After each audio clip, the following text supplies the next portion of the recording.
From our fan studios secured by DFWsecurity.com, this is Sean and RJ on 105.3 The Fan. Here it comes. Strike three call on the outside corner. And that is the ball game, and that is the series. The Houston Astros defeat the Minnesota Twins by a final of 3-2, and they take the ALDS 3-1. And with that, we start the Thursday edition of Sean and RJ with the Texas Showdown. The silver boot will be up for grabs in the American League Championship Series. You heard the call on Astros radio, and Choppy, the armpit, is advancing to their 7th straight ALCS. 7 times in a row, the Astros have gone to the ALCS. Game 1 against our Rangers on Sunday. Great music, Pepe. It is great music. They are man, I don't know this team. They're so good. No, it's a San Fran feel for me. Yeah, I mean, like they're, and I can't get that final series of the regular season out of my mind. Kyle Tucker. When it was like, okay, y'all are cute kids. Let's separate. And that's what Sunday Night Football was against the Cowboys. That's what the Astros did to the Rangers in Arlington. Yeah. That was a massive beatdown. Yeah, like the Astros have they've owned everybody around the sport. I mean, they've kind of done what San Fran did to the Cowboys. They've done to the Yankees. They beat them 3 times in the ALCS in the last 6 years. And I mean, they've just wrecked shop on everybody. You know, you could have is this a dynasty conversation at some other time. But yeah, I think in my opinion, they got to win at least back-to-back somewhere. But man, they're so good. And you better have a lead on them in the 7th, because you ain't touching Abreu. He hadn't given up a run since July. All right. That's not hyperbole either. It is like... I was thinking about Jose Abreu, Debo. No, this is... the real Debo. I'm Yeah. like, this man looks like he can go run around third base, steal my chain, and take my bike. Man, that's a bad man. 3 home runs in the last 2 games. This is the first ever matchup between the two. First ever LCS matchup between 2 teams from the same state, according to the internet. And for the 3rd time in history, it's a Lone Star showdown in the conference finals. 1995, the Rockets beat the Spurs. 2003, the Spurs beat the Mavericks. And now, Pepe, we got numero 3. Oh, I mean, first thoughts, obviously worried they dominated you all season long, but it's like you're 5-0 in the postseason. You know, why can't you just win 4 more? And what are the odds the Astros go to their 3rd straight World Series? You know, they already made it to 2 and 4 of the last 6 or whatever. Yeah. What are the odds they make it to 1 more? But I mean, if there's a series that goes 7 games this postseason, it's gonna be this one. Yeah, it is. And, baseball needs it too. Like the obviously the Rangers sweep, the Diamondbacks sweep, the Astros win in 4. And the series that's holding this, baseball together right now is Phillies and Braves, and they're on the brink. Atlanta should have been swept. They should have been swept already. The Tolos voted 57-43 for wanting the Astros. That was on Twitter, on the fan text, on Twitch, on YouTube, with a lot of the comments yesterday with the poll question. It was more so Minnesota. We all voted for Minnesota. But you had 1,000 votes yesterday on the poll question, 57-43, and 57% of you are getting what you wanted. Yeah, I mean, not me. Not me. I give me Minnesota. I know Correa is a absolute stud. The playoffs, man. Give me somebody else. I did not want this. I think the Rangers could have beat Minnesota in 5-6 games where they're playing. Houston's a different animal, dude. Like that team is. They did not have a Houston year. They didn't. They did not have a Houston year. But that back end of that bullpen is clicking right now. July 15th. That was the last run that Abreu gave up. Wow. That was the last time Abreu gave up a run. It was July 15th, and it was a solo home run in Anaheim. FS1 made the unfortunate mistake of going live. Yes, they did. To the Astros celebration with Justin Verlander drawing FCC fines everywhere. Boys, this is one of those seasons, nothing went our fucking way early. We battled through injuries. Yeah. We fucking grinded. I wasn't even fucking here. I'm happy to be back. Yeah. 7th fucking time. 7th fucking time. All right? Don't take that for granted. That was good. He worked blue. He worked blue last night, man. What's that? It's like when you it's a comedy term. When you work in blue, it's below the belt. Okay. Finally a good below the belt. Everything has to be above the waist. Everything's got to be above the waist. No wiener jokes. Okay. No sex, like that. No sexy stuff. No cursing. Yeah, Verlander, man, that was funny though. That was a lot of fun, and they had fun with it on the post with A-Rod and Jeter and Ortiz. Who are they with? Is Matt Scourgeon they're with? Who's the other guy on there with them? The number 1 guy that's with Olsen. Burkhart. Kevin That's right. Burkhart. Yeah, they're trying to be, Chuck and Shaq, and they're just not. Yeah, but they had fun with it. You can feel how forced it is. You can. Ortiz upstairs in the club. Yeah, you can feel it. It's so forced. And then they got to put Ortiz between Jeter and A-Rod because they hate each other so much. Meanwhile, last night, the 100-win LA Dodgers get taken out by RJ and Jeff Bannister's D-backs. Sewell ready. Here's a pitch. And a fly ball to left. Gurriel's there. He's got it. And the Diamondbacks have beaten the Dodgers. They have swept them out of Phoenix. They win 4-2 and advance for the first time since 2007 to the National League Championship Series against either Atlanta or Philadelphia.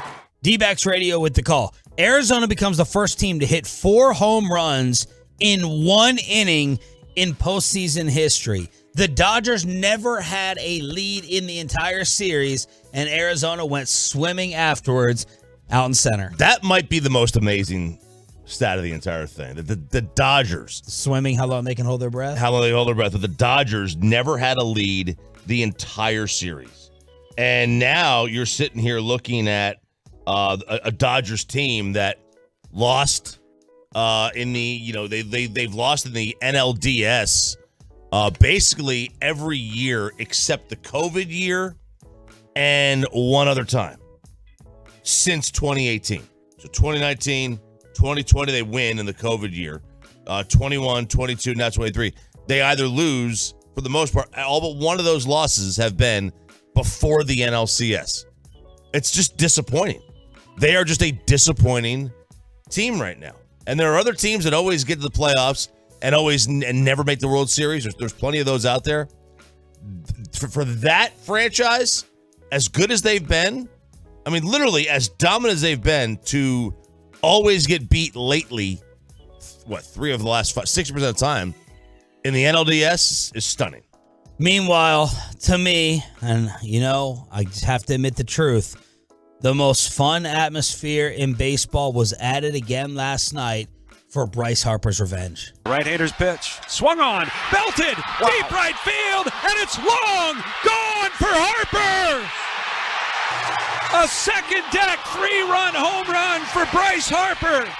So, Phillies radio, I don't like Bryce Harper as a turncoat. He just went to Philadelphia and kowtowed towards the city because he was totally petrified, kind of like Trey Turner, that they were going to run him out of town. Oh, my God, I love everything, Philly. I don't like the Cowboys anymore. But I do like that Bryce Harper is reestablishing himself as a freaking superstar because, at least for me, I sometimes forget.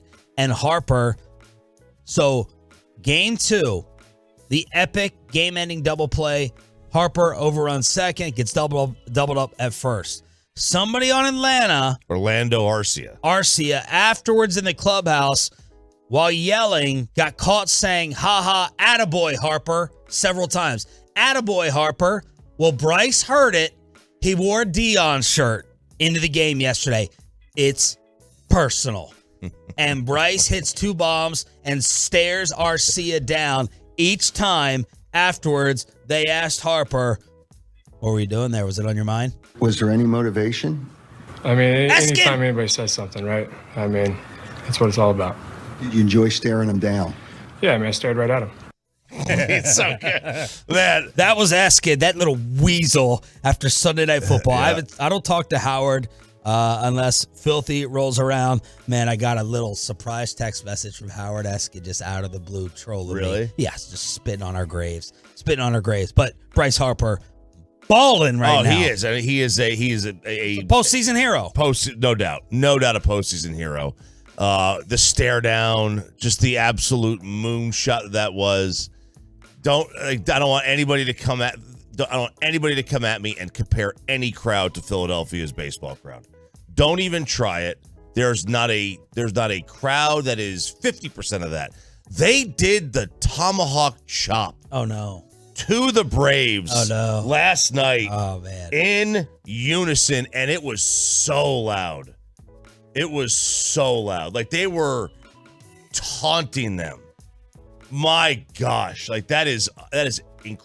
incredible. Here's what we have for you today. Another edition of Can't Miss Radio, in my opinion. And I don't always say that every single day. I think this is and has been for the past few shows with the amount of crazy content that we have. Cowboys have a new linebacker. Richard Sherman says CD is not a number one. Payload at 640. High-low at 720. To get you ready for the Chargers, Bobby will have life hacks. Babe Laufenberg at 8:40. The Hockey Hawk Gavin Spittle previews the Stars season opener tonight at 9 o'clock in studio. But NBA rankings have come out, and Kyrie Irving isn't too happy about it. That's next with Sean and RJ. Then Inside the Star right here on The Fan. Coming up in the next.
To the weekend, week going by pretty quick. Thursday? I think so. Think so yeah, as well. last 2 weeks have flown. The week before, the Arizona week, that was pretty slow. The week after the Arizona loss. This week and the last week, I thought flew by. Tomorrow, we are going to have exquisite, perfect conditions for the next Firehouse tour. It's Firehouse number 3 in Mansfield. So we are gathering up the Tolos in Mansfield starting at 5:30 a.m. tomorrow morning, 3100 East Broad Street. The boss has promised some type of brand new, unique giveaway for the Tolos. We've had Sean and RJ fan pint glasses. We've had Firehouse Tour towels. We've had Firehouse Tour bumper stickers as well. So the boss has come up with something brand new for the giveaway tomorrow, along with Texas Day Brazil. The truck is back. They parked that bad boy right there on site. They're like, we're not bringing any food in containers from another place. We're not cooking in a kitchen, and we're not bringing it on over. They bring the truck right there, cook it on site. It's a mind-blowing amount of food. So come hungry early on in the morning. We got C4 for the energy drinks to get you going. We got G-Bag Nation flags. We got flags. We got Texas Day Brazil. We got C4, a brand new surprise giveaway. We don't even know what it is. From the boss, Gavin Spittle, who will join us at 9 o'clock to get you ready for the Stars opener in studio tomorrow. Firehouse number 3. If you're listening at this time, we hope to see you 24 hours from now in Mansfield. And Pepe, they're hyping this up here behind the scenes as your hood.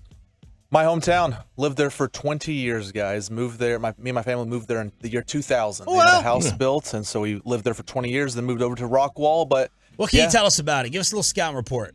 Man, it's grown. It's gotten really big. I mean, when we first lived there, it might have been 15,000 people. Now it's well over 70. I mean, they got everything there, 5 high schools now. They're competitive in just about any sports. They have the pro athletes, too.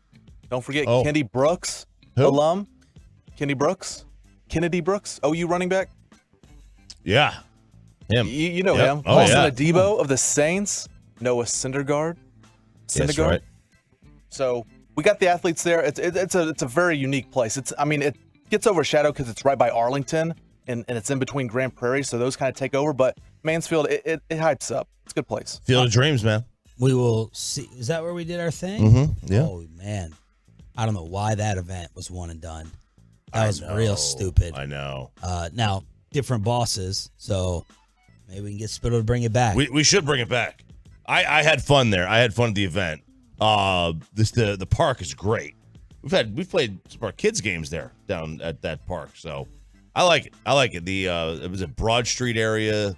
That little downtown area is pretty cool.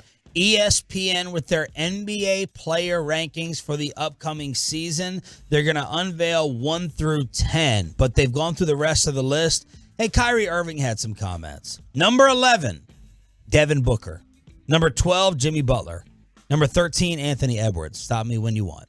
Number 14, the new Milwaukee Buck, Damian Lillard. Okay. Number 15, Donovan Mitchell. Number 16, Bam Adebayo. 17, Jamal Murray. 18, Paul George. 19, Jaylen Brown. 20, Karl Anthony Towns. Tyrese Halliburton, who the Mavs desperately wanted, at number 21. Sabonis at 22. De'Aaron Fox at 23. Kawhi Leonard at 24. Wow, that's a fall. Paul George had a Kawhi Leonard. Right. Yeah. That's a fall. Pascal Siakam at 25. Drew Holiday, 26. Drew now playing for? Let's see. He went to Portland. Now he's Boston. Boston Celtics. Number 27, Brandon Ingram. Lauri Markkanen, Brian Broaddus' favorite, at 28. 29, Trae Young. 30, Paulo Banchero out of Duke. Jaren Jackson, 31. 32, Jalen Brunson. 33, Mikal Bridges. And 34, Kyrie Irving. It's disgusting. Last year, he was 33. This year, 34. Why did he fall one spot? A team-issued suspension and Brooklyn's eventual granting of his trade adds to his turbulent record. But he remains one of the NBA's most skilled and productive guards, averaging blah, blah, blah, whatever. One huge question for the season. Can Kyrie impact winning in Dallas? It didn't happen after his arrival in a midseason trade when the Mavs fell from the middle of the West to the lottery.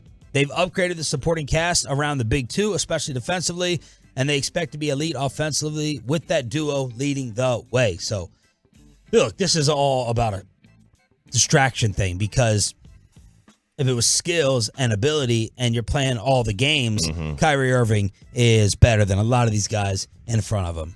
Yeah, there's a lot of those guys in front of him that he is just more skilled than. But you can't, I mean, you simply can't count on him. That's why. Like, he was 33 last year. He dropped because, Paulo moved up. That's about it. Like, he would be the guy that wasn't in the top 33 last year that is now. John Morant's 35. Yeah, John Morant's 35. So they are absolutely taking into account. And to their credit, they're doing that. They're taking into account non-basketball reasons. If Kyrie Irving can't be trusted, counted on, look at Kawhi Leonard. I mean, look how far he has dropped. Why? He never plays. So Aaron Rodgers went viral again the other day on McAfee. I was actually watching this live. And, of course, he made the little shot at Travis Kelce when the Chiefs played the Jets, called him Mr. Pfizer, because Travis Kelce has like as many commercials as Dak Prescott. All of a sudden, out of the blue, Taylor Swift is airing her concert in movie theaters worldwide starting today and this weekend. So it's like, okay, they both got things coming out that adds to the conspiracy theory of the made-up relationship. But Aaron Rodgers, who took the shot, had a little extra challenge for Kelce on McAfee. Listen, Mr. Pfizer said he didn't think he would be in a vax war with me. Didn't think he'd be in a vax war with me. This ain't a war, homie. This is just conversation. But if you want to have some sort of duel, debate, have me on the podcast. Come on the show. Let's have a conversation. Okay. Pass it out. Let's do it like in John Wick 4, right? So we both have a second. Nice. Right? So somebody to help us out. I'm going to take my man, RFK Jr. Okay. As an independent. Hell yeah. Right? And he can have, Tony Fauci or some other pharmacrat, and we can have a conversation about this. I can't imagine. Orlovsky's dumbass comes on and he goes, "Who's RFK? Who's RFK?" No. Yes. Man, Orlovsky got punked during this show. We don't have enough time to get into it. Plus, we have to do it with Bobby in studio. You said it, though. Aaron, he ain't challenging you to no war, There's bro. nothing If you saw the press conference, he totally laughed the whole thing off. He did not go back at you like the Cowboys and George Kittle and Debo and Micah. Yeah. He laughed it off, and Aaron had to take it all serious. Yeah, somewhat serious. And I don't think Travis Kelce cares one way or the other. He's just getting a paycheck, man. Travis Kelce doesn't know how to spell Pfizer. He doesn't know what's going on. Travis Kelce is not. He got a Bud Light check and he got a Pfizer check. He got a check from Bud Light and he got a check from Pfizer. his subcutaneous deltoid body fat is for sale. He can sell. He is willing to sell his injection space. So am I. I'm willing to sell. My upper left arm is for sale. If you want to inject me with something, if you pay me enough money, as long as it's not some kind of poison. Maybe this is poison. I don't know. There we go. Rogers would say it is. It's for sale, man. What beer I'm drinking, I could buy in. Who's for sale? Who's RFK? Who's RFK? Who's RFK? Dan Orlovsky. Richard Sherman says, problem with the Cowboys offense, one of them is you don't have a number one receiver. Deion Sanders asking, where's all the big dogs? Where's all the dogs at in Dallas? George Kittle may be fined for the F Dallas t-shirt, and the Cowboys have a new linebacker. Inside the Star is next. DFW's #1 Cowboys podcast. 1.2 million.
Fan Studios, secured by DFWSecurity.com.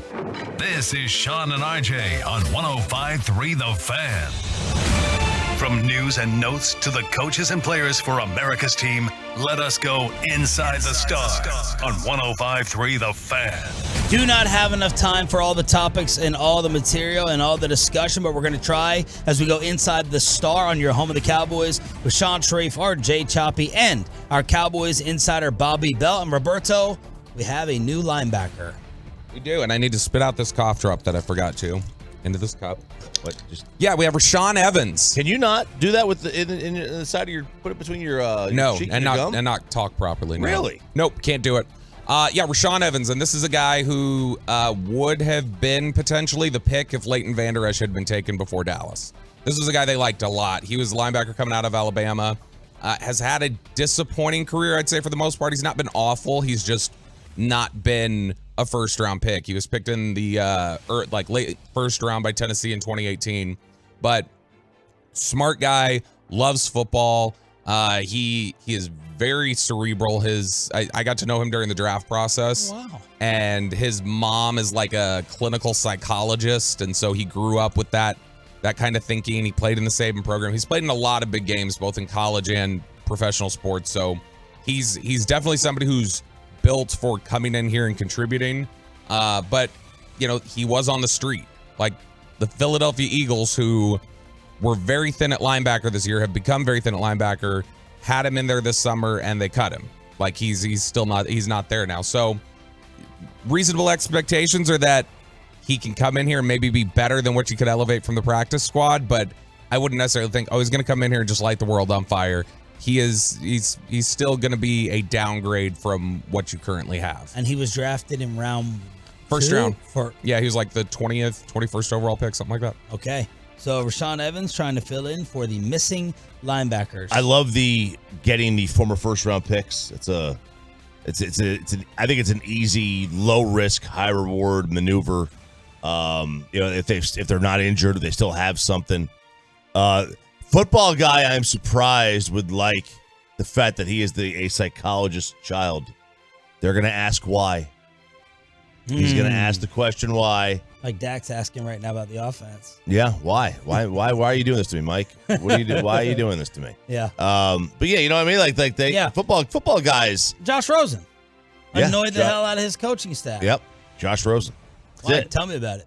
Yeah, I think there's a difference between being like an arrogant, like know-it-all type of person, which is what I don't think this is the case. I think that's what Amari got accused of at times within the building, was that, he just knows it all. When in reality, he wanted to know. He wanted to know exactly the reason why. With Rashaan Evans, that's just a guy I think who they would view as he came from the Saban program. Like Saban's not going to take a ton of questioning of what he does. Right. He came from that system. He played under Vrabel. Vrabel comes from the Belichick way. I mean, these are all places where I think he's shown he can stick. So today's edition of the Sean Sharif What If series is focusing on, I'm trying to come up with other reasons why the Cowboys may be struggling that we haven't talked about or really thought of. It's not in the national narrative. The first was the other day when I said, what if San Francisco's possibly, just what if they're an all-time great team? Then getting smoked by them doesn't feel as bad. It's like the Cowboys are still they could still be really, really good. San Francisco is just special. Just maybe. What if? Today's edition is, what if it's not McCarthy? What if it's not Dak? What if it's the weapons? What if we overrated the weapons? And we're going to focus on CeeDee Lamb because this is where Jerry Jones ticked off Bobby the other day on Tuesday morning, live here on the show, when Bobby asked Jerry why CeeDee Lamb is so frustrated. Well, because he likes to kick the ball. I've never met any receiver worth his salt that wasn't frustrated if he didn't get a lot of attempts come his way, ever. If you could get to every receiver 7 and 5 attempts a game, they'd be happier. So but you would like to see him get more involved, right? I'm saying I don't know about that. What I want to see us do is I want to see the right combination of running. I want to see the right combination of throws. I like seeing that ball go to Turpin on that play. I like seeing balls go to tight ends. So Bobby was beside himself because you usually never hear one of the leaders, one of the bosses of the football team say, I don't know if I want to see the best offensive target get more weapons. Usually it's the automatic answer. Well, of course I want to see Lamb get more. Mike McCarthy told us that on Friday. Well, of course he needs to get it. If I could get him 100 catches in a game, I would do that. Jerry went the opposite. Bobby's mind automatically goes to the agent. How's the agent going to take that with CeeDee wanting a new deal? How's CeeDee Lamb going to take that? I took that along with Choppy as Jerry is just trying to vouch for the offense. We want balance. We want everyone to get it. We want it spread out all over the place. So you can look at it two different ways. Richard Sherman went on FS1, probable future Hall of Fame corner, and he talked about CeeDee Lamb as an actual one. There are number ones in the league. So you're saying he's in a conversation with Justin Jefferson, Tyreek Hill, Devontae Adams, Jamar Chase, Stephon Diggs, A.J. Brown, Cooper Kupp, Debo Samuel, Terry McLaurin, and Mike Evans. You're saying he's in that conversation? Yes, in the conversation. Then you're not watching it. The conversation he's in is with guys like Jalen Waddle, like Garrett Wilson Jr., Tyler Lockett, T. Higgins, Brandon Ayuk, Chris Godwin. Those guys are pretty good. Those are really good guys. I'm not saying they're bad players. I'm saying that's the caliber of receivers that we're talking about. We're talking about, and those are really good receivers in the National Football League. I'm not saying he's a bad receiver, but I'm saying if you had Amari Cooper, if you never got rid of your boy Amari Cooper, what would this team look like? They would look really good. He would probably have 1,500 yards a season, and Amari would have 1,500 yards because you can't focus on either of them. I mean, look, he is right about the fact that if they had Amari, it will probably open things up for CeeDee Lamb more. Yeah. You know, I mean, look, I think people took this as an insult. This is not an insult. I agree with you. I think this got spun. It's got spun big time. Tyler Lockett is kind of unfair to Sherman. Definitely unfair to Sherman. Although I don't know why he's putting Terry McLaurin and. I think Terry McLaurin's a little bit overrated. Like he put Terry McLaurin. He goes, we're gonna have to go down those list of names again. Yeah. As he goes, Justin Jefferson, Tyreek Hill, Devontae Adams, Cooper Kupp, A.J. Brown, Jamar Chase, Terry McLaurin. I was like, whoa, pump the brakes, stop. Yeah, like if he had just ended at Jamar Chase, like CeeDee's not in their category. He's not in he's not on that. He's not on that tier. No, he's a tier 2 receiver with Tyler Lockett, with Terry McLaurin. I think he's better than McLaurin. He said Waddle, Godwin, yep, T. Higgins. That's fine. I think that's not insulting. I think he's at the very top of tier 2. I think he's better than all those other guys. The question becomes, can the top of tier 2 be your one? I think that's the most important part of this. Do we think a CeeDee Lamb is a viable and enough of a number one receiver for this offense? My answer is yes. Yeah. And I think he proved that second half of last year. If you're the top of tier 2, you're somewhere in the, 8 range of wide receivers. I mean, you absolutely can be a number one. Yeah. I look at there's quarterbacks out there that are the 12th best quarterback in the league that are franchise quarterbacks. I mean, they may not be guys that can drag you to a Super Bowl. Yeah. But they can win one. They can win one. Yeah, I don't think he's wrong to say CeeDee's not Chase or those guys. Like now McLaurin is a bad comparison, especially because if you look at the first 2 years that they were in the NFL, McLaurin and CeeDee put up the same exact numbers. So he must be just giving him a ton of credit for doing it without a quarterback at all. That must be why Sherman thinks so highly of him. And McLaurin's really good, but I would never have him on a tier above CeeDee. But I think you're right. I think he's at the top of his tier, or some of those guys he named I might call more like tier 3. I might. Like a Godwin, and I think Godwin's good. I would not put Godwin up there right below tier 1. So I don't think he was being insulting, but I do think that his stacking of the rankings there is a little silly. So that's the question then. Can CeeDee Lamb be the number one receiver in your offense and you still be dynamic? I just think, again, part of the what if series, we never really focus on like a running back having, it's so easy to say quarterbacks having a bad stretch, quarterbacks having a bad run. Well, we really kind of don't say it a lot with receivers. We just assume that they're always the same. You know what I mean? Like they're always running just as fast. They have the same amount of cut and break. They're running their patterns exactly. Everything is picture perfect everywhere else. because we see everything the quarterback does. And Broadus was doing kind of a next-gen separation discussion the other day on G-Bag. I didn't get to hear all of it, but my what-if question is like, and you did it with Gallup. We all did it with Gallup last year. He's not having that season, but we normally don't do it with other positions. We just assume that they're doing their job. What if is Brandon Cooks the same guy that we thought we were getting? You know, is Michael Gallup winning all the time? Is CeeDee Lamb winning all the time? Are all these guys winning? Are they getting a lot of separation? I'm just asking that what if so we don't harp on McCarthy and Dak all the time, Bobby. Yeah, and what does Broadus had to say about that Love of the Star podcast? I think it's so one of the things that Brian and I talked about last night. I think Brian's inclination is because we can focus on O-line because we see it all the time. They show the replay. They show the replay of the quarterback pressure. They show the replay of the sack. They show the replay of the running lane, and we're like, oh, Tyler Smith just threw Fred Warner. Oh, Terrence Steele got beat by Bosa, but we don't see it with the guys off the screen. Yeah, I think that Brian and I, one of the things that we've talked about is obviously, you know, I have issues with the scheme. Brian has gotten to the point where he doesn't think creativity is a problem with the scheme, but he thinks flexibility is a problem. That you're not adjusting to things on the fly. You're not flexible enough because it's like, well, no, because the concepts are so this that you can't really adjust to it. It's got to be this way.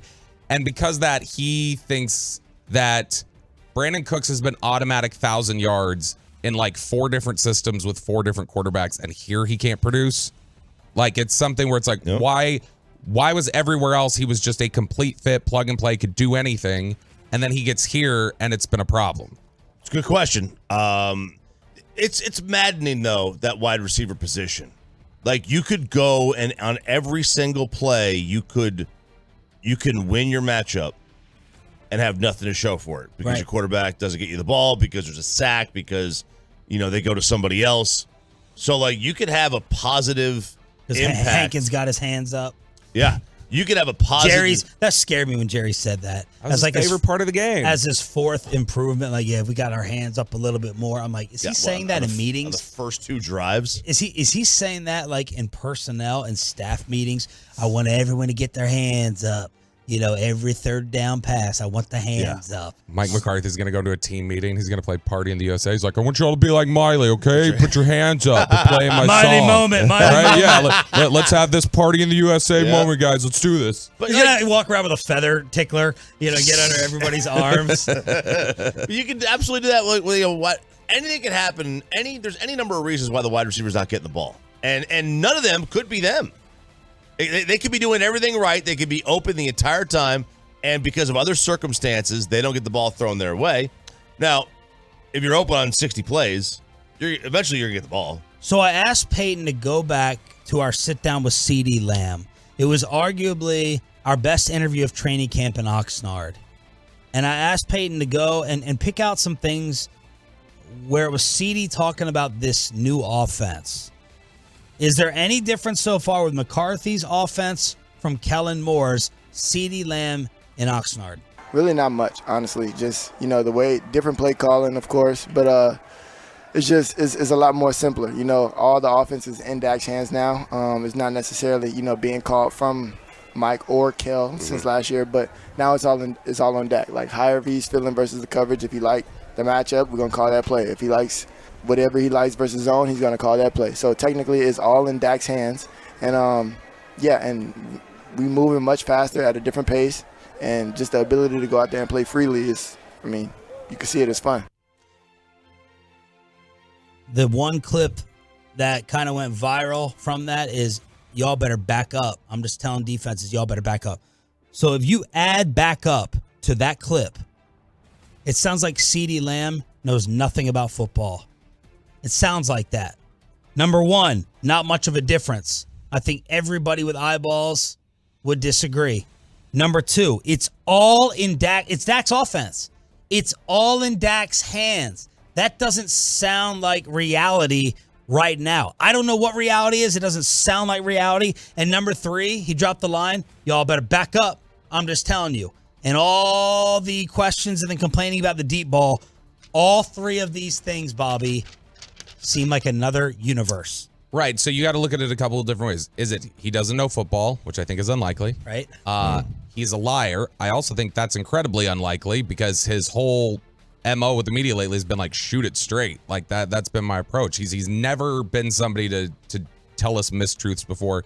So the other option is that he just had a different understanding of what they were going to do on offense than what they're doing on offense. Or things changed from what they were doing in Things camp may have so changed. far. And that could be I think that's also a great way to explain why he's so frustrated. He came into the year thinking fighting for a contract, he was going to be getting certain opportunities and this was going to look a certain way, and now it doesn't look anything like that, and he thinks you're costing me money and you're costing us games. The uphill battle is about to begin. The Silver Boot is on the line to decide who goes to the World Series. Rangers, Astros. We start getting you ready for it next.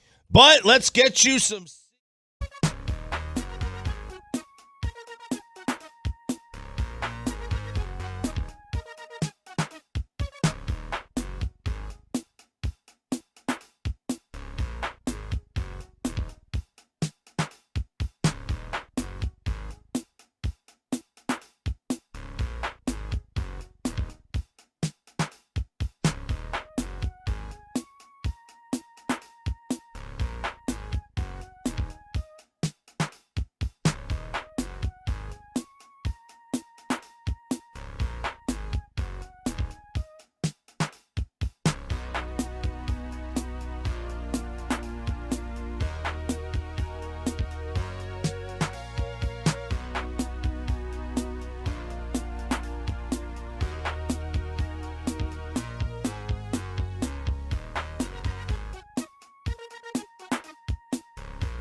by the personal injury lawyers Frankel and Frankel. Life is unpredictable. Accidents happen. Frankel and Frankel are the go-to attorneys for car and truck wrecks in DFW.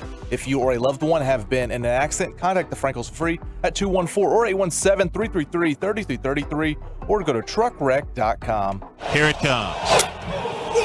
Strike three call on the outside corner, and that is the ball game, and that is the series. The Houston Astros defeat the Minnesota Twins by a final of 3-2, and they take the ALDS 3-1. 7 straight ALCS appearances. Does this get them thrown into like Buffalo Bills category, Atlanta Braves category? They're LeBron. Yeah, I think the Braves. LeBron. I think the Braves category. I don't know. My college roommate is from Houston. He's a big Astros fan, and he was like, "Are they a dynasty?" And I'm like, "No, man. Like, we were in college together, like in the late '90s when the Yankees won 4 out of in 5 years. Like that's a dynasty. Think about it, like that team was far more successful than this Astros team. This Astros team is like gods, and they only have 2 titles to show for it in 6-7 years. Like you need more. You just need more. Like you can't call yourself a dynasty right now. So, well, first off, they have 1 title. Legitimate. Fair. That we know of. I'm not going to argue with you. Real quick on that. How do we compare the Astros to the Patriots cheating? How will time remember it? Because it feels like the Astros are punished much harsher than New England. Simple. It's football. Football does not get punished for that. Baseball is the only one that gets punished for PEDs. And they get punished for cheating. And the Patriots don't. Like there is no punishment. The NFL is a sport the country can't get enough of, and they don't care. Because the Patriots basically kind of did the same thing. They don't care. Like if you steal and spy on someone's game Could you imagine that? Could you imagine if it was found out that the Astros were banging trash cans? That they would go and they had cameras set up and they were finding everybody's signs before whatever it was. Which I guess they kind of were. They did. That's what we found out. Yeah, but like then they use the trash. Exactly a chop. The trash can throws it off because it's so Stone Age. So I think the reason it's viewed differently, and people still hate the Patriots, and a bunch of people still call them the Cheatriots or whatever else. Like Never heard that. Yeah, it's popular on Twitter. The Cheatriots. So I think the difference or the reason why it's not judged as harshly, even though both are cheating, is if this was reversed and it was the Astros, the limit or the extent of what they had done was they got a hold of the starting each game. They got a hold of the team's scouting reports on their hitters. So like they had access to the opposing team's scouting reports on all their hitters. They knew exactly how they wanted to attack them. And the Patriots were flat tapped into the like intercom of the opposing team and they were getting the plays right before the snap and knew exactly what plays were coming each time. I think the Patriots would be judged more harshly than the Astros in that sense. This is like the very moment you know exactly what play's coming, whereas they were just getting a massively unfair advantage in New England. It's a 9-4 head-to-head edge for the Astros. That's why they won the West. So head-to-head series between the two. Again, first time in baseball we have an LCS within the same state. 9-4 armpit, and of course the September sweep, which made us all feel like the Cowboys this week, oh, that's what a real team looks like. Oh, we got put in our place. Same exact thing. 39-10 was the series score. 39-10 with runs scored. Advantage Houston. So that was a sobering few days, beginning of September, but now things have changed a little bit. Obviously, the Rangers feel like they're on fire. The Astros have only lost 1 game heading up into this point, and here we go starting Sunday. Yeah, I think things are definitely different because you're talking about in that time, Jordan Montgomery has gone on one of the hotter pitching streaks in Major League Baseball, and I think we still have a little bit of reservation. I don't know about you guys. I still have a little reservation of like, I need to see one more time that Evaldi's back. He's been great, but I need to see one more time before before I totally believe we're not gonna. I'm not saying I expect little of him. I expect him to pitch well. Yeah. But like I need to see one more time before I think, oh, it's first half Evaldi. He's back completely. There's nothing else. And so if you've got that guy back and you've got Jordan Montgomery pitching the way you have, I think we view this series completely different than we would have in September or even at the end of the year because we didn't think they had that pitching. By the way, when they met in September, at that time in the season series, it was only 6-4, but the Rangers had outscored them 64-54 in the season series. Oh. After that, with the 39-10, it went Astros 93-74. I mean, what a swing. Yeah. What a swing that was to give them, obviously, the massive run differential number and then the record. So let's talk about the uphill battle. So I went and wanted to see, I did a couple of things yesterday trying to see, if they were going to play Houston, if they were going to play Minnesota, how many games Houston played. But looking at the season series, I wanted to see how Houston did in the playoffs during this run. And I started the run at 2017 because that was the last year that was the start of this consecutive playoff streak. So starting in 2017, if they won the season series against you, what was their record against you in the postseason? Did they beat you in the playoffs? And what I found is it did not give me good vibes. If they won the season series against you, they are 5-1 in those series in the playoffs. Not good. If they won the season series against you by more than a game, they are 5-0. Also not good. And their record in those games is 18-6. Well, that's not great. That's not great. Now, the one time they lost, it was to the Red Sox in 2018. The Red Sox got red hot, wound up winning the title. They beat the Astros in 5. Okay, the Astros won the season series 4-3. So they beat the Astros in 5 in that one. But any other time, whether it be the White Sox or the Yankees, which they beat the Yankees, 3 times in this run, if they won the season series against you by more than a game, they basically dominated you in the playoffs. So they're due. Great. So they're due. That's what that tells me. They're absolutely due. What impressive research. Hey, someone's going to beat these fools. Like, someone's going to beat these guys. Like, someone in the American League is going to take these guys out. Now, they may not be this year. Yeah. It may not be. Waiting for you to add that part. That back end of that bullpen, dude, Abreu hasn't given up a run since July 15th. Like, that is, I mean, if you don't have a lead on them going into the 8th inning, you might as well just pack it in.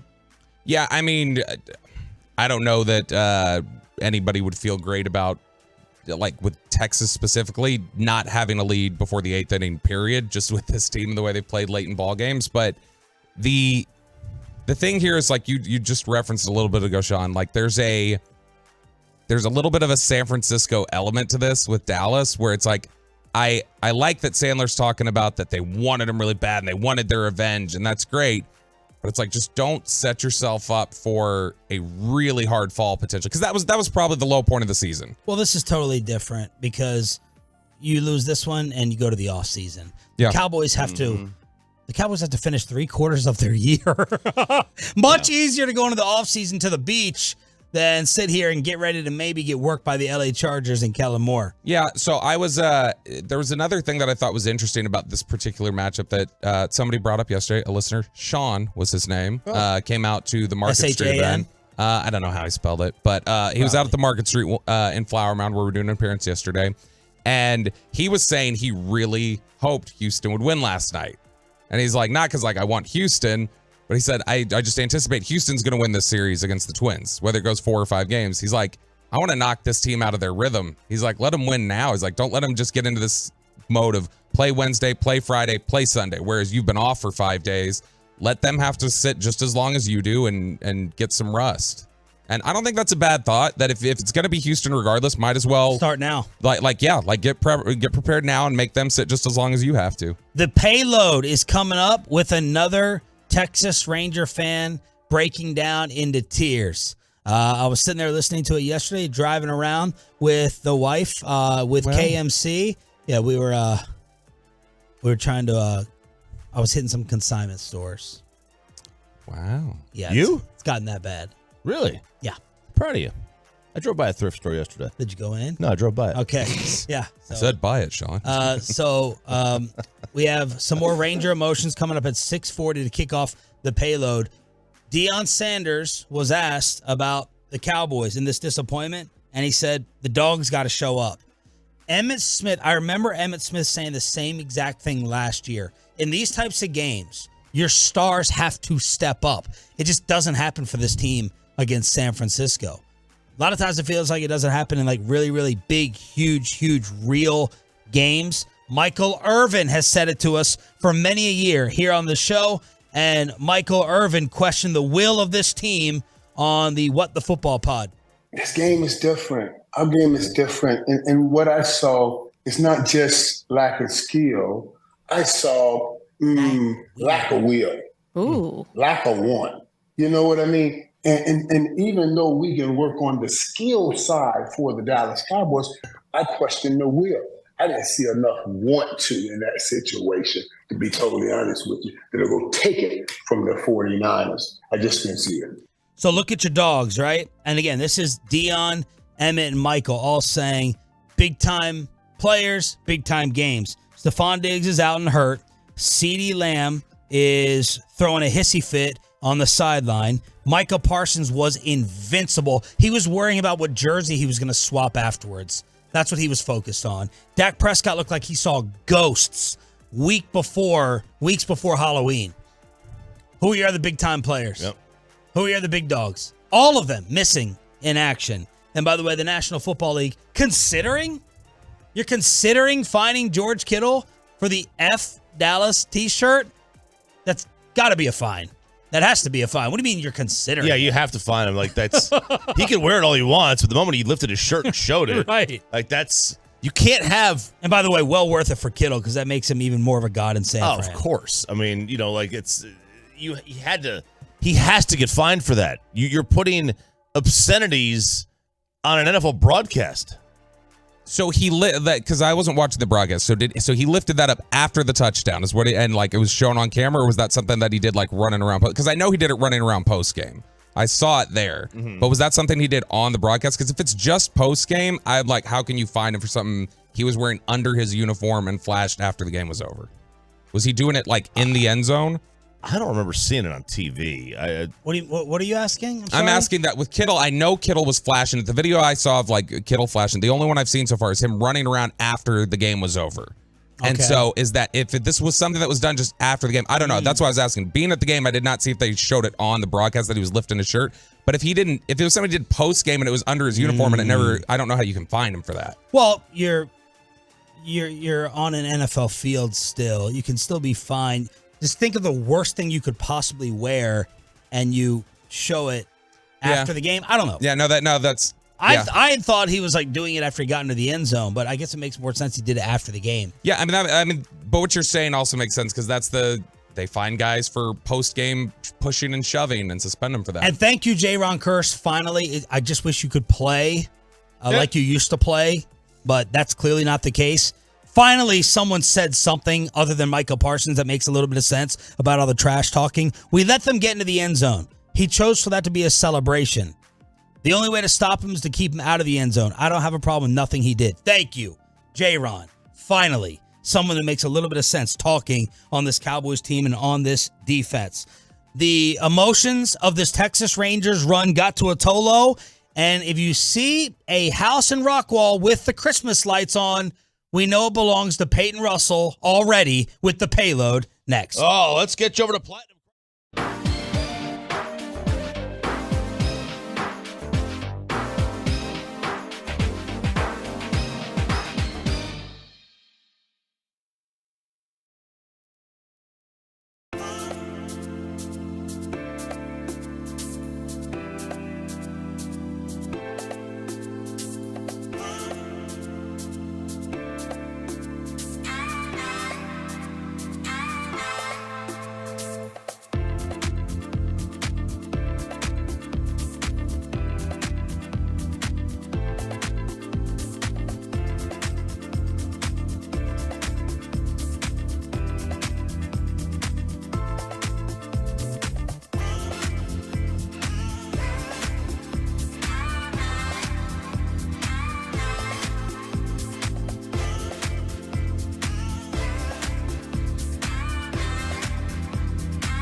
And it's back to Sean and RJ right here on 105.3 The Fan segment here, brought to you by Classic Chevrolet. Texas, it is Classic Truck Month at Classic Chevrolet. Like you, grit runs deep. They're determined to get you the toughest trucks with the biggest savings. Over 300 new Silverados on the ground. Unprecedented one-time offers. Claim yours before it's all gone.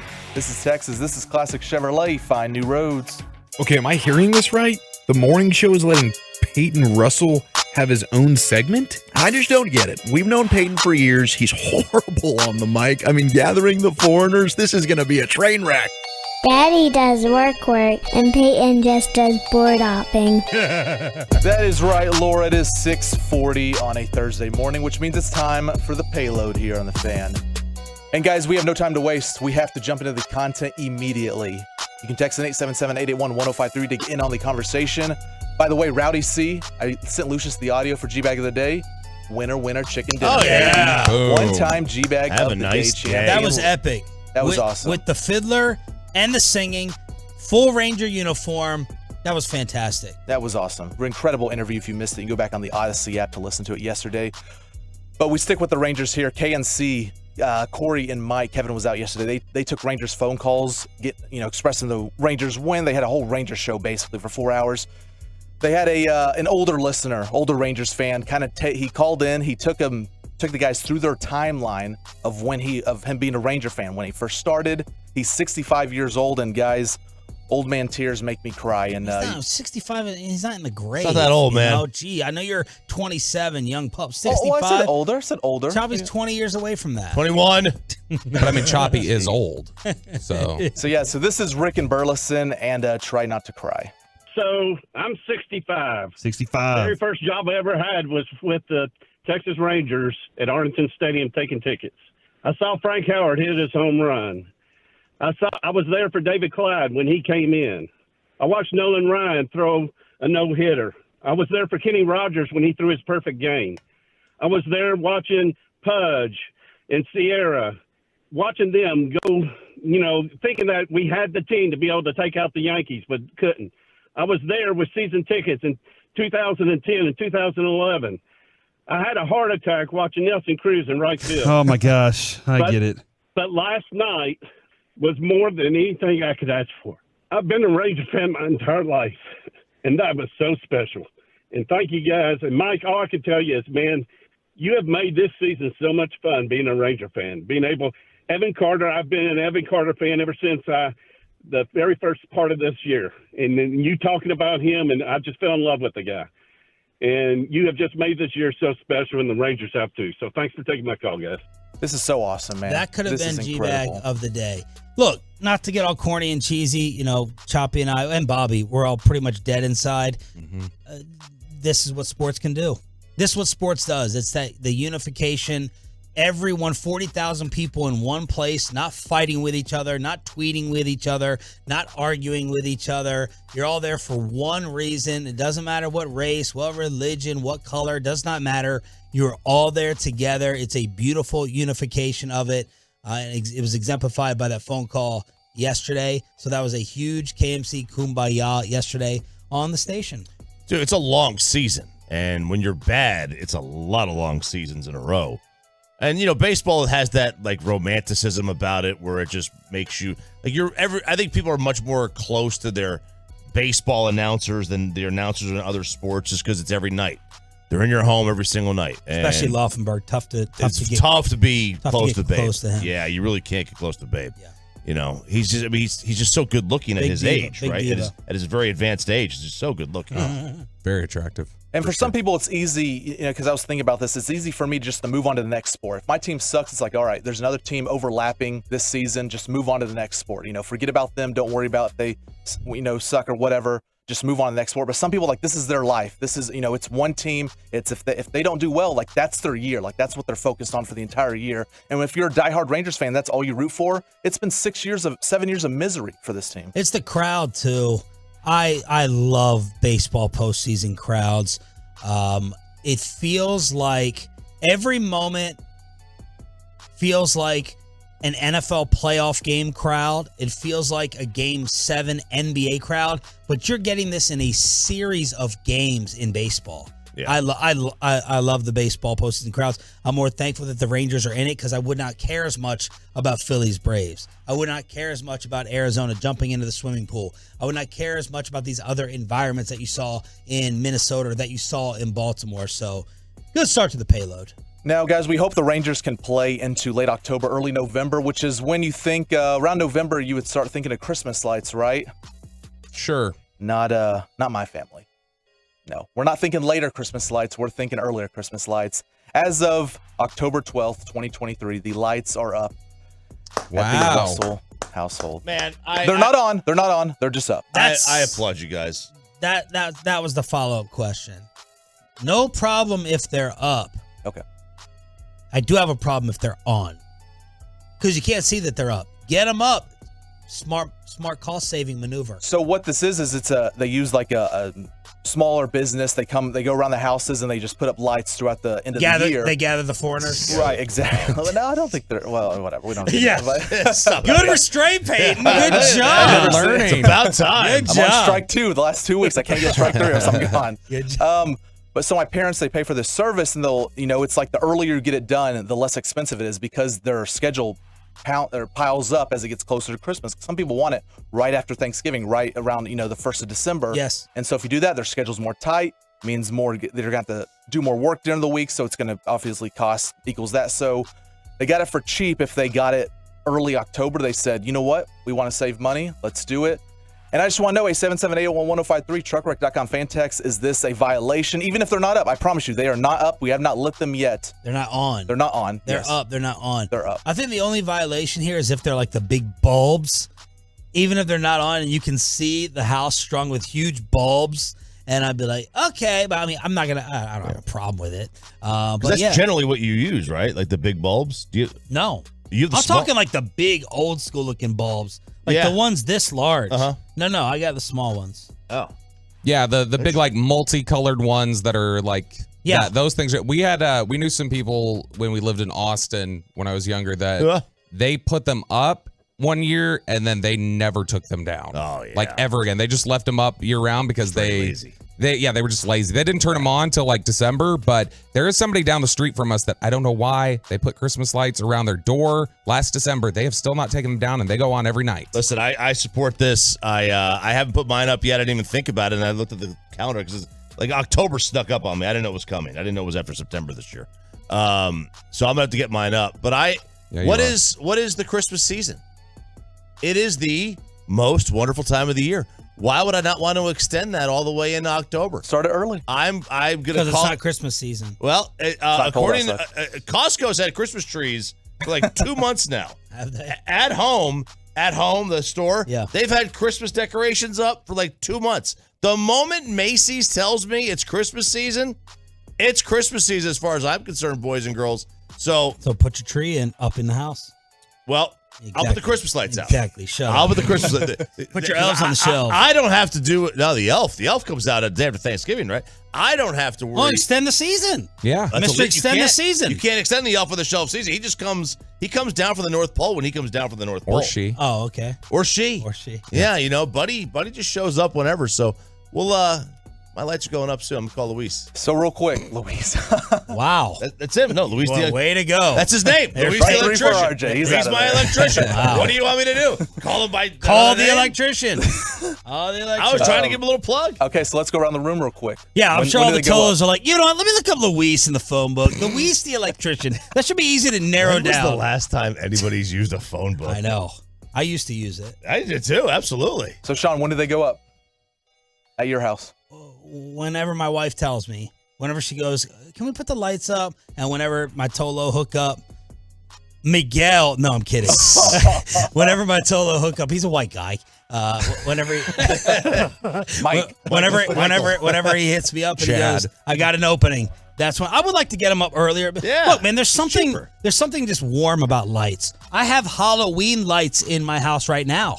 Really? Yep, I got orange and yellow lights, and there's just something I love. The lights off or the lights dimmer in the house, and there's some type of light. There's restaurants, right? Rayo's. I know you guys had never been. We'll never get there. It's a once in a lifetime reservation. I can't even have Italian food anymore, man. What are you talking Yeah, about? no, that's right. They have Christmas decorations up 24/7. They have like lights up over their bar because it just gives you that warm feeling. And I have Halloween lights up currently in the Sharif household. Yeah, a bunch of people on the fan text saying smart move, save money. Choppy knows a light guy, Peyton. So Choppy, it's not Luis, but it's the other guy that doesn't right. Oh yeah. Have you talked to that guy? Do we have an update on him? Kevin. Oh, Kevin, the light guy. Yeah. That guy. Screw him. What about the chicken thief? Is he selling hand over fist at the fair? The big chicken. Yeah, he's back at the fair. Big chicken money guy's back at the fair. Yeah. Guess where I won't be going when I go to the fair. Yeah. That's how I get my money. Is there another chicken booth out there that we can promote at the fair? I don't know. We got to find another We got to one. find another chicken. We got to find another chicken place. Cane's out there. Bobby at the mansion, your place. Yeah, Lights go up? we're in an apartment, so we don't decorate the. Actually, Kristen will decorate the outside window. Just a wreath. But that's it. Yeah, no, it's lights, but it's usually not until. Generally, all of our Christmas stuff is day after Thanksgiving, so it's that's when lights start going up, and that's when tree goes up and everything else. Okay, there it is, Sean. Payload every What? single Thursday at this time here for the 6 a.m. club with Peyton Russell getting it done. Did we win the lottery? Peyton bowed out of the lottery. Can you imagine? Could you imagine? Last night he texted us, guys, I'm out on the show lottery pool, and we go ahead and win this because I drove by the sign today. I drove by on 30, and someone has won the Powerball. And it's us. Someone has won the Powerball, and it was not us. Damn it. Could you imagine, though? What state, though? Because I have 5 more at home that I'm bringing you guys in on. Not Peyton. Not Peyton. but the 3 of us. Yeah. But Ryan. Could you imagine? So that's the thing. I keep hope alive until I see the state. Yeah. I do. So even when the number goes down, I'm like, ooh, okay. And then I'm like, oh, it was somewhere. All the rest of the states can participate in this as well. It's just not the I'm Texas convinced lottery. every time I'm checking the ticket that I won. California. Oh, Blue state. Give us a rant. Blue. What do you Won think? the last one in California, too? They don't need Rigged. it. A lot of people out there. Rigged. It's rigged. It's what it is. It is rigged. Dirty. Okay. You know what's going to happen? This person's going to win all that money, and they're going to come to Texas. That's what they're going to do. We don't want them here. Tax dollars will get spent here. That's nice. We have Dallas Cowboy overreactions or not. How do we fix the offense? And Bobby is going to get you ready for the start of the Dallas Stars season tonight. Next on Sean and RJ 105.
our fan studios secured by DFWsecurity.com. This is Sean and RJ on 105.3 The Fan.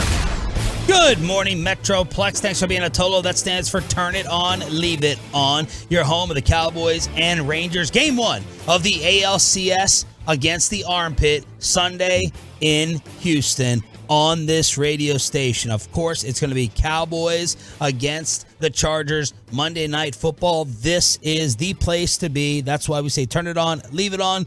All the shows, 5:30 to all the way to the end of the Get Right. I'm Sean Trafe alongside Ralph James Choppy and our Cowboys insider Bobby Belt.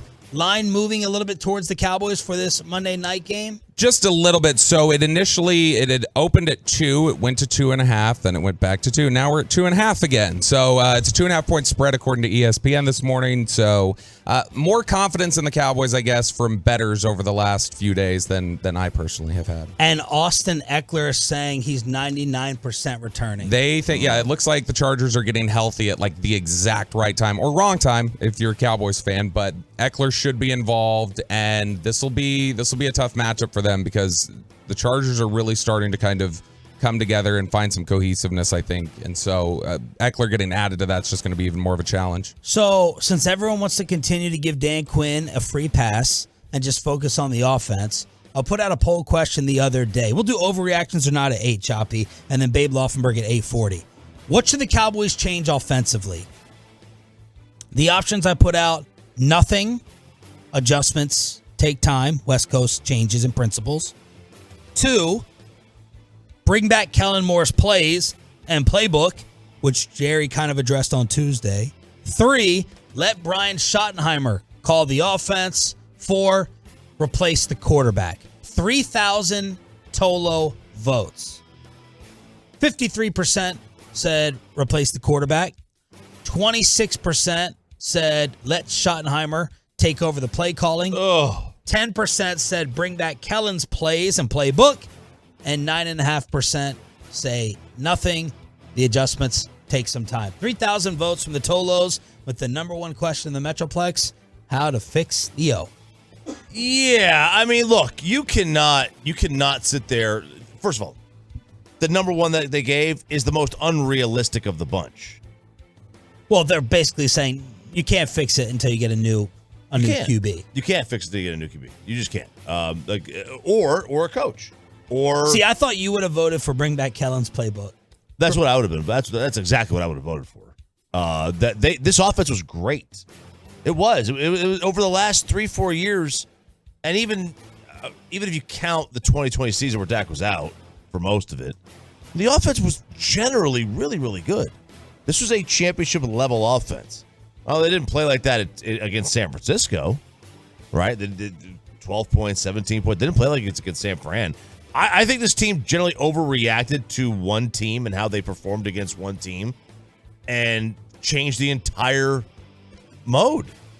Like, that is something that you don't necessarily... I think you see it probably more than you should, but you don't see it that often, I don't think. Yeah, I think that what you see there is not By the way, necessarily... if you just look at the counting numbers, they're averaging 27 a game. They have a lot of defensive touchdowns.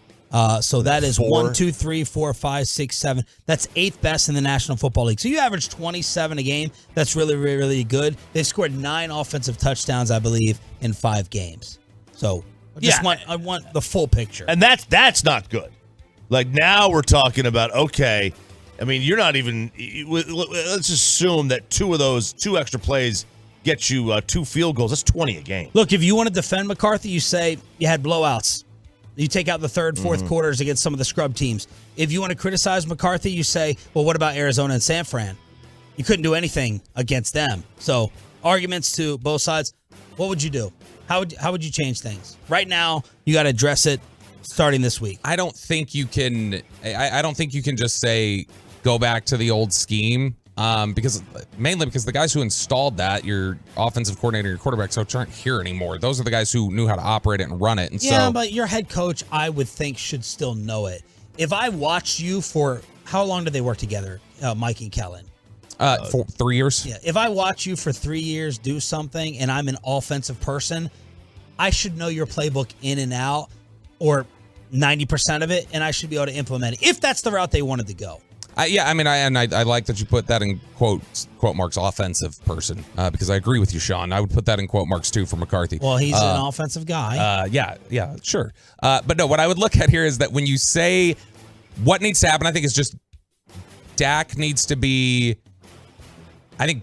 have more control at the line of scrimmage to move things around. That hasn't happened. The stuff CD talked about. We need to mark that down for McCarthy tomorrow when we're doing the show from Mansfield. Has anything changed there with Dak control? Has he been operating with as much control as we all were led to believe by CeeDee Lamb and everyone else leading into the season? I'd love to get Mike's comment on that. Which I'm certain he's going to say, well, yeah. Like, I mean, we've always allowed him to do the same sort of thing. But the reality of it is that Jerry told us, for instance, there's one of the big focuses is take less off, like make sure he's got less on his plate, take more of that stuff away from him. Yeah. And so that's something that's different. You are not. I don't think you're seeing Dak make. Have you guys noticed him audibling much? It's not been very much that it looks like he's making checks at the line of scrimmage. So what's he say at the line of scrimmage? Here we go. Which somebody I did not notice again because I'm not watching the broadcast, but there were people tweeting that he wasn't saying "here we go" on Sunday against the 49ers, that they were missing that. So I don't know if that was some sort of a shift, but I think you need to give Dak more control there. Also, you can't run a West Coast offense and basically say, but we're gonna run a third of the field here and a third of the field here. We're not gonna throw it in the middle of the field. And so far they're concerned about turnover so much that they just don't want to throw the ball in the middle of the field very much. Downfield in the middle of it that's the elite quarterback spot. That's risk reward. That is absolutely that. You've got to throw deep over the middle. So my vote, I would vote for two things if I could. I'm completely convinced Dak Prescott is not the quarterback that can get you to the Super Bowl to win it. I believe that deep down. No one is going to change my mind. And my vote would be the one that got the least amount of votes. You do nothing. Our plan was to change things for a reason. We're implementing some new things, and Dak just has to become more comfortable with it. So that would be me. I'm doing nothing. I'm sticking with the same exact plan that we practiced at training camp and the off season. We're not just importing another playbook in here. This ain't fantasy. This isn't video games. So I'm doing the same thing. Get it figured out. And if you can't get this figured out, then we have to have a bigger discussion down the line. That's me. What about the Tolos? 877-881-1053. Truckwreck.com text line. All right. From the 817, he's making poor decisions in the line of scrimmage. Doesn't have anything to do with him throwing a double, triple coverage. You can't say, here we go on the road because it's too loud. That's just one of the check down things. Let's see. Quicker passes, quicker decisions like Brock Purdy did against us. Dak's QBR is higher this year than it was last year, by the way. Say that again? It is. His QBR is higher this year than His last QBR year? was not very good last year. I think Daniel Jones was ahead of him last year. Yeah, he was like 58 last year or something. Yeah, something like that. So he wasn't his QBR was not very good. Some of his other metrics were good last year. The offense was not always good with Moore, and it was generally good when playing East teams or bad teams. Last night, the Houston Astros clinched to meet the Rangers in the ALCS starting Sunday.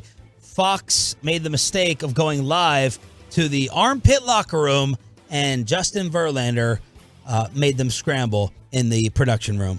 Boys, this is one of those seasons, nothing went our fucking way early. We battled through injuries. Yeah. We fucking grinded. I wasn't even fucking here. I'm happy to be back. Yeah. The seventh fucking time. All right? Don't take that for granted.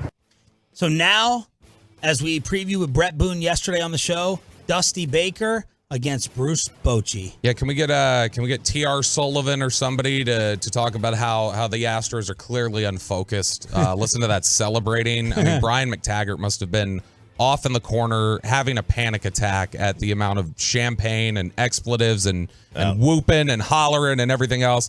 This is not the ideal situation to me. I would have preferred Minnesota for this one. But you will. My pride loves it. Like, I love the ability to take something and turn around. I was excited for the chance to do it with San Francisco last week. It doesn't have to end that way. I mean, this is a team that's playing really well right now with Texas. The pitching's better. The bats have come around. They've definitely got a shot to make this, take this series.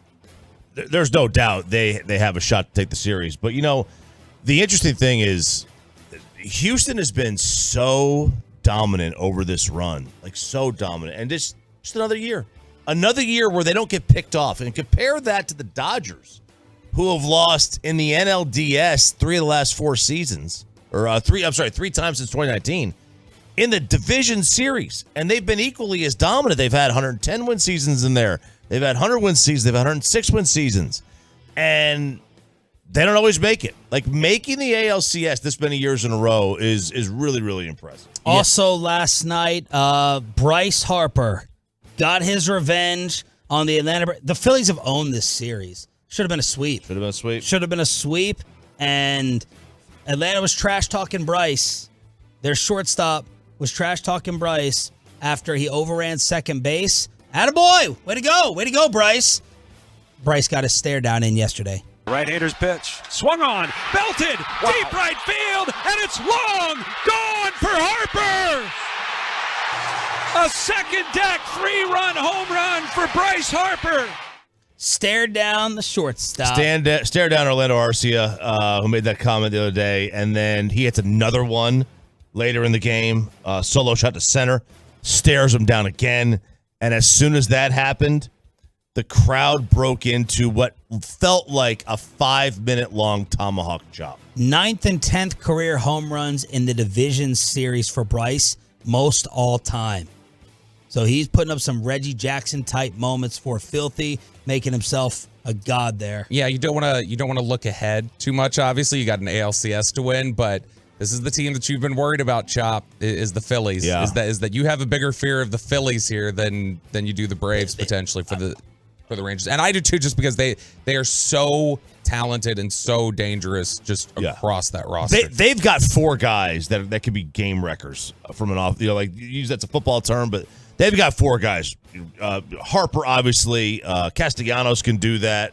Dude, they are Trey Turner. They are a monster of a team. And then at the front end, Zach Wheeler is just a legit ace. The Arizona Diamondbacks never trailed. They never trailed while sweeping the LA Dodgers. First team in postseason history to hit 4 home runs in 1 inning.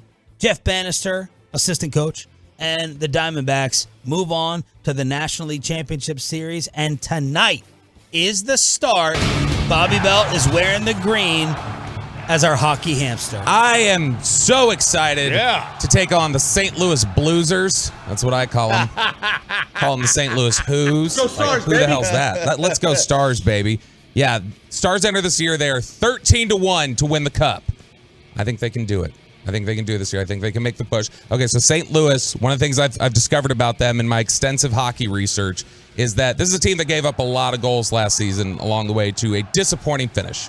Did not go to the Stanley Cup playoffs last year for the first time in several years, but they've had an overhaul of their coaching staff after what was a really poor defensive showing. Now, the thing for the Stars this year, the thing that we're all going to want to see is that can you play that 3-on-3 hockey that was absolutely killing you in the overtime periods? Because they were getting wrecked in the overtime games last year. As soon as it went to overtime and it went to the 3-on-3, things would fall apart. Kind of returning the same group of people, that's going to be one of the things is the continuity. You've got the Pavelski, Hintz, Robertson line that's going to be playing together again for the 3rd year in a row. That's a big positive. But again, you want to see that Ottinger, hopefully he doesn't get worn down as much as things happened as you went along last year. You had a long season. You want to see that you're keeping him fresher as we go along, and you want to see some improvement in those overtime areas. The hockey hamster, Bobby Bell, pledging to be a diehard Stars insider. There it is, the wicka. Dear God, thank God that's over. Gavin Spittle in studio at 9 to preview the start of the Stars season. Vegas odds. Anyone want to guess who's the favorite to win it all? See how long it takes to get to the Stars. No. Damn it. Let's go with put Vegas there. Nope. Pepe. Let me go Boston. No. Carolina. Carolina's the favorite. Then in order. So Carolina 7-1, then Colorado, Edmonton, the Devils, Toronto, Vegas, your Dallas Stars 14-1 to win it all. So there you go. Spittle in studio, love of the star. No. What's his? Spits and Suds. Spits and Suds. Not the love of the Stars. Love of the Stars. Love of the Stars would be good. He was thinking about just doing that to steal some of the 2 million downloads from Bobby and Broadus. Love of Spits and Suds. Love of the Spits. Spits and Suds. So we have a little surprise coming up for High Low. We're changing the game up a little bit to get you ready for Cowboys Chargers Monday Night Football. A new wrinkle for High Low as we start the Expressway commercial free on Sean and RJ right after this. Let's get your carpet clean.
Expressway right now on the Fan, and it's brought to you by QC Kinetics. This is the Expressway, y'all. This is commercial free for the next 40 minutes, all the way up until 8 o'clock here on Sean, RJ, and Bobby Babe Laufenberg at 8:40. The Hockey Hawk Gavin Spittle previews the Stars opener tonight at 9 o'clock. Patrick Walker from DallasCowboys.com at 9:20. And RJ? Yes, sir. This is high-low. Yes, it is. Cowboys, Chargers edition with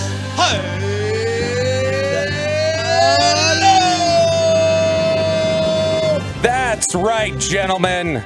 This game is going to be run correctly today. Oh! Who's the defending champion? Is it you? No, Bobby really butchered. We got like Doug Collins Olympics controversial. Remember, he screwed up. Yeah. He kept interrupting and screwed up the rules. I gave him the win last week, but he was hell-bent on switching roles today. If you're watching on the Fan Cam, Twitch, and YouTube, this is the versatility of Bobby Belt. When we were first trying to find a replacement for Troy, someone had brought up Bobby. And I called Bobby and I said, what do you think? You got a terrible voice. You're kind of weird talking to you over the phone. We never really hung out in person. Very annoying. Your opinion's terrible. Very annoying. A lot of people thought, he shouldn't even be on the beat. He's a blogger and all that. And he goes, well, I would only really want to, I run the board. And I was like, oh, you know how to run the board? You know how to do Peyton's job? Perfect. You can do two things in one. And there's been this beef between Bob and Pepe during high-low. So, Bobby, what led to this? And you can do everything Peyton can do back there. And better. And better, Okay. I'd say. All right. So no, this basically was spurred by last week. I was fed up with the clues. He gave me an awful clue on my first one, and he just hands over the answer, I feel like, essentially, with y'all's clues. And I feel like it's rigged against me for no good reason. And so I wanted to take over and show him, A, what a fair game looks like, and B, how Troy ran the show correctly, how he ran the game correctly, and maybe give him a little bit of an example to follow. Pepe, what's it feel like sitting in here with the big dogs finally? Well, I want you to go through the intro, Sean, because usually you say it's Peyton in the back. I want you to say it's Bobby in the back this time. That'll make me feel better. Bobby in the back. Do you think Bobby in the back, saying Peyton in the back, is that kind of... No, I've never insulting? it's something unique. But Okay. No, okay. I like it that it smells over here, though. I don't know what Bobby, I don't know if he didn't shower again last night, but it stinks over here. Yeah, so we talked about Bobby not wearing, I know this is supposed to be embarrassed Peyton time, but now Bobby's in the back. We talked about Bobby not showering after he almost had a heart attack from sweating at the Ranger game. And then last night I saw you post a picture with your lovely family and you're still wearing that dag-on high school sweatshirt. You still hidden out. Your wife must have no sense of smell. Must be gone. No. Well, I mean, that's the problem is that she got that sinus surgery done in July. Oh. So now I think that's why her marriage has been on the rocks the last couple months. Okay. So. You sound better in there. It's these Very nasally. RE20s, baby. These are great microphones. See, I bet Peyton didn't even know what this microphone was. All right. So this is high-low to get ready for Cowboys Chargers Monday night. Roberto, what is the category? The category is Chargers, but more specifically, we're just going to go former Chargers. Oh, my gosh. How many former Chargers do you think Peyton Russell knows, Choppy? I just wrote down 8. Okay. But Peyton? Yeah. Peyton, 2. 2? Okay. We'll see. I mean, it is his job. He does work in sports, but we've never asked him to know his job really well before, so I don't know why that would change now. Okay. So just to go over the rules really quickly, which were provided to me by Peyton Russell, so let's see if these are stupid. I will ask you guys high pitch or low pitch. I'll play a 10-second audio clip for 3 points. If you get it wrong, I'll give the first clue for 2 points. If you get it wrong, then I give you the second clue. But unlike Peyton, I'm going to do what Troy always did, and I'm going to read the first clue again and then follow it with the second clue, not just read the second clue without the first. And you came up with these clues. Yes, I did. I came up with the clues, and I edited the audio. I did everything that Peyton usually does poorly. All right, so Tola's got to tell us whether this is better run with Bobby in the back doing Pepe's job and Peyton in studio with us. Yes, and because I won last time and Peyton's standing in for me and I follow the rules, he gets to go first today. Right. So Peyton, high pitch or low pitch? Hi, Gene. High it is. Billy's a unique human being, to say the least. Just the way he dresses and his Irie piece, all his hashtags he used on his Instagram. Now, how can I complain about this? Pitch is too high, by the way. I don't know if you use 70 or 69 or whatever. Oh, nice. 69, nice. It's way too high. I can't even understand what they're saying. I'm going to take an L on this first one. Let's get a clue. Oh, you're not even going to take a guess. I like the strategy. Don't throw out a name right. that me and Choppy could steal. First clue. Clue number 1, Peyton. He was born in Schuyler, Nebraska. And what else? And what else? Oh, that's it. That's the clue. That's the clue. That's the clue. I He was see how born it's in gonna Schuyler, be. Nebraska. No points on high-low. You know what? We're going to go Darren Sproles. Darren Thanks for the name. Sproles. I know, I didn't have that. Hey, good guess. Good knowledge. I think I know who this is. Good shot. Good shot. Okay. You think you know? I think so. Clue number 2. All right. He was born in Schuyler, Nebraska. Peyton, he also grew up in Schuyler, Nebraska. Come on, All right, if it's not Darren Sproles, it's his brother. Oh, whoever that is. You know what? I'm going to go Babe Laufenberg. Babe Laufenberg. Appreciate it. Oh, come on. Hey, man. No. Oh man, that was difficult to work with right there. No points for Peyton. All right, on the board, baby. Sean Sharif. Would you like high pitch or low pitch? Let's go high. All right, high, Gene. Because when I hit this guy, I felt good. I'm like, yeah, I'm ready to go. And he saw that and he remembered that and he mentioned it to me. It was just unbelievable.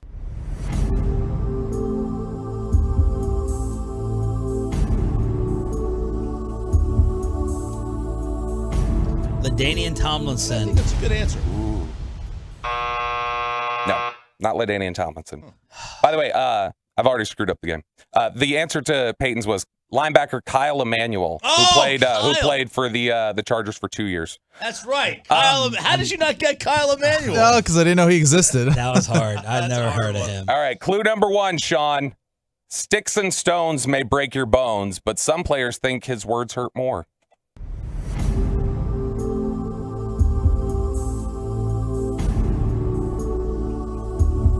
His words hurt more.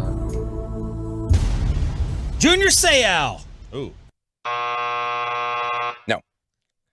Was that an easy clue? Sticks and stones. The first clue's supposed to be more difficult. I know how Troy ran the game. Sticks and stones may break your bones, but some players think his words hurt more. And if Sauce Gardner were playing high-low, he'd score 0 points on this guess.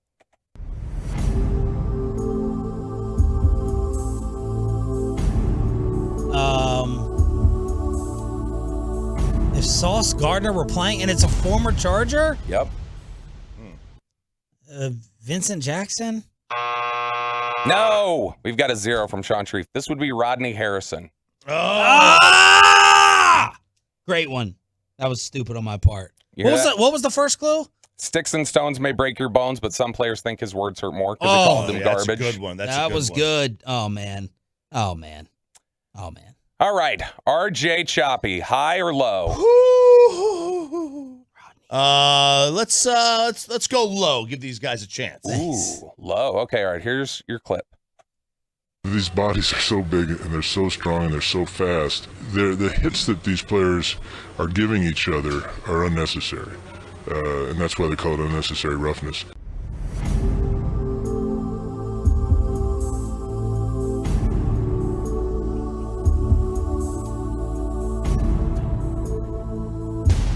Dan Fouts.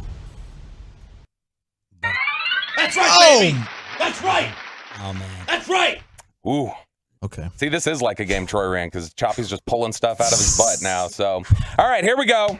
It's 3-0-0. All right. Peyton Russell, here's your second chance. You really blew it the first time. High or low? Let's go low. Come on. All right, low. Here is your clip. Well, if you look at our country, you can't let, if you look at the world, some people have enormous talents that they, get compensated for. Country. That's got to be Phillip Rivers. Phillip Rivers.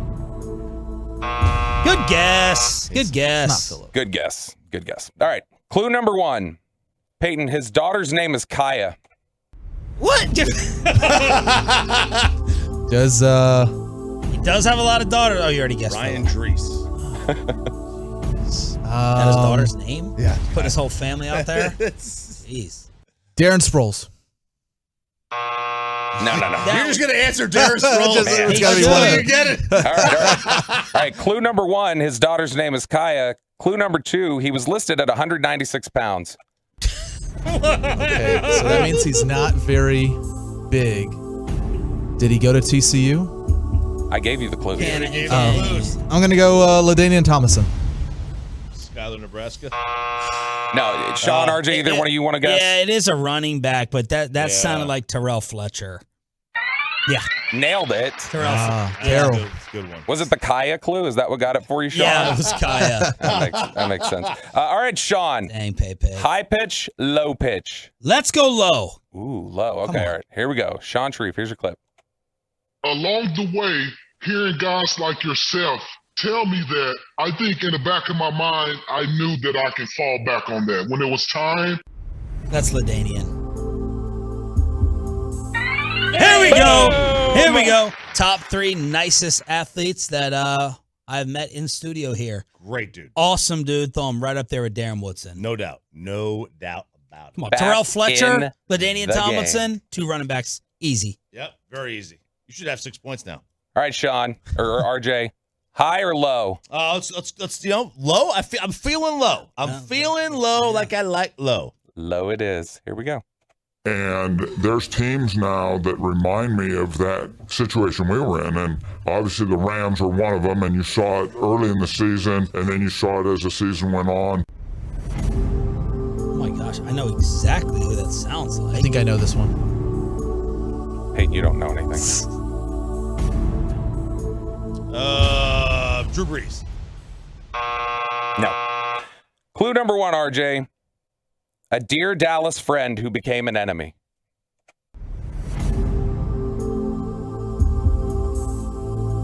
A dear Dallas friend who became an enemy. Babe Laufenberg. Yes! I have no idea. Here we go. No idea. Here we go. Here we go. All right, this is where Choppy's gonna be a little mad because he's gonna run into the first technicality. A dear Cowboys friend who became an enemy, and his Cowboys offense is decades old, and it still looks more modern than Mike McCarthy's. Oh. Still looks more modern. You answered. Oh, like you knew it. Kellen Moore? So I don't know the answer. That sounded exactly like Troy Aikman. Yeah, so think who spent a lot of time around Troy Aikman. Norv? Wait a second. Oh, we're going I coaches. said former Chargers. Nobody asked me if it was players. Get him, RJ. Come on. This is when you complain. This is when you complain. Come on. You guessed Kellen Moore. Look, I thought he maybe had played. He actually played in the NFL. It is 3-3-0. Who's 0? That'd be you, Peyton.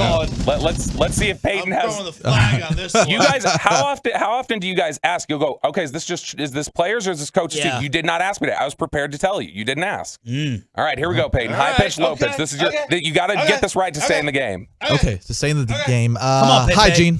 High it is. Here is your clip. Yeah, I think we just got to be prepared to come out there and play our brand of football. That's really the key to it.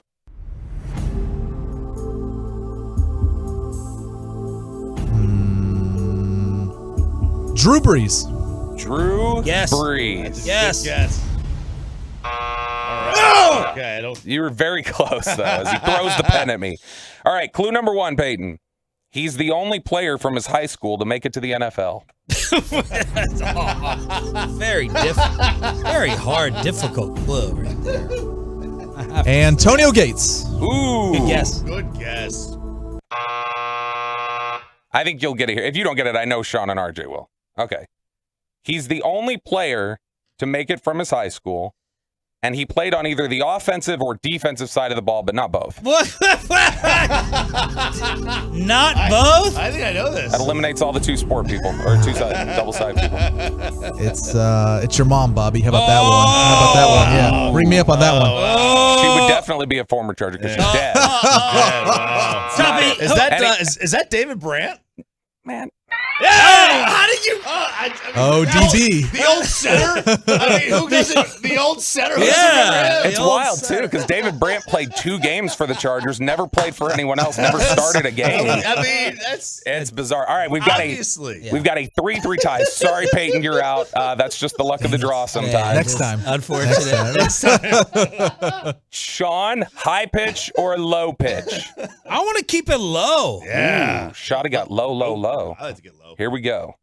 There's no doubt about it. The guy that handles the ball every snap on offense of every play of the game, that guy is a critical element to what they do.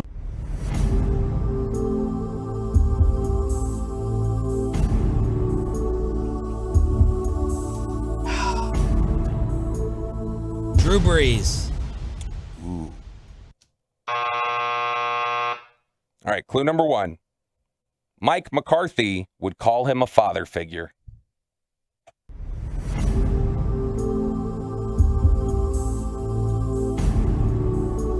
Phillip Rivers. A lot of people call him a father, but not Mike McCarthy. No! You know it? Yeah, I do. Mike McCarthy would call him a father figure. Others on Dallas's coaching staff would call him something a little more personal. Stupid ass clue is that? Idiot. Think about it. Would call him something a little more personal. A father figure. Babe Laufenberg. Who is it? Marty. It's Marty Schottenheimer. Mike McCarthy has routinely told us that was the father figure to him, and Brian Schottenheimer is his son. So, damn it! These are great clues, aren't they, Sean? That was good. Very good clue. Very All right, good. Sean. Very You good just clue. need one. Oh, I actually need one. Just one. All right. You want high pitch or low pitch? Dealer's choice. Oh, okay. Well, then we're gonna go. Let's go low. All right, here you go. For me to take the platform that I build on the football field out in the community and try to help some kids is something I like to do.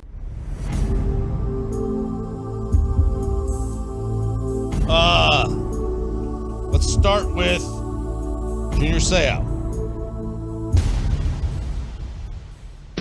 You give him. I'm the lights out for Sean Merriman. You give him Junior Seau. I gave Really? you. I felt like I gave you really easy ones. LaDainian, Rodney Harrison.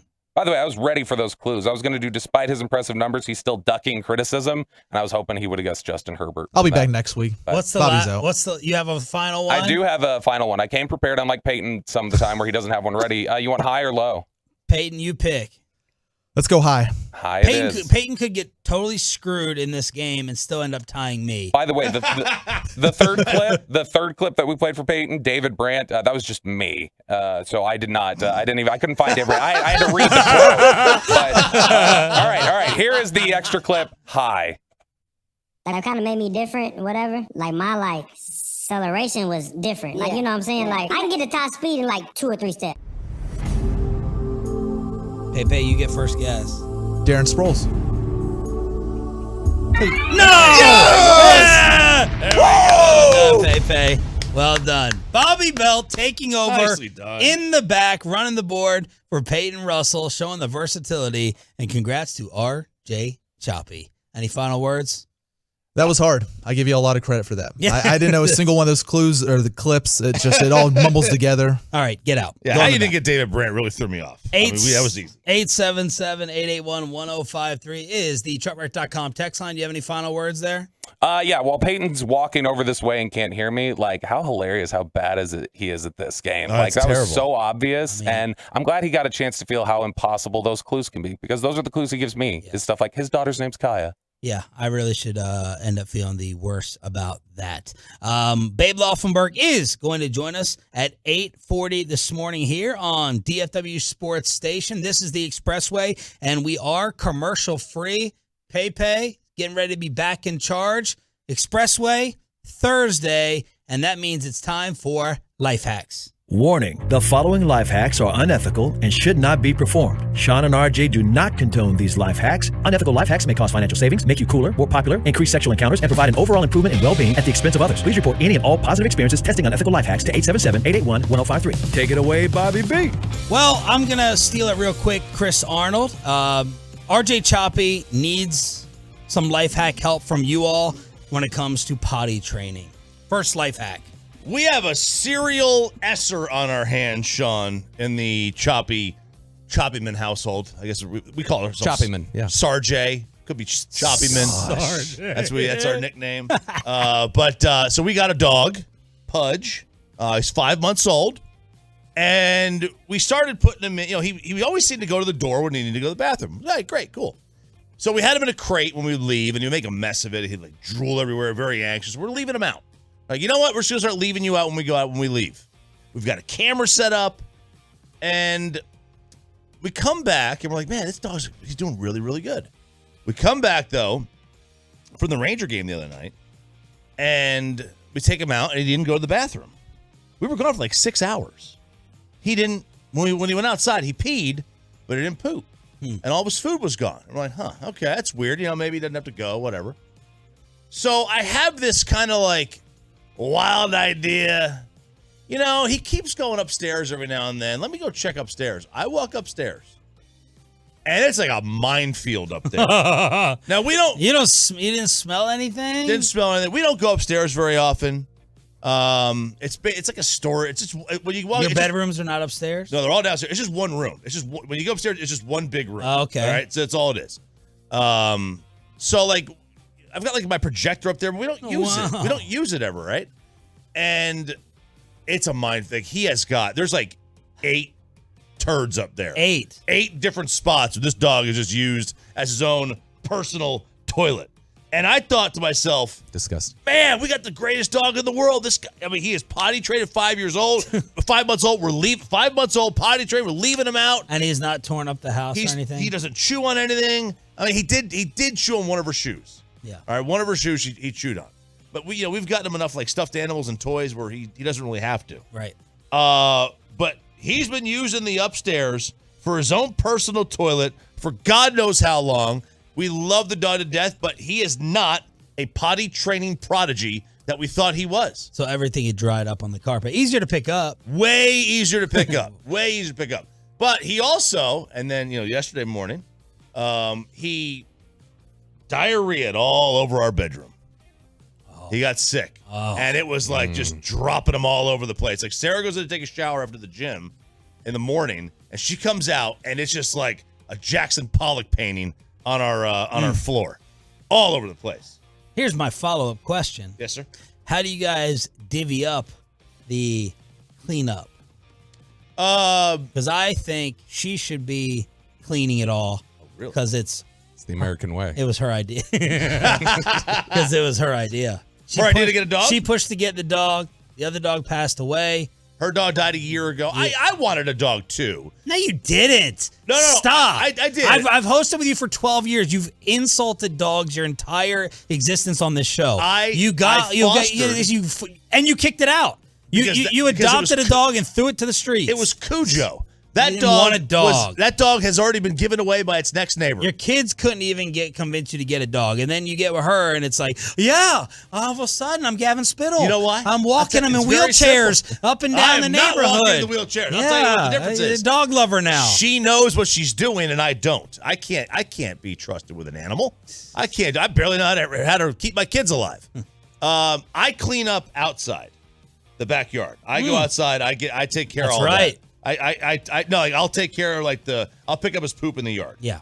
And whoever finds it, if I go home, it's sitting on the floor, I'll clean it up. If not, she will. She's more fanatical about disinfecting it than I am.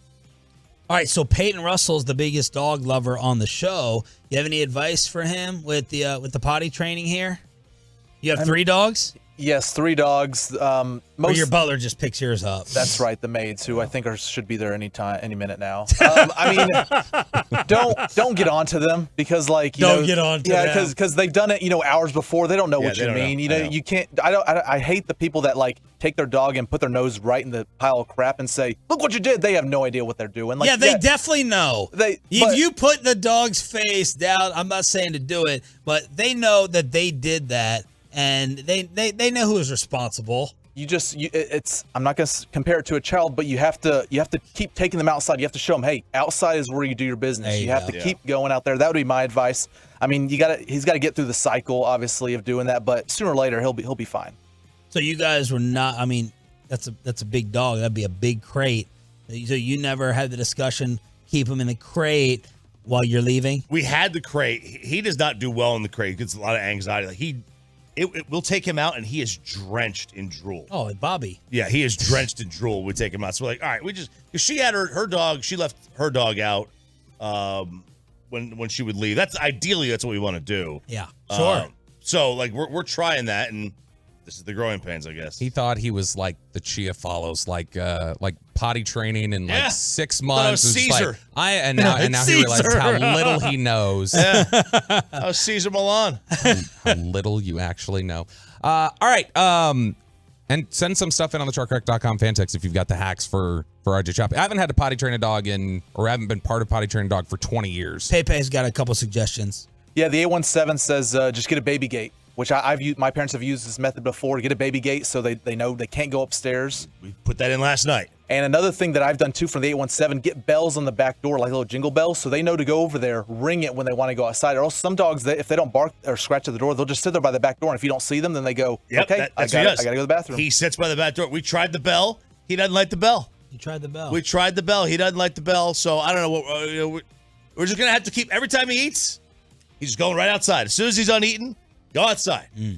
Goodness, the little pampered dog. It sounds like you're raising a spoiled brat, is what it sounds like to me. To be honest, like you gotta have some accountability with him. Spare the rod, spoil the dog. That's what I always say. You got the CD lamb of dogs over there. The CD lamb of dogs just sitting by himself.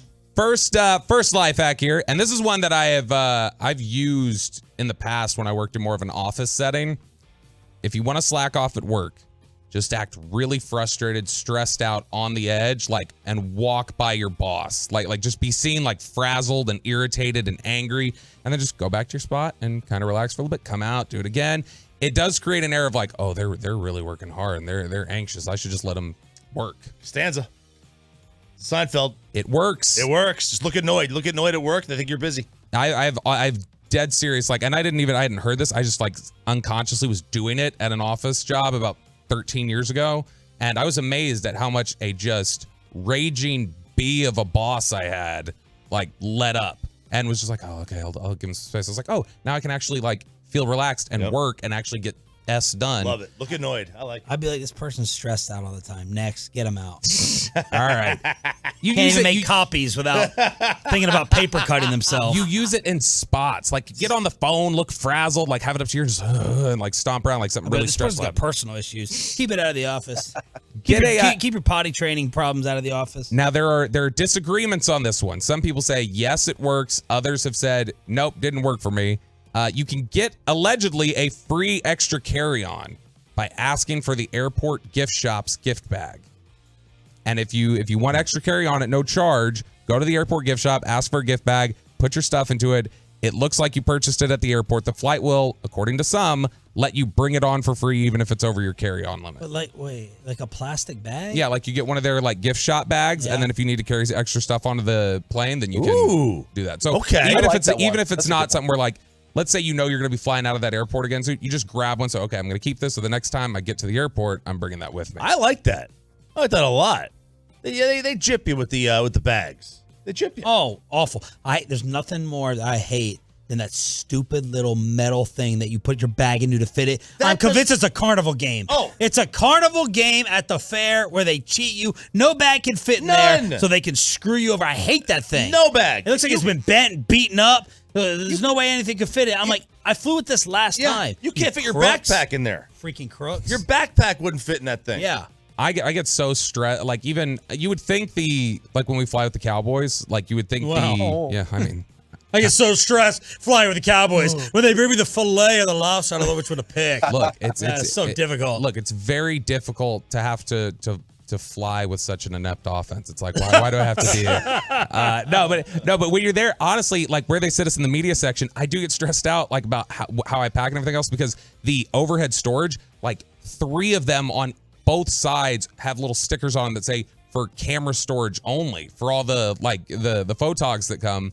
And so your spot above you, a lot of times you don't have anywhere to put it.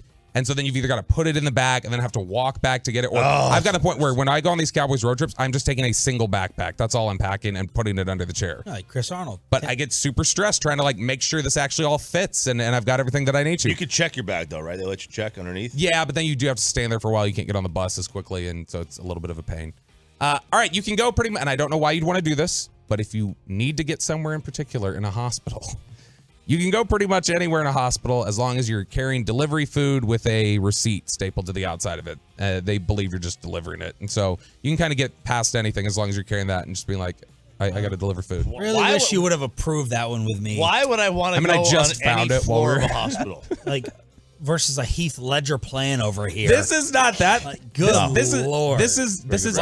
I'm bringing awareness to the hospitals of Dallas to say, don't let the Grubhub drivers just bring anything they want in. That's what this is a service we're doing. We're pointing out the weaknesses in your defense so you can tighten it up, Dan Quinn. That's what we're doing here. You can get lost in a hospital, man. But I ended up knowing Baylor inside and out. Inside and out, gift shop, food. You go and get the little drinks. All the ice, all of it. It's a maze.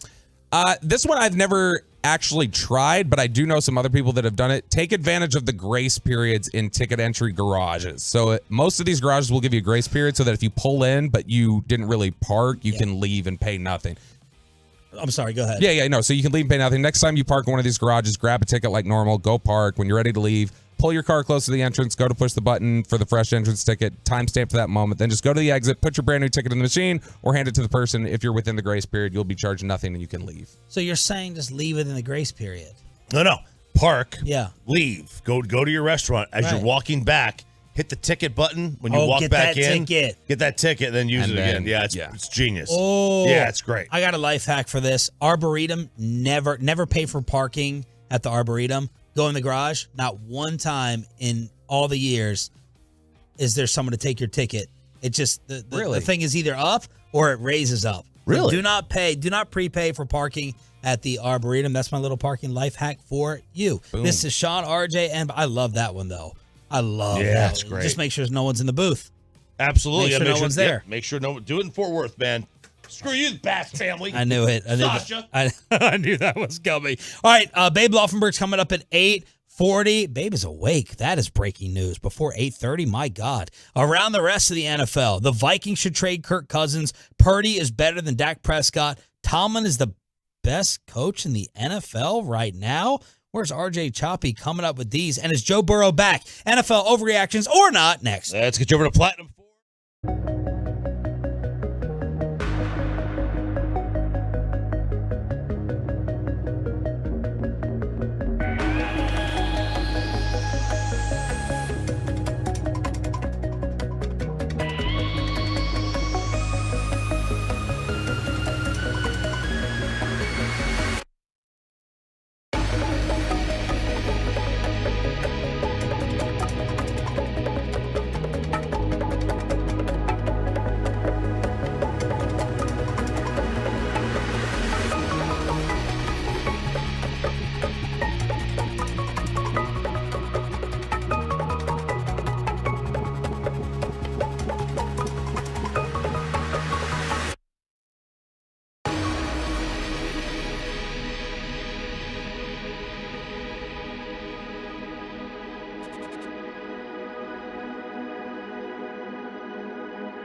From our fan studios, secured by DFWsecurity.com, this is Sean and RJ on 105.3 The Fan.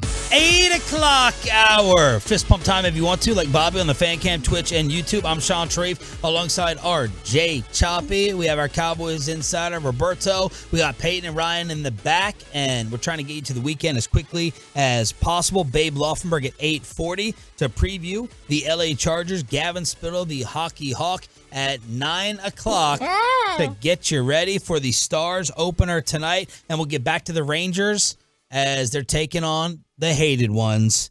8:20, back to the Rangers after the Astros closed out the Twins in their ALDS series. And tomorrow we are in Mansfield for the next stop of the Firehouse Tour. More on that in a little bit. Right now, NFL overreactions or not with RJ Choppy. And it's like cleaning up leftovers. We got to get some of these Dak Prescott leftovers out of the fridge. In the past 3 days, Choppy has sent me Dak, Russell Wilson, Dak, Alex Smith, Dak, Kenny Pickett. Today, Dak, Brock Purdy. Is it Brock still? Yeah, it's Brock Purdy. And tonight, by the way, Thursday Night Football, Denver, Kansas City. Man. So let's eat some of these Dak leftovers. Why do they continue to think that we want to see the Denver Broncos? Well, you didn't know what Denver was going to be. It was an intriguing question. You thought they were going to be back, so they put the game on for you. Those Russell Wilson, Sean Payton believers. You know, Sean Payton, big, high-profile name. In case Denver had this bounce-back year, like some thought, you put them on with an AFC West matchup. There's your answer. There you go. Okay, do you want some overreactions? Is that what you want right now? Want to do some of that? Yeah. Let's do some of that. I mean, but I want to clean up some of the Dak leftovers. All right, well, let's do this.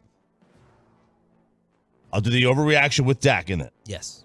Brock Purdy is a better quarterback than Dak Prescott. It's not an overreaction. Now, look, it's easy to take this last game, and it's easy to take, we do have about a year of games now. Got to factor in the system, got to factor in the weapons, got to factor in the coaching. It's hard to argue from a processing standpoint, from a calm, cool, and from an accuracy standpoint that Purdy is not better. It's not an overreaction, and right now I would say that Purdy is a better quarterback than Dak. Although I am trying to keep into account all of the awesome circumstances. Now, again, Dak is not starving either.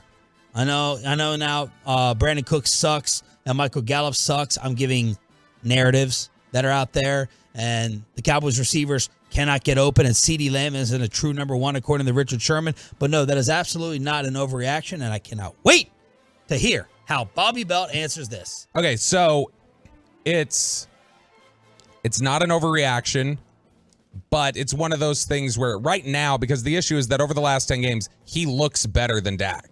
So the way he's played over the last 10 games is better than Dak has played over the last 10 games. So because of that, it's naturally not an overreaction. It's at least a conversation. Do I agree with it? Not necessarily, but it's at least a conversation that you could say he's played better during the entire sample size that we've seen of him. So you can at least ask the question.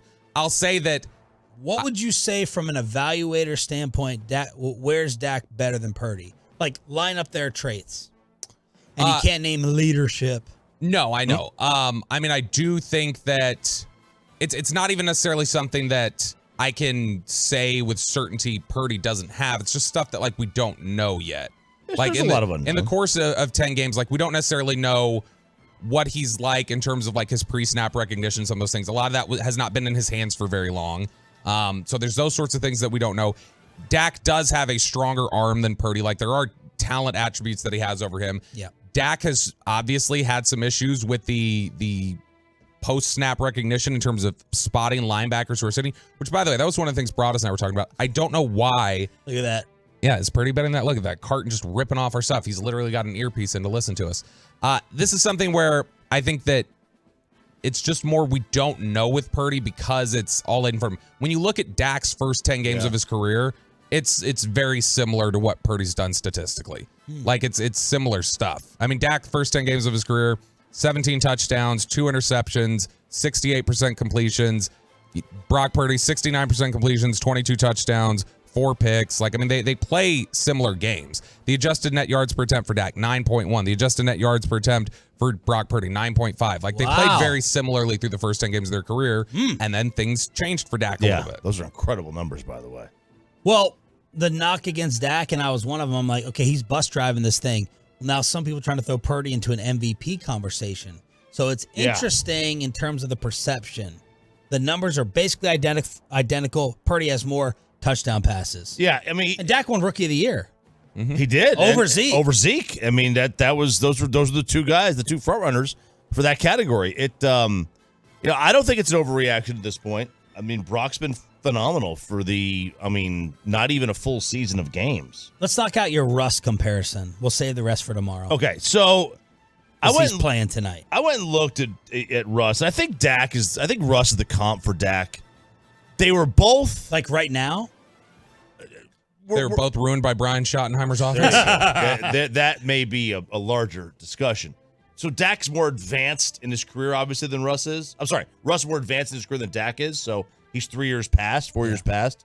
But I went and looked I just took their QBRs, their first. So Russ's rookie deal and then Dak's before Dak signed the big one. It's Mr. Unlimited. Man, isn't it interesting? We haven't heard a quote from him this year. I haven't heard a soundbite, nothing. Not a story, zero. Well, Peyton's not going to let him talk. It's like, you shut your mouth, man. On Russ's rookie deal. Yeah, I make the dumbass comments around here. His QBR was, and I'll round up or down, 73, 67, 70, 69. Nice. Dak was 78, 70, he had a down year, 55, and then 72. And then he has 73.1 in 2020. He was franchise tagged that year in 2020. Yeah, he was playing on the tag, and then he got hurt. And then he got hurt, so only a handful of games in. After Russ signed his extension, 57, 62, 63, 72, 67, and then the last 3 years, 55, 39, and then 45. Dak, since the extension, 55, 60, 65.1. Those are drops. Those are drops. Now, Russ's drop has been steeper the last few years because he's gotten older. But I think we've hit a point where it's like, I think Russ might be the comp, and I agree. We can't have it both ways. And Bobby said this a long time. We can't say the talent of this team is great and that the QB is great too. Because if that's the case, and then also that Kellen was a great offensive coordinator, but that the offense stinks at the same time. Right? That you can't say all those things. But coaching has never really hindered Josh Allen or Joe Burrow from putting up numbers. Right. It's never. And Zach Taylor was a joke. He was about to get fired. People are like, Sean McDermott is potentially on the hot seat. Coaching did elevate Allen, though. A lot of people feel like coaching did he was Helped having him. trouble the first years, and coaching did elevate him. I can buy that. There's a common denominator. There's a common Dak-ominator. When you sit there and look at, all the different things, it's like, okay, well, this isn't getting us over the hump. This system, I know I was going to say the last system had them at the top of the NFL with the stats. They didn't think it was good enough. Good point. Well, Sean. now you can't do the West Coast and Kellen's and Garrett's. You don't have to keep looking around the room, in my opinion. Other overreactions in the league. All right, other ones that we've got from here. And this is, okay, you ready for this? Joe Burrow went 36 of 46 for 317, 3 touchdowns, 1 interception. Joe Burrow is back. I'm going to say, well, it's definitely not an overreaction, and it's because of the quote he gave. He feels that he can move around and make some more plays. So I'm going to say it's not an overreaction. Joe Burrow can be back. Do I think it's going to save the Bengals? Probably not. Not an overreaction. Burrow's back. I think it's a little bit of an overreaction, not because I think Burrow's regressed heavily or anything like that, but just you're going to need to see it consistently before I think you can say that he's back, because it was such a struggle early on. And listen to these numbers here, okay? 24 of 31, 296, 2 touchdowns, no interceptions, 127 passer rating, QBR of 80. You know what that was? That was Dak Prescott 3 weeks after his hamstring strain against Atlanta. So, you have seen, Dak struggled the rest of that year and couldn't find consistency, and he had struggled a lot due to that hamstring causing problems, but there were still pockets of it where he looked okay. I think it hampers your consistency. So Burrow putting up numbers like that, it's great, it's encouraging, but like we have seen these one-offs with guys who have struggled with calf strains. Good news for them is that they're only a game out. As bad as they've played this year, they're only a game out of first in their own division. Wow. Because the Steelers... Because Lamar's receivers can't catch. There you go. The Steelers and Ravens are tied for first at 3-2. Speaking... The Steelers are tied for first in the division? Yeah. What a gross... I have always hated the AFC North. They're 3-2. Freaking gross division. It is the, like, damn Big Ten of NFL football. Yes. It is. Well, speaking of the Steelers, Mike Tomlin is the best coach in the NFL right now. Where did you come up with that? How? Because they're 3-2? They're winning games. He never has a losing record.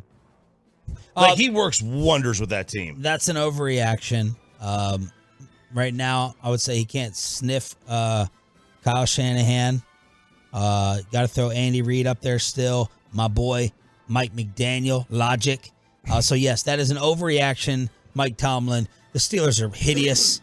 They still can't score. Their offensive coordinator, man, I got to hear his interview after he was not happy that Kenny Pickett changed the play to win it to George Pickens. That reaction that went viral. The Matt Canada reaction? With him not celebrating. Overreaction that Tomlin is the best coach in the NFL. So I'm going to say not an overreaction. I wouldn't agree with it, but I do think that he's in contention. The fact that he kept things, and I've pointed this before, but the fact that he kept things as stable with Antonio Brown in that building as long as he did and some of the other things that have occurred there, the fact that he's, it's 16 consecutive years now with a winning record, or at or above 500, wherever he is. He's not finished below 500. That's a Tom Landry-like run for the Cowboys from the 70s up through the 80s.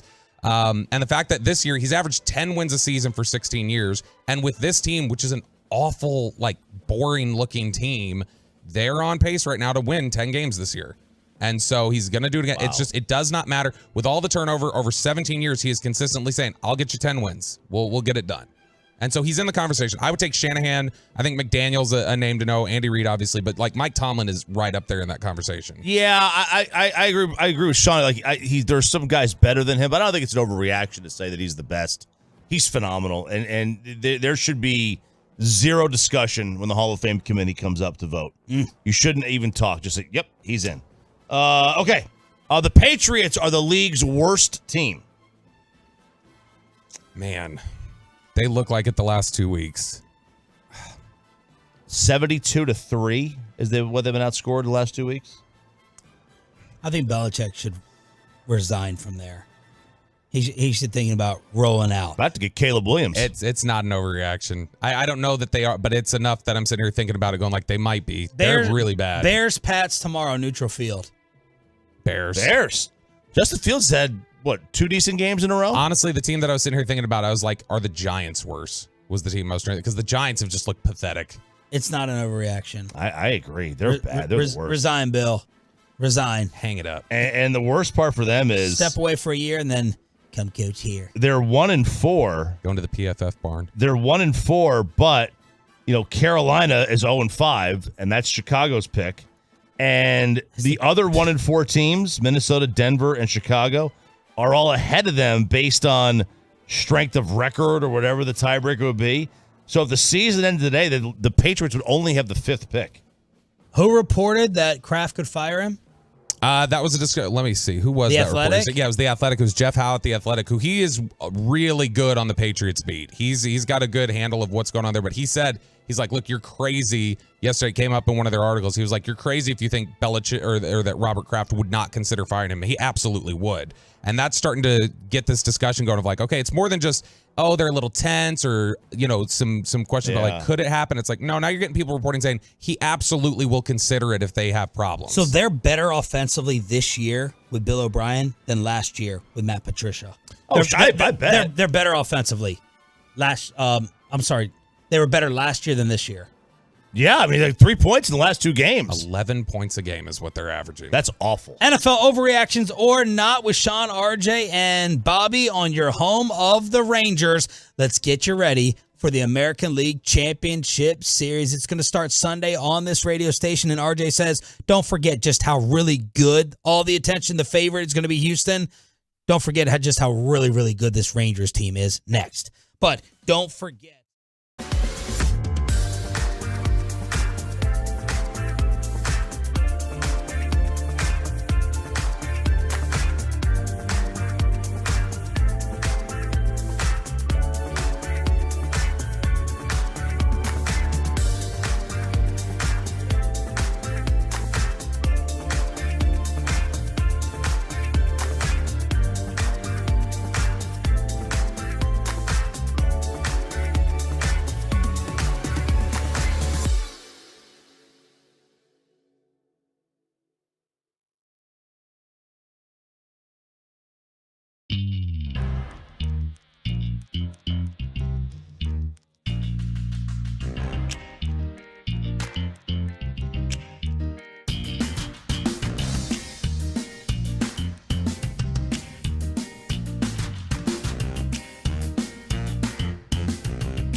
donation.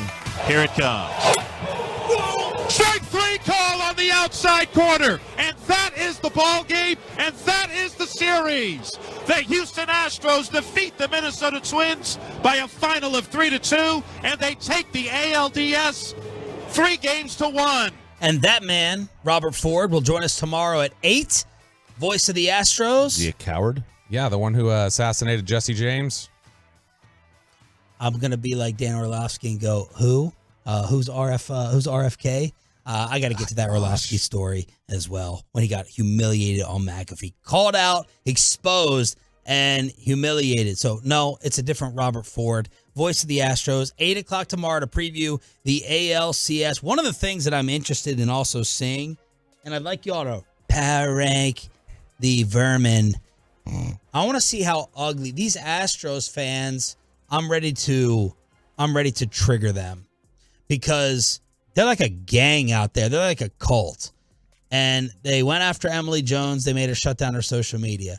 They went after Hurtado Barbecue. Let's leave 1-star reviews. There's a nastiness to this fan base that I'd like to compare to Philly and San Francisco because they like get together and they're really annoying on social media. And I'm looking forward to hopefully getting under their skin if the Rangers get off to a good start in this series. So the Astros fan base, the 49er fan base, the Eagle fan base.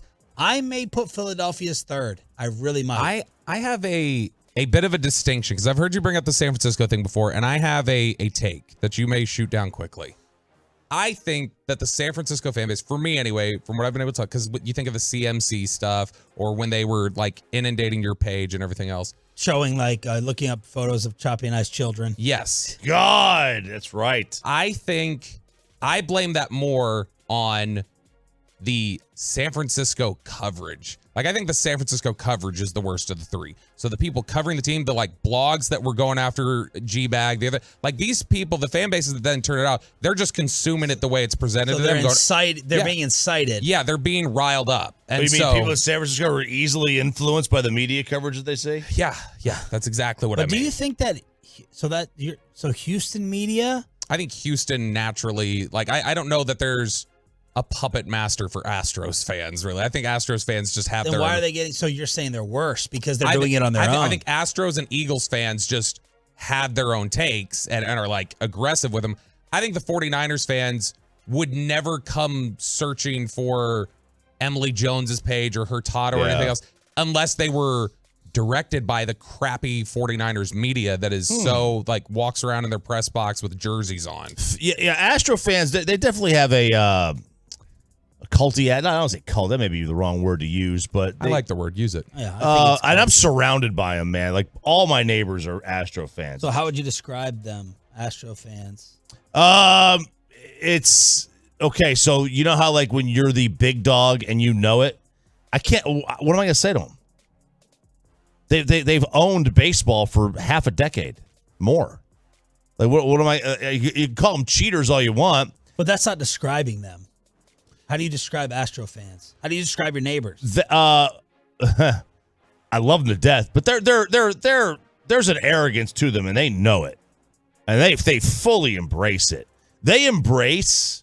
So you know how the Red Sox, just like Cowboy fans, Longhorn fans, arrogant. You know how the Red Sox and the Cub fans, towards the end, eventually embrace the lovable loser mentality. Sure. They have embraced the bad guy, and they've embraced it. They're like, yep, they don't care about the cheating. They will deflect. Everybody's cheated, and they're probably right to an extent. Maybe nobody went to the levels they did, but the ones I know, they've really embraced the cheater aspect. Why are Twin fans?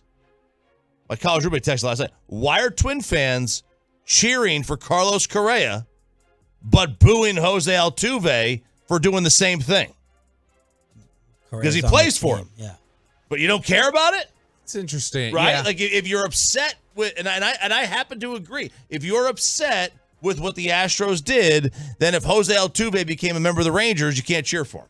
I would have. You got to call him a cheater at least. I would You got to have at least call him a cheater. I remember having this conversation with Sandler years ago. I was like, because there was like talk of like, could Josh Donaldson end up with the Rangers or could Jose Bautista end up with the Rangers? I was like, if they ended up with the Rangers, I would literally not cheer for those two players. I don't like them. I despise them. I hate what they represent.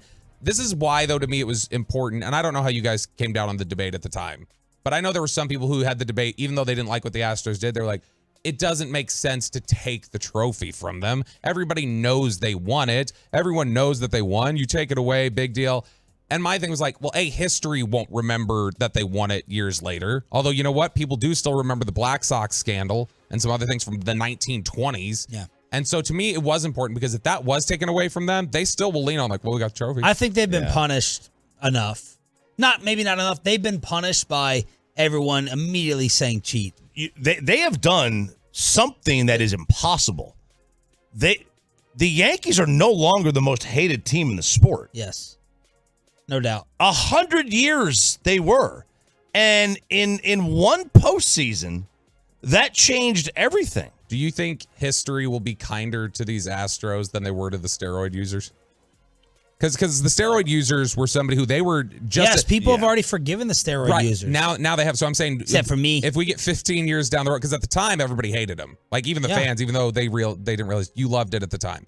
Now they look very positive, and I go, everybody was doing it. So I wonder if, like, 18 years from now, do people go to the Astros and say, everybody was doing it, who cares? There was also zero contrition from them. Yeah. Nothing. None. Altuve, such a little likable dude. No, he was a jackass about it. All of them were jackasses about it. They really were. No contrition. All you got to do is be a little bit genuine and sincere with your apology. Nothing from it. But Choppy says, now they're going to be the favorites. They are in Vegas right now. They are at FanDuel. They're plus 220 to win the World Series. They are the favorites. The Astros are a little bit more than 2-1. Then the Rangers on FanDuel at 3-1, so plus 300. Then the Phillies at plus 330, so you bet $100, you win 330. Then the Diamondbacks at plus 440. If you think the Braves can come back from and just win 2 games here in this series, and then they would obviously be the favorites against the Diamondbacks, and then they'll probably be the favorites against anybody. But you could get them at 6-1 right now. That's pretty good odds for the team that was the number 1 seed in the league. Hard to forget the San Francisco 49er type beatdown that they put on us at the beginning of September. 39-10 outscored in the series. 9-4 season head-to-head edge. That's why they won the American League West. Came down Kyle to Tucker, the tiebreaker with your little Kyle Tucker. But you got a little Ranger reminder? Yeah, we will. I don't think we can fully grasp how good this Ranger team is because the bullpen blew so many games for them this year.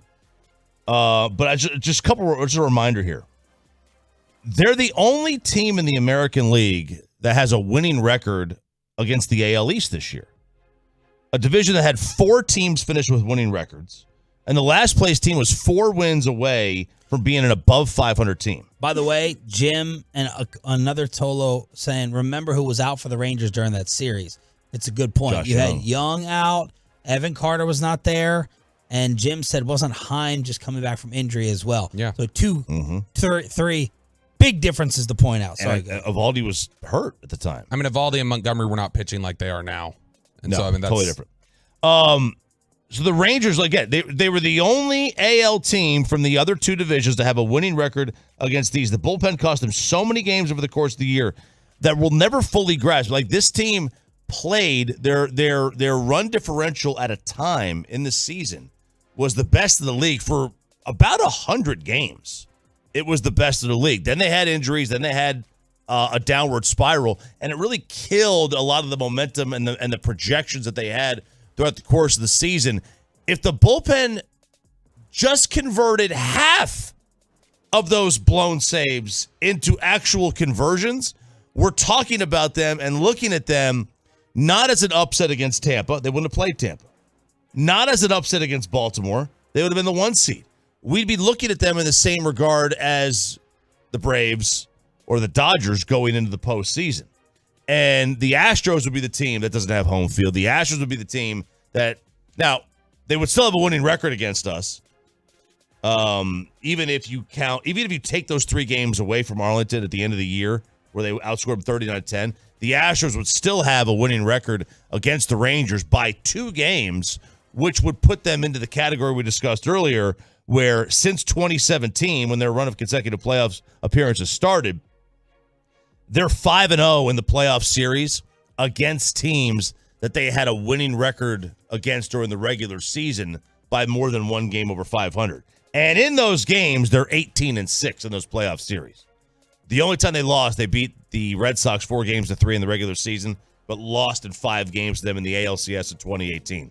So the Astros, when they have beat you in the regular season and handled you since this 2017, run, they've absolutely destroyed you in the playoffs. And that's the scary part. Tolo Chris said, Astros fans are cartoon characters. Most couldn't name you 2 players who played there before 2017 but claim to be lifers. They claim they're America's team and don't get that nobody respects them or thinks what they do is legitimate. So I was just wondering how you'd rank them. Eagle fans, Niner fans, Astro fans on the truckwreck.com text line. Yeah, for the 817, the Houston fan base is like the new East Coast fan base. They're obnoxious and loud. And then from the 214, Philly is still the worst by far out of all of these. Okay. 877-881-1053. That crap, man. We have a Tolo that was there, sent me a DM this morning that he was at the game last night in Philly. He says he flew from DFW to watch Bryce Elder throws from Decatur. He said the crowd's insane. When they jump around the stadium shakes, they boo every batter all game. They stood the entire time. They registered an earthquake, I think. It was there the other day. He said it's like Section 133 duplicated by 45,000 fans. If you haven't been, you have to go see that place. Babe Laufenberg, help us fix the Cowboys offense to preview the Chargers next. Let's get you over to QC Kinetics. Get you healthy. And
on 105.3 The Fan. Segment here brought to you by Classic Chevrolet. Texas, it is Classic Truck Month at Classic Chevrolet. Like you, grit runs deep. They're determined to get you the toughest trucks with the biggest savings. Over 300 new Silverados on the ground. Unprecedented one-time offers. Claim yours before it's all gone. This is Texas. This is Classic Chevrolet. Find new roads. Let's bring in Cowboys color analyst Babe Laufenberg, brought to you by Johnson Fitness and Wellness Home Fitness Equipment Stores. Babe joins us every Thursday at this time here on Sean and RJ. Good morning, sir. How are you? Good morning, gentlemen. Doing great, and we're going to try this trivia thing again this week. Now, you didn't get it last week. Ooh. This will be short and sweet. Kellen Winslow. Great player, but not the answer. Okay, ready? Yep. Yeah. Only two quarterbacks in NFL history have thrown for 25 touchdown passes in each of their first 3 years in the league. So only 3 quarterbacks have thrown 25 touchdown passes in each of their first 3 years. That's a lot of names in there, though. There could be, right? Okay, so 3. Russell Wilson. I will withhold the yes or no. Russell Wilson, Peyton Manning, and... No, sorry, 2. No, 2. Russell Wilson and Peyton Manning. Fouts and Manning. Fouts was a late bloomer. Anybody else? Rivers and Manning. That's it. Let's see if my man is Peyton Russell. Is his microphone working? Yeah, I'm guessing it's going to be some Chargers player, right? Maybe a Justin Herbert thrown in there. Oh, Herbert and Russ. Give me another one. I think you already named it. Breeze. Tennessee guy. Herbert, Breeze, and Manning. Herbert and Dak. Peyton, what'd you say? Manning and Herbert. Peyton wins again. Dude. Peyton Manning. High-low champ. Justin Herbert. Only 2 guys. He got it last week too. Peyton did. High-low champ. He's telling Peyton the answers when he's getting them on the phone. I would never tell Peyton. I don't even like Peyton. Well done. Well done. All right, we're set here. Mike McCarthy versus Kellen Moore. Set us up for the big fight, the big matchup. Isn't it fun? Don't you wish it were a heavyweight fight where they get up and they stare each other down and maybe a little fight breaks out beforehand instead of all the, I have such respect for Mike and I have such respect for Kellen. It's going to be a fun angle for sure. And I think it would have be a little bit bigger if it weren't for the fact that, Rangers are in here and we're still dissecting the 49ers debacle out there, and the Dallas Stars dropped the puck tonight for the first game of the season. So I think there's just so much going on. But, I think it's going to be an interesting little sideline there as to how those two offenses come up against each other. And with the juxtaposition right now, the Chargers offense is good, and they're throwing the ball down the field. The Cowboys offense has not been great, and they're not throwing the ball down the field. What did you see in dissecting the 49ers massacre?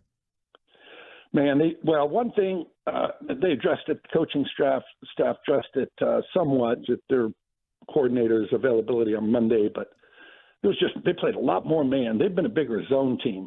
So I don't want to say they fooled them, because it's really 3 ways you can play defense, right? You can play zone, you can play man, or you can play match zone, match man with the zone. So I don't think guys get out there and go, oh my gosh, they're playing me man coverage, right? Been doing that since the 6th grade, but just no separation from the receivers. I mean, I go back, of course, I look at the tape, and I know a lot of people do now. There's access to it. And I'm just kind of, for the most part, saying, well, show me the guy you want Dak to throw to here, because there's nobody open. I think Gallup has done a poor job with his route running. Dak tried to get him a couple times on deep balls, and it just wasn't there, and just didn't look good. And sometimes those things, as you all know, can snowball. All of a sudden you're not making a first down, which they didn't the first 2 drives. Then you get behind. Now you're pressing. So that game just had, I don't want to say disaster written all over it, which it turned out to be, but the only play, I said before the game, guys, Dak needed to make 2 or 3 plays in the game. He needed to make 2 or 3 that you say, wow, that was a heck of a throw, that was a heck of a play, whatever the case was. And as it turned out, he probably needed to make about 10, the way the defense played. I thought it would be a more competitive game, and he's got to make a couple. But, he had Cooks, the play where he was rolling out to his left. I don't want to say you got to hit that tough throw, yeah, but NFL quarterbacks hit that throw. And if you hit that throw, you know, it could be a 21-14 game at the half, and you've got the ball coming out. And, you know, he threw it about 5 yards into the stands.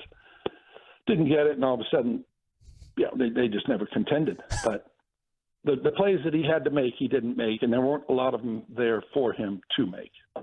How long does it take to fully pick up a new system like this? Well, if it were a new system, it would take a while. Although we've seen guys jump in. Kurt Warner, right? When he started his career, he was a guy that hadn't really taken a snap. How long did it take for Dak to pick up a system his rookie year? Went 13-3. Yeah. So the system is basically in place of what they had. I mean, if you were going to put a percentage on it, is it 80-20? But the way you call things, the verbiage, you know, a lot of it is pretty much the same. So I don't put a lot of stock in Dak having to learn a new system. I mean, shoot, if you got a press no help fade, doesn't matter what system you're in. Yeah. You just go out, you beat the guy, and they just couldn't do it. Babe, when we talk about the system, though, it definitely feels like they're avoiding the middle of the field. Whatever system it is that you're implementing, you're trying to put in, aren't there limitations on how impactful it can be or how, you know, productive it can be if you're just saying, hey, work this third of the field, but stay out of here? Well, I don't know that they're intentionally calling things to keep them from working the middle of the field. I mean, I could show you routes from this game, in routes where a couple of them where I want to say, wow, turn that one loose. So I don't think it's necessarily that they're not trying to get people down the middle of the field. Maybe if you looked at the numbers in it, and maybe you have, maybe they're throwing it fewer times toward the middle of the field. That could be for a variety of reasons. One being, you know, you don't have Dalton Schultz hitting the middle of the field. Brandon Cooks, if you put him in the slot, he's a difficult guy to find down the middle of the field because of his size.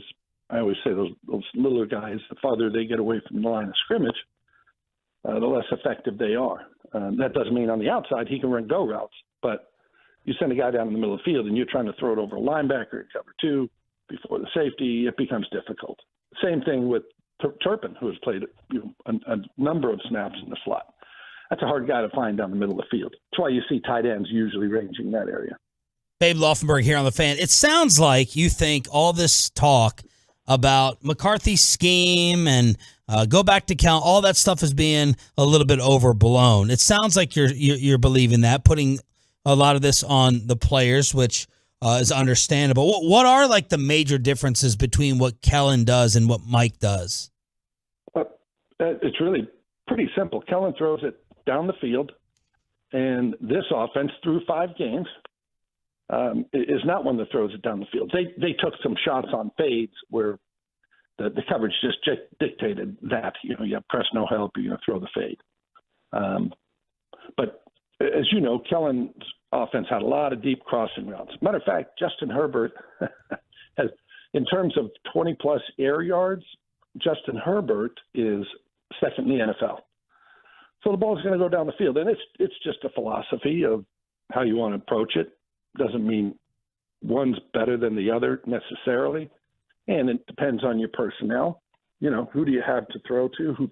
Do we have guys that can go down the field? But Kellen, I think, is always looking for the bigger play. Now, he's never said it, but remember Bruce Arians used to say, no risk it, no biscuit? Mm-hmm. Yeah. So he looked at everything deep to short, man. He was going to take that deep shot. If I can't get it, I'll drop it down. Whereas this offense so far has been, hey, if we have a guy in a 5-yard hook, get him the ball. Now, do you view that as a foolish change? Like, is that something screaming through our TVs and our radios? Like, this isn't working. This is not a good skill set, you know, to match Dak Prescott with. I don't see it as a foolish change. I just see it as a philosophical change. And, you know, you could get 32 different coordinators in here, play callers, and each one of them is going to be a little bit different. When you watch their scheme and how they run things. Shanahan's scheme, and he really has taken that from not only his father, but then from Sean McVay. So all those things kind of tie in together. You can see the influences of different systems, which is why I do think it's good to be in different systems at some point. Now, let me just say this. I played for 4 teams in 8 years.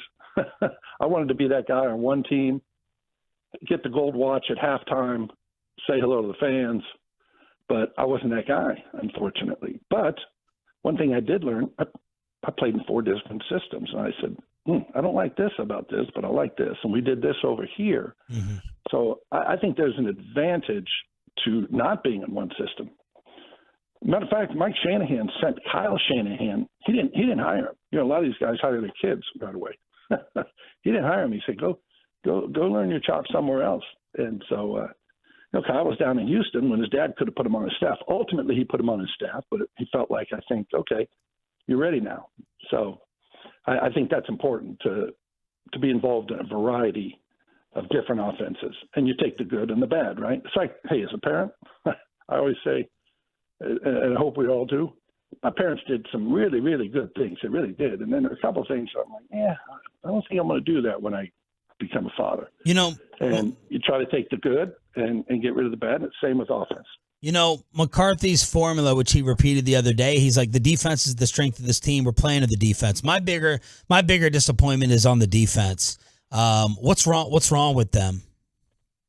No, and I think, honestly, I think it's a great philosophy. If I had a defense that I thought was playing as well as we thought this one was going to, and has for 3 of the 5 games, you don't want to put them at risk. You just say, hey, if we just kind of control this football a little bit here, other teams not going to score over 17 points. We'll win the game.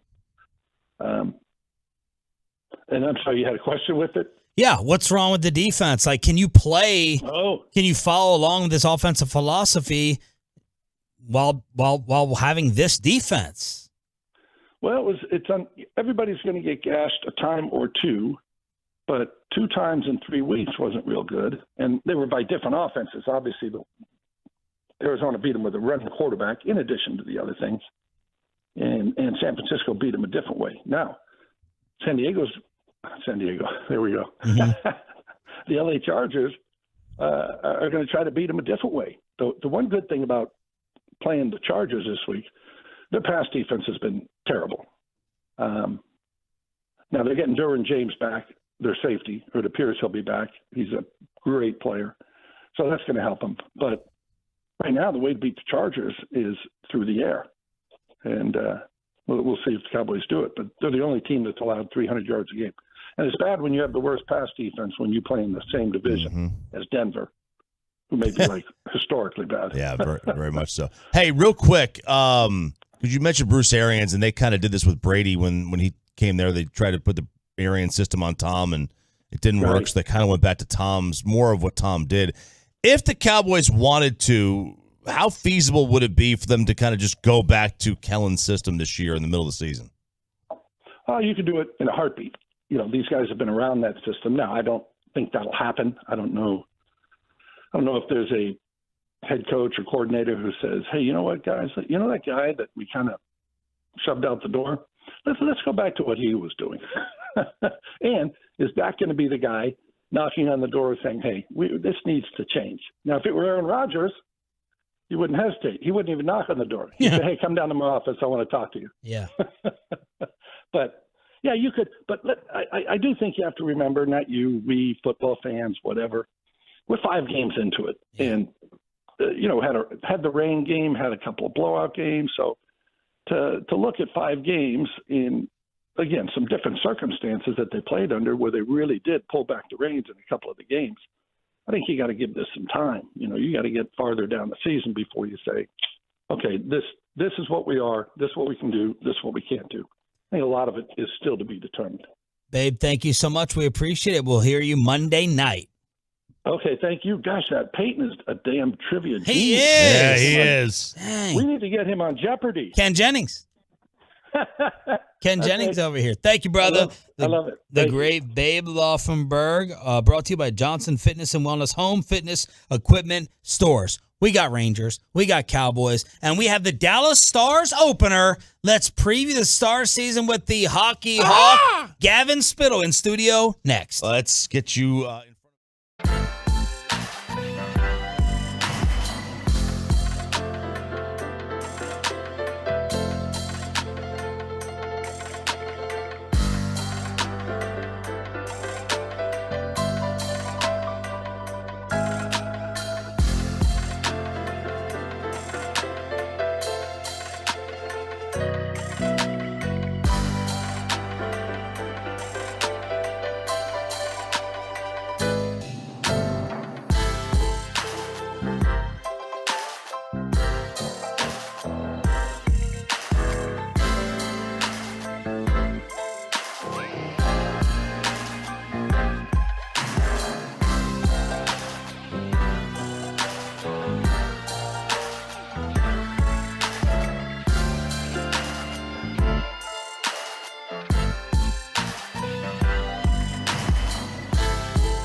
From our fan studios secured by DFWsecurity.com, this is Sean and RJ on 105.3 The Fan. Final hour fist pump time, and you are seeing a very fast pace from a lefty in studio. Bobby's slow pace, Choppy's righty. It's the Hockey Hawk and our boss, Gavin Spittle, in studio to kick off the 9 o'clock hour on Sean and RJ. What's up, man? Second best lefty on the staff behind Mike Bassick, baby. Ooh. I don't think anyone else is lefty. I was gonna say, is Bassick even one though? Well, in terms of what?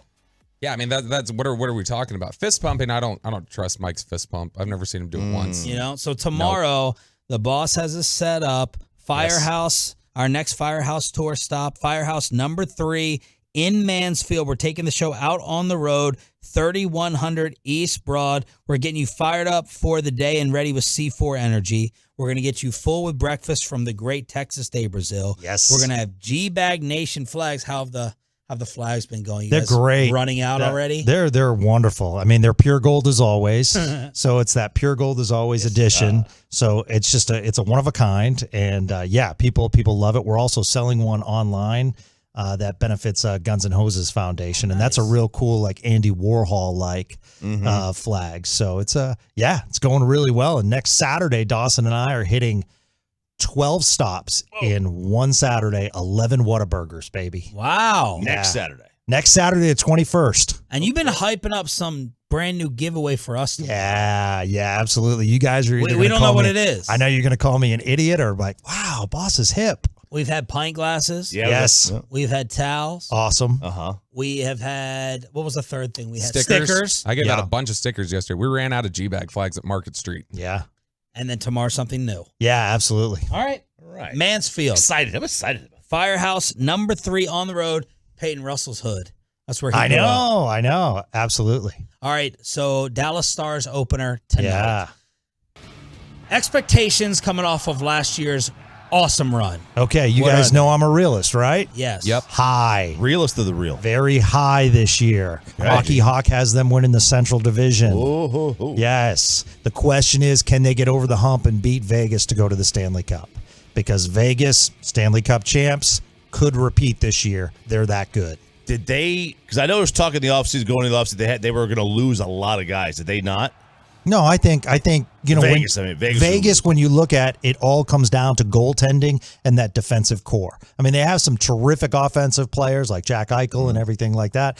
But their physicality, along with their defense, they're just so tough to beat in the defense. It's like in the playoffs, they put up a wall, and so they can beat you offensively, but at the same time, they, like we saw against the Stars, they're going to force you to make mistakes.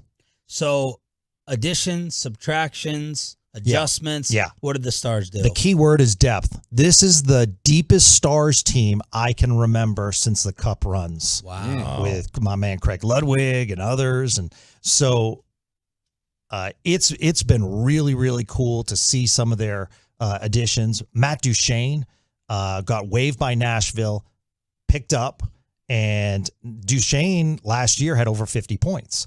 And he's a guy that can win in the faceoff circles. And you're looking at him probably as a third liner. You do have some injuries tonight, so he might get pushed up to the second line or first, Sagan will move up to the first line tonight if Hintz can't go. But you look at the depth, and then you look at the experience with this Stars team. Even when you go down to a fourth line and they picked up a guy out of Minnesota, Sam Steele. This is a guy that has some experience and a guy that had his best year in Minnesota, would be with the Wild, but the Wild faced some serious cap issues, so the Stars picked him up. So 1 through 4, I've never seen them deeper. So I always ask you this question before every season. Give me the best Stars, the top 3 best Stars in order. Oh, wow. Well, I think it starts with Miro Heiskanen. I think that, we will get Norris consideration for Miro Heiskanen this year. I think what we saw in the playoffs raised a lot of eyebrows nationally, because that's what the Norris Trophy is. It's a national trophy. And the Stars have a lot of national games this year. So, to me, it starts and ends with Miro Heiskanen. Number 2, Jake Ottinger. Top 5 goalie in the league. We got spoiled with Ottinger during the regular season and the playoffs. If he lets in 3, it's like, what's wrong with Ottinger? Well, the fact is goalies are going to give up goals. But when you look at the youth, the size, how he can go across from one angle to another, he's very Ben Bishop-like. He's consistent. He just has a quiet cockiness and confidence about him. Love Jake Ottinger. Number 3, I would say, would be Jason Robertson. Okay. And Jason Robertson right now is an elite forward. However, when it comes to the postseason, we really haven't seen that breakout. Yeah. And I'm hoping that happens this year. But that line of Pavelski, Hintz, Robertson is best in the NHL. Ooh. We're talking about the hockey hawk, Gavin Spiller. So I know one of the things you mentioned at the end of last year when we were going through the playoff run, and we're just kind of talking about where things stood with the Stars. One of your impressions, I know, coming out of Vegas was like the defensemen had to play better and they had to get better. And I know there was a lot of talk during the offseason of like, hey, just buy out Suter. And I know that was something that the Stars have pushed back against and said, no, we think it's overblown. But Miro being the highlight there, do you think they did enough to fortify the depth with their defensemen this offseason? I think in the regular season, you're fine. I worry about the physicality and in your own zone when it comes to playoff hockey because they are on the smaller side. And we saw teams take advantage of that. So when you face some physical teams, the Stars can get beat up. And so that is a concern of mine. I'm really interested to see how Nils Lundqvist does. He's going to be a regular. The Stars spent a first-round pick on him. So, it was a big trade with the New York Rangers. So this year they're putting him in the lineup and say, go. I like the development of Thomas Harley on the back line. So there's a guy that's going to start in Texas this year named Liam Bixel, okay? So we love big defensemen here in Dallas because we were spoiled with Darian Hatcher. And then we saw Jamie Alexiak. Liam Bixel is a big man, and he can skate, and he's young, and he's aggressive, and I love his physicality. So just like we saw last year with Thomas Harley making a big impact in the playoffs, we could see that this year with Bixel, and that takes care of the size issue. So that would be their most improved area they need to make that jump? Yes. That's exactly what, and is that the most improved area of the team in the offseason? Probably? Yeah, and I think the forwards need to help. I mean, defense is more than just defensemen. And here's the issue. Ryan Suter, I get it. We're all frustrated. If Ryan Suter was on your third pairing, that's good. The problem is he's on your first pairing. So, until you can fix that, Suter's logging a lot of minutes at his age. So you're going to have defensive lapses at times. And Ryan Suter's not one of those guys that's very outspoken and quiet, and just his facial remarks, like Stars fans are like, get out of here and everything. Like, he's just not an emotional player. But in the playoffs, he actually played pretty well. So if you had him as your second or third pairing, I think you're okay. The problem is he's logging a lot of minutes on that first pairing with Miro. How much of a threat is Colorado without Landeskog? It's a good question. Anytime Nathan McKinnon's on the ice, I have him as a top 5 player in the league. I certainly say, yeah, they're a threat. It's going to be Colorado and Dallas for the Central Division. For fringe hockey fans, the best 5 players in the league, best 3 players in the league, if they're trying to really dive into hockey, like the hockey hamster Bobby Belt, after what the Stars did, right? You're paying attention to other teams. Yeah. Who are the superstars? Well, I think it starts in Edmonton with Connor McDavid. I think he's truly special. Another guy on that team that's special, Leon Draisaitl. I'd be interested to see how good is Draisaitl on another team, because he kind of gets overshadowed, but the German is that good. So I would say certainly he's on that list. I think Crosby's getting older, but, Crosby still is, amazing. Austin Matthews is pretty special in Toronto. There are so many good players right now. Boston got all the headlines last year, but Hockey Guy really saw Carolina as the team. Yeah. Who's this year's Carolina? Carolina. Again? Yeah, they're that good? Yeah, absolutely. So the favorites in Vegas in order, BetOnline, BetQL, Carolina, Colorado, Edmonton, New Jersey, Toronto, Vegas. The Stars are tied with the Rangers. Yeah, I think the Stars are good value right now. 14-1 to win it all. Yeah, absolutely. New Jersey's very young, but they've made some. Right? They've made some quality. Yeah, that's Lindy Ruff. They've made some quality acquisitions, and they're certainly coming up. I think that's a little too early to put them that high. And I'm surprised Colorado's that high. Colorado's struggled with injuries the last few years. But, that's what the Central Division is going to come down to, and it's going to be fun. I think the Stars are in a really good position, and we talk about that depth. If there are injuries as far as, forwards, they have 2 guys in the minors that are ready to play in the NHL. So they have Maverick Bork. What a name. What a name. Absolutely. Gavin Spittle in studio, the Hockey Hawk here on 105.3 The Fan, answering some questions from the Tolos. Yeah, Gavin, the 940 here on the truckwreck.com fan text. Just a generic question. How good can Connor Bedard really be for the Blackhawks? That good. Yeah, I would say, he's potential McDavid quality. Wow. Ooh. Yeah. Yeah, I mean, when you watch him in juniors and when you watched him play for Team Canada, I mean, he was elite. It was ridiculous how much better he was than other players. So Chicago certainly has a good one. I hate it because it's in the division, but I love it because it's in the division. So we saw you in the postseason. Mosey on in here. You're looking pretty rough. You're looking like us. Yeah. After coming back to the station, doing the Spits and Suds podcast. Yeah. Putting in the time. Yeah. Getting all the downloads. Right. Are you doing it again? Yeah, heck yeah. Okay. Yeah, I mean, we've been doing it all off season. Thanks for promoting it. What's on the fan cam? We got Jerry Jones on there, Spits and Suds up there. No, I have amazing partners. Sean Shapiro is so good as far as his NHL and Stars knowledge, and Craig Ludwig's back this year too. So super excited. I mean, to partner with Luds all these years and he still won't hang out with me, it's a true pleasure. So my follow-up to that is we were trying to, it's the Mike Bassick test. It's the test for the whole Metroplex. For those that weren't diehard hockey fans, was the postseason run going to hook them? What are you finding in terms of the podcast, the following, Twitter questions, whether there's that hockey jump or more growth in the Metroplex? Yeah, it was amazing how many downloads we had. I mean, it was like Love of the Stars, Spits and Suds. Oh, I mean, wow. It was. Yeah, They passed us. Yeah, I think I'm like 1. Y'all being for real? No. But I think I'm 1.78 million behind him right now, but I'm catching up. Yeah, all right. But it was really, really cool to see all the downloads, and to do that run was exhausting but fun. But yes, we have seen the carryover in the offseason. There's a lot of interest in this Dallas Stars team. We love winners.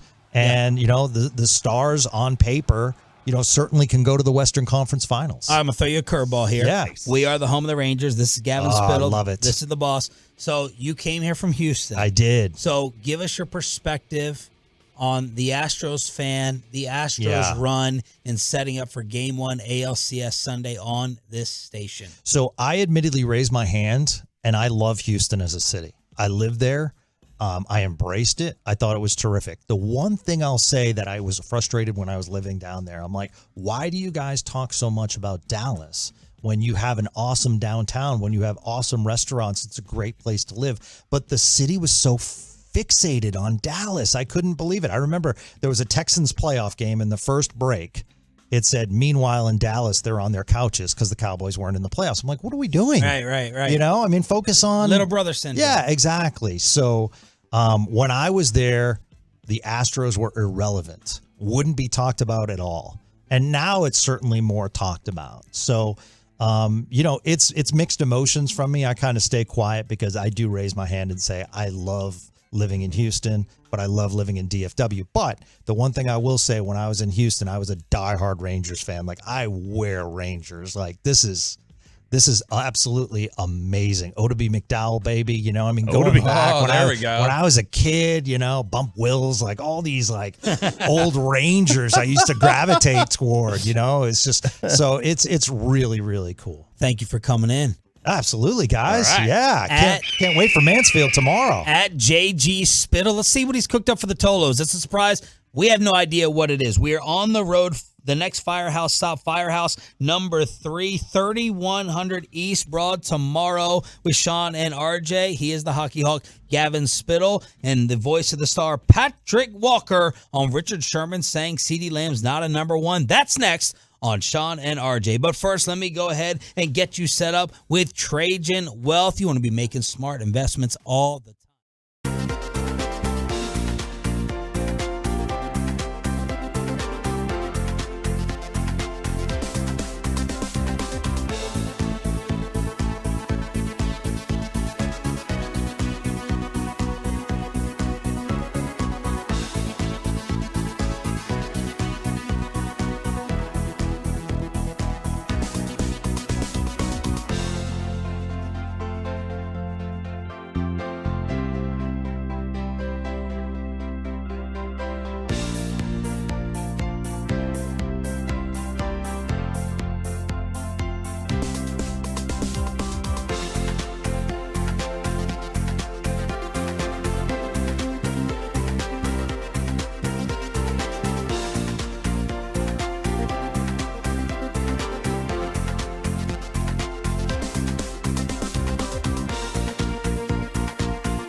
Frankel. And Frankel are the go-to attorneys for car and truck wrecks and DFW. If you or a loved one have been in an accident, contact the Frankels for free at 214 or 817-333-3333 or go to truckwreck.com. Crosstalk with the KMC Masterpiece. I think I see Kevin Hagelin back in there. We'll be at 9:40 this morning, but every single Thursday at this time, it's Patrick Walker from DallasCowboys.com, brought to you by WinStar World Casino and Resort, proud to be the casino of the Dallas Cowboys. Please game responsibly. Patrick, what is on the top of your Cowboys' mind today? Top of my Cowboys' mind today is wondering if they can keep this resiliency streak alive. I mean, it's a Cowboys team that no matter how they've been punched in the face, they have a 10-1 record since 2021 in games after being punched in the face. But what weighs more heavily on me is they've literally never been punched in the face like this. From week 4 to week 5, that was a 67-point differential from win to loss, and I went back and did some digging. That's the worst ever in the history of this organization. So when you talk about resiliency, you also have to factor in the loss of Leighton Vander Esch, the loss of C.J. Goodwin on special teams. Adversity has arrived in a big way. How do they respond in L.A. is yet to be seen, but a lot of it really for me is still on the offense. Like, where's the offense? Is averaging 11 points in production weekly through 5 weeks. Cooks hasn't necessarily gotten involved. CeeDee Lamb is frustrated. Things aren't working, and it's exhausting your defense, one that still had you in the game through the middle of the second quarter before time of possession really started to take hold, and Kyle Shanahan took everybody to school. But, they've never been punched like this before. So let's see if they can get up. So you're in that locker room every day. You had to sit down with Dak Prescott for DallasCowboys.com before the season. What is your opinion on some of the talk that maybe, Dak Prescott, who is the most solid individual you would ever want leading your organization, maybe he could start cracking here in a little bit. Maybe some of all this criticism is getting to him. Maybe the Mike McCarthy fit has him really, really frustrated. What is your take on that and the other guys in this locker room after what happened against the Niners? There's not a single crack in the armor, the mental armor of Dak Prescott in that capacity. Spoke with him and spoke to, those close to him. He is as solid mentally as he's ever been. And that doesn't surprise me at all when you consider what he's been through in life and what he was able to manage and remain balanced and still play football through. So from that capacity, this is just about football adversity. And I don't know that there's an amount of football adversity that will rattle Dak Prescott. And that's great to hear. That's what you want to know in your franchise quarterback, is that he doesn't get rattled. He doesn't start, the self-doubt and the negative self-talk and things like that. When it comes to the talent surrounding him, it's nothing pointed at Dak Prescott as much as it is frustration from guys like CeeDee Lamb and just some other players as far as, wanting to get this offense firing on all cylinders, this new look Texas Coast offense, but it just hasn't happened yet. And a lot of people are trying to figure out why, and that's why they're having, extended meetings over what they normally have in their meeting rooms, which are already lengthy, but they're really starting to dig into it and try to figure out, hey, why, what can we do to get Brandon Cooks these explosive plays? What can we do to consistently get CeeDee Lamb these targets? What can we do to get these tight ends not named Jake Ferguson, who's already playing well, to get these young tight ends brought up and ready to go? Where's the Deuce Vaughn variable? Where's the Hunter Lipke variable? So forth and so on. And, those are the questions that are being posed and hopefully being answered this week as they try to prepare for the Los Angeles Chargers. Patrick, wanted to get your take on this. Richard Sherman said this about CeeDee Lamb and being or not being an elite wide receiver. There are number ones in the league, so you're saying he's in a conversation with Justin Jefferson, Tyreek Hill, Devontae Adams, Jamar Chase, Stephon Diggs, A.J. Brown, Cooper Kupp, Deebo Samuel, Terry McLaurin, and Mike Evans. You're saying he's in that conversation? Yes, in the conversation. Then you're not watching it. The conversation he's in is with guys like Jalen Waddle, like Garrett Wilson Jr., Tyler Lockett, T. Higgins, Brandon Ayuk, Chris Godwin. Those guys, pretty good. Those are really good guys. I'm not saying they're bad players. I'm saying that's the caliber of receivers that we're talking about. We're talking about, and those are really good receivers in the National Football League. I'm not saying he's a bad receiver, but I'm saying if you had Amari Cooper, if you never got rid of your boy Amari Cooper, what would this team look like? They would look really good. He would probably have 1,500 yards a season, and Amari would have 1,500 yards because you can't focus on either of them. Fair? No? Well, first I'll say Richard Sherman does not suck. That guy knows exactly what he's talking about. I don't always agree, and I don't necessarily agree with him on this point either, but I know he does his homework. So kudos to Richard Sherman. That was actually a solid take. I don't agree, but that's a solid take. But I feel like it goes to the level of attention given to him in the offense. So, for example, if you look at CeeDee Lamb versus the Jets, for example, he was the centerpiece of the offense for that game. What did he do? He produced at a Justin Jefferson level. He produced at a Jamar Chase level. He produced at a Stephon Diggs level. But then when you lessen his targets, as it goes, it's commensurate. One thing is commensurate with the other. When you lessen his targets and some frustration starts to creep in, then, yeah, the production drops down a tier, and then maybe you're talking about, a Garrett Wilson or, a Tyler Lockett, which, as Sherman said, those are still elite wide receivers. He's just putting them in tier 2, although arguably you could put one or two of those in tier 1. So I don't think it's a bad take to have. I think it just goes with the attention or lack thereof as far as how the Cowboys Texas Coastal offense has gone and how it needs to go. Great point about Amari Cooper. When you had Amari Cooper here, it helped Dak Prescott in the aspect of being able to target Cooper. Defenses had to play straight up honest one-on-one. They couldn't shade coverage one way or another. That helped CeeDee Lamb go off. That's the premise of having Brandon Cooks come in. The only difference between Cooks being here now versus Cooper being here then was the Cowboys targeted Amari Cooper and schemed Amari Cooper to get plays. That's not what's happening right now with Brandon Cooks, and that goes back to the previous thing I stated. They're trying to figure out where are they going wrong with the lack of explosiveness? And I can point it out. For example, the deep middle of the field has been deleted. You need to put that back into play. Make opposing secondaries cover the entire field, not just 2/3 of it. How you use Brandon Cooks, there are ways to scheme him open. Example, Kevontae Turpin's touchdown. That was an explosive play. You could do that with Brandon Cooks as well. It's just not being done. So, solid take by Richard Sherman, a guy who does his homework, a future first ballot Hall of Famer who doesn't just talk out of the side of his neck. I have nothing but respect for that guy. But I don't entirely agree simply because, again, if you want CeeDee Lamb, who has shown he has the talent to be up there with Stephon Diggs and, Justin Jefferson. Last year, Justin Jefferson was pissed off at Kirk Cousins. Remember when they played the Cowboys and he couldn't get the targets and he wasn't getting good balls? He was in the end zone literally throwing fits. So this is what happens when you have an elite wide receiver who's not being targeted enough to produce to impact the game. They get frustrated. Things start to go left a little bit. So I believe the Cowboys can get it fixed, but they got to get it fixed, and they got to get it fixed ASAP. Patrick Walker, DallasCowboys.com on the Boomer Jacks Bar and Grill hotline. So Laufenberg just came on, and after his 49er film review, he's like, these wide receivers were not getting open. When Collinsworth was showing Lamb early on with the highlight package, he was not getting open in separation. You agree with that? And how much should we be factoring this in before we try to divide and separate McCarthy and Dak's relationship?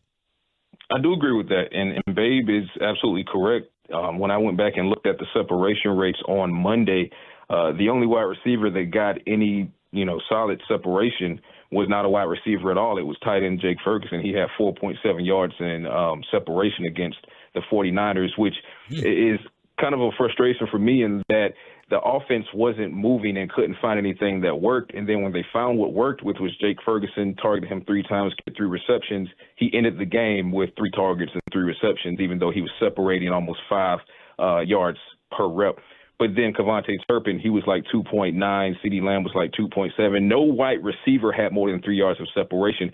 Credit Steve Wilkes and Kyle Shanahan, because normally what they do, their secondary has been suspect at times. So to protect them, what Shanahan and Wilkes will normally do is they'll play them off in space. The Cowboys planned for that. They plan to be able to operate underneath, get the ball in the hands of their playmakers, and then depend on Yak. But Kyle Shanahan flipped the script on week 5, and he had them playing press man coverage. Cowboys were not prepared for that. So what then happened is that the Cowboys receivers, CeeDee Lamb, Brandon Cooks, Michael Gallup, they were then forced to get off of those jams, but the Cowboys offense is predicated upon timing. If you press these men and they don't release timely enough, then the ball is coming out, and then what you're going to see is what you saw in the third quarter, Fred Warner jumping routes and these guys jumping routes, because now they know that the ball is coming out quickly and it's going to a particular spot. Cowboys just didn't adjust well to that. So when you have an offensive line, it was their first time together as that in that combination. They were struggling individually and as a unit, and the ball had to come out quickly. and the separation rate wasn't there, it was all a recipe for disaster, and that's what we saw in Santa Clara, a disaster. When Jerry Jones tells us on Tuesday, I don't necessarily agree that CeeDee Lamb should be getting the ball more. I want to see it all around. I want to see balance. You getting offended if you're hearing that in your CD, or are you saying, okay, he's just trying to preach offensive balance with the philosophy? I wouldn't get offended by that, because what I would go by if I'm CeeDee Lamb is what's happening or not happening on the field. You have to understand the owner and the general manager, he's going to say whatever he chooses to say because he's the owner and the general manager. My questions would be for the play caller and the offensive coordinator to say, hey, I understand that we have an offense that likes to spread the ball around, which is totally fine because we have Brandon Cooks over there. We got Michael Gallup, very capable. We have guys like Tony Pollard, who also operates out of the backfield as a receiver sometimes. You know, you want to get Deuce Vaughn involved, Hunter Lipke involved. I get it. Jake Ferguson, I 100% get it. We have playmakers at every spot on this offense. My problem would be is when the offense can't get going, why am I not the centerpiece for getting the offense going?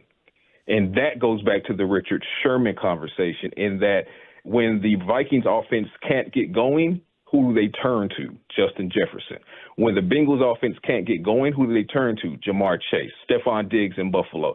That's what would be the frustration if I was CeeDee Lamb.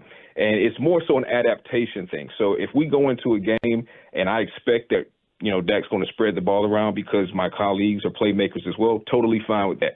But if my colleagues aren't able to get going that day, then yes, I want to know why I'm not getting the ball more, because I feel like as the WR1, I feel like I have the ability, and it's proven, to, you know, try to break this game open. So if I was CeeDee Lamb, you know, I hear Jerry Jones's comments and, you know, I take it with a grain of salt, and then I turn around and I go in the meeting rooms and I say, hey, how can we fix this as an offense? Great stuff as always, Patrick. We appreciate it. Thank you. Yes, sir. Talk to you guys soon. Patrick Walker will have the game day reaction after Monday Night Football Cowboys-Chargers on this radio station. We are set for the Rangers and the enemy. Let's talk about Game 1 ALCS with the KMC Masterpiece next. But first,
And it's back to Sean and RJ right here on 105.3 The Fan segment here, brought to you by Classic Chevrolet. Texas, it is Classic Truck Month at Classic Chevrolet. Like you, grit runs deep.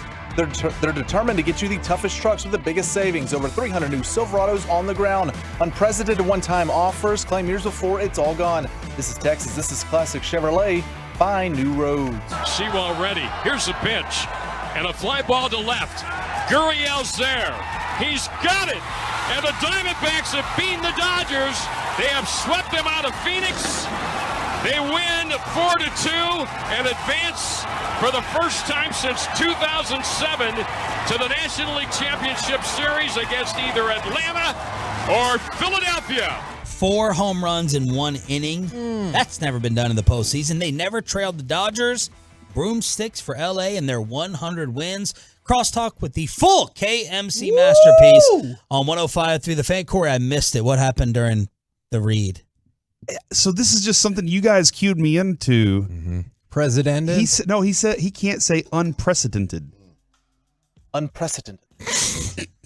We all have a word. I can't say rural, although I just did it very well That there. was actually impressive. RJ can't say tequila. We all have a struggle. Literally, I had trouble saying that word for a long time, but I have trouble saying words. Okay. But yeah, he can't get over this. Unprecedented. When he says it right, he has to go unprecedented. Like he has to rush through it. Yeah, he's got to do that. So Speak through the front of your mouth. That's the as opposed to the back. Yeah. I don't know what that means. Yeah, what would you say with the back of your mouth? That's how you do an English accent. That was Mike Greenberg said that was the best advice he ever got, was to speak in journalism or in TV broadcasts, was speak through the front of your mouth. I have no clue what it means. So. Okay. So I want to talk about.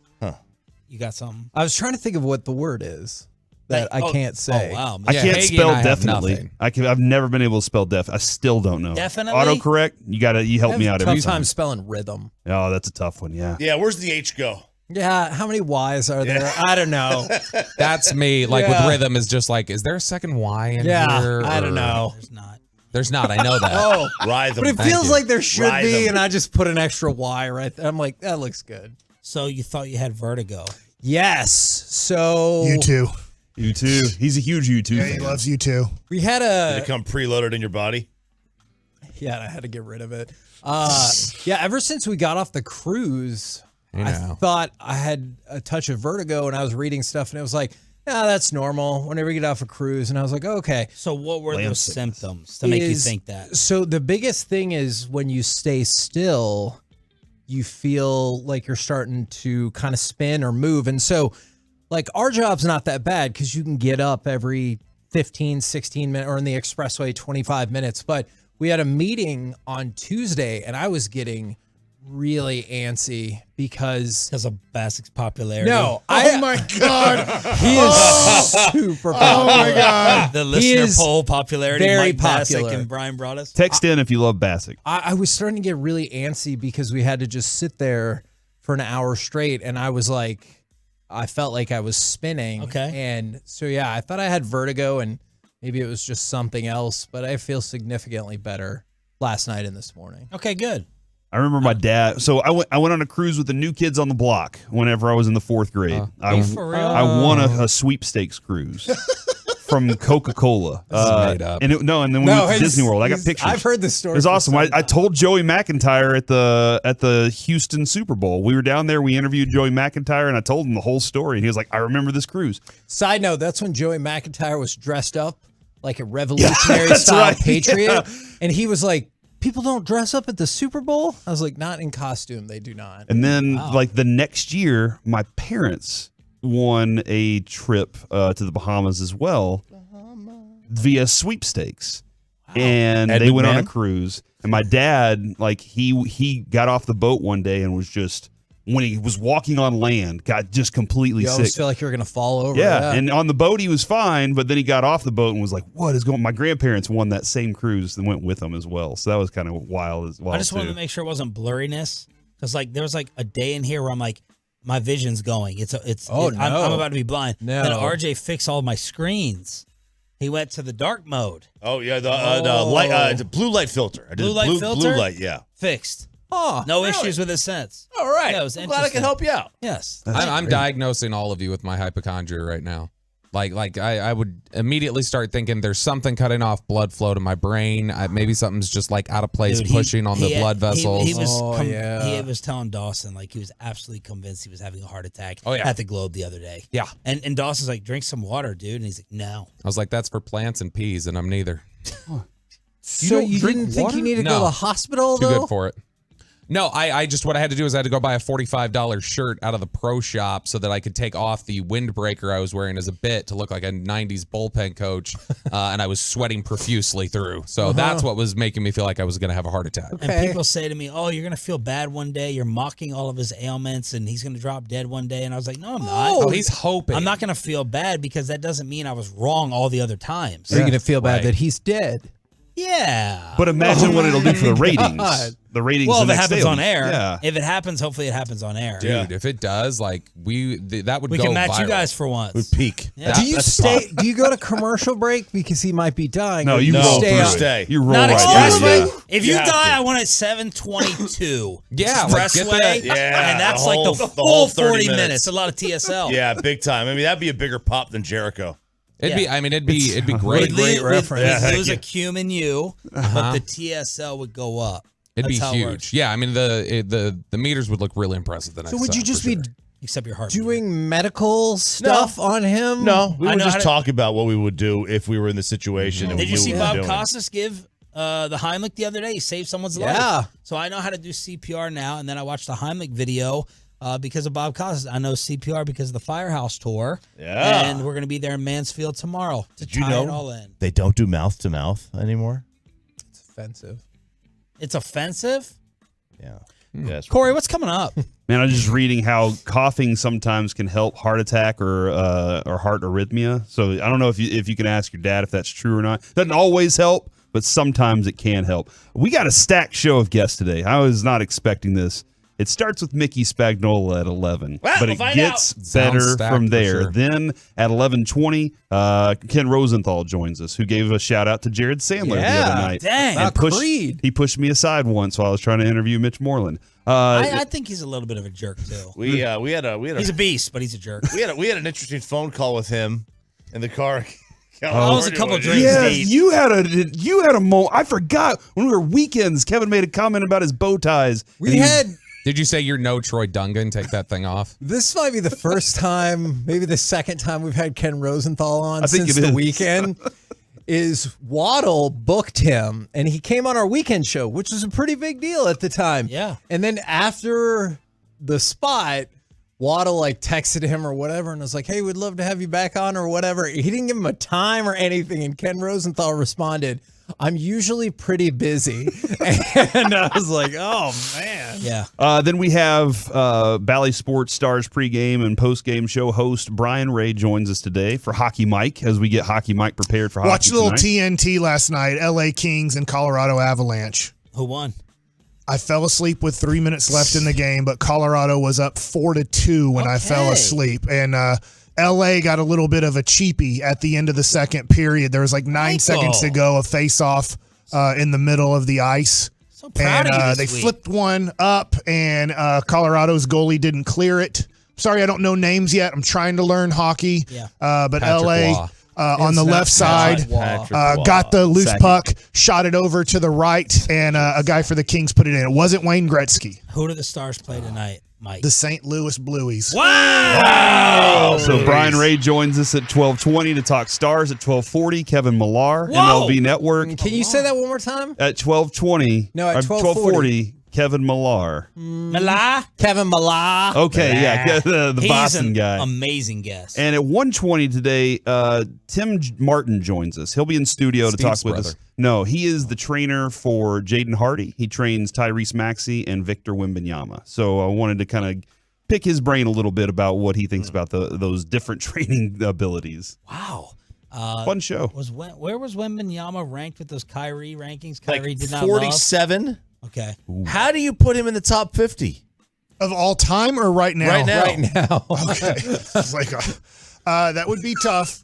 I like it. You know, give us some projection. Sure, but like that's all. Like you can't like really put him. Like you don't know how good he is. I mean, could you say you knew LeBron would that be like the preseason. 50th best player in the NBA his rookie year? sometimes, Mike thought that about Trevor. He was wrong, but this might be right. With I mean, it might be right. If people think he's going to be better than LeBron, which Do we have to talk about Jordan Love now? Whoa. Jordan Love, what's he got to do with it? Isn't that your guy? What's He love got to stinks. do with it? I mean, I don't think that Jordan Love hype compared to Victor Wembanyama.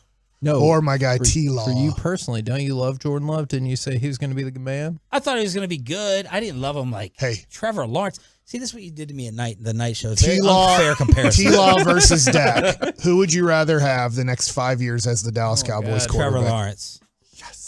By the way, I didn't, and I don't like Trevor Lawrence. What about Dak or Jordan Love? Ooh. 5 years? Man, I was watching this former GM talk about Dak breaking down. I think Jordan Love is going to be good. You said former GM? I'm not. So no one wants to employ the man? Okay, cool. Continue. I'm trying to think who we have on the show that's former that you just insulted, but I can't think of anyone yet. Mike Bassett. Well, he couldn't play anymore. I have a question for you, Sean. He still didn't answer that other question. Jordan Love or Dak? 5 years? Yeah, How old that's is Dak? 31? Is that right? 30, right? 30. Okay.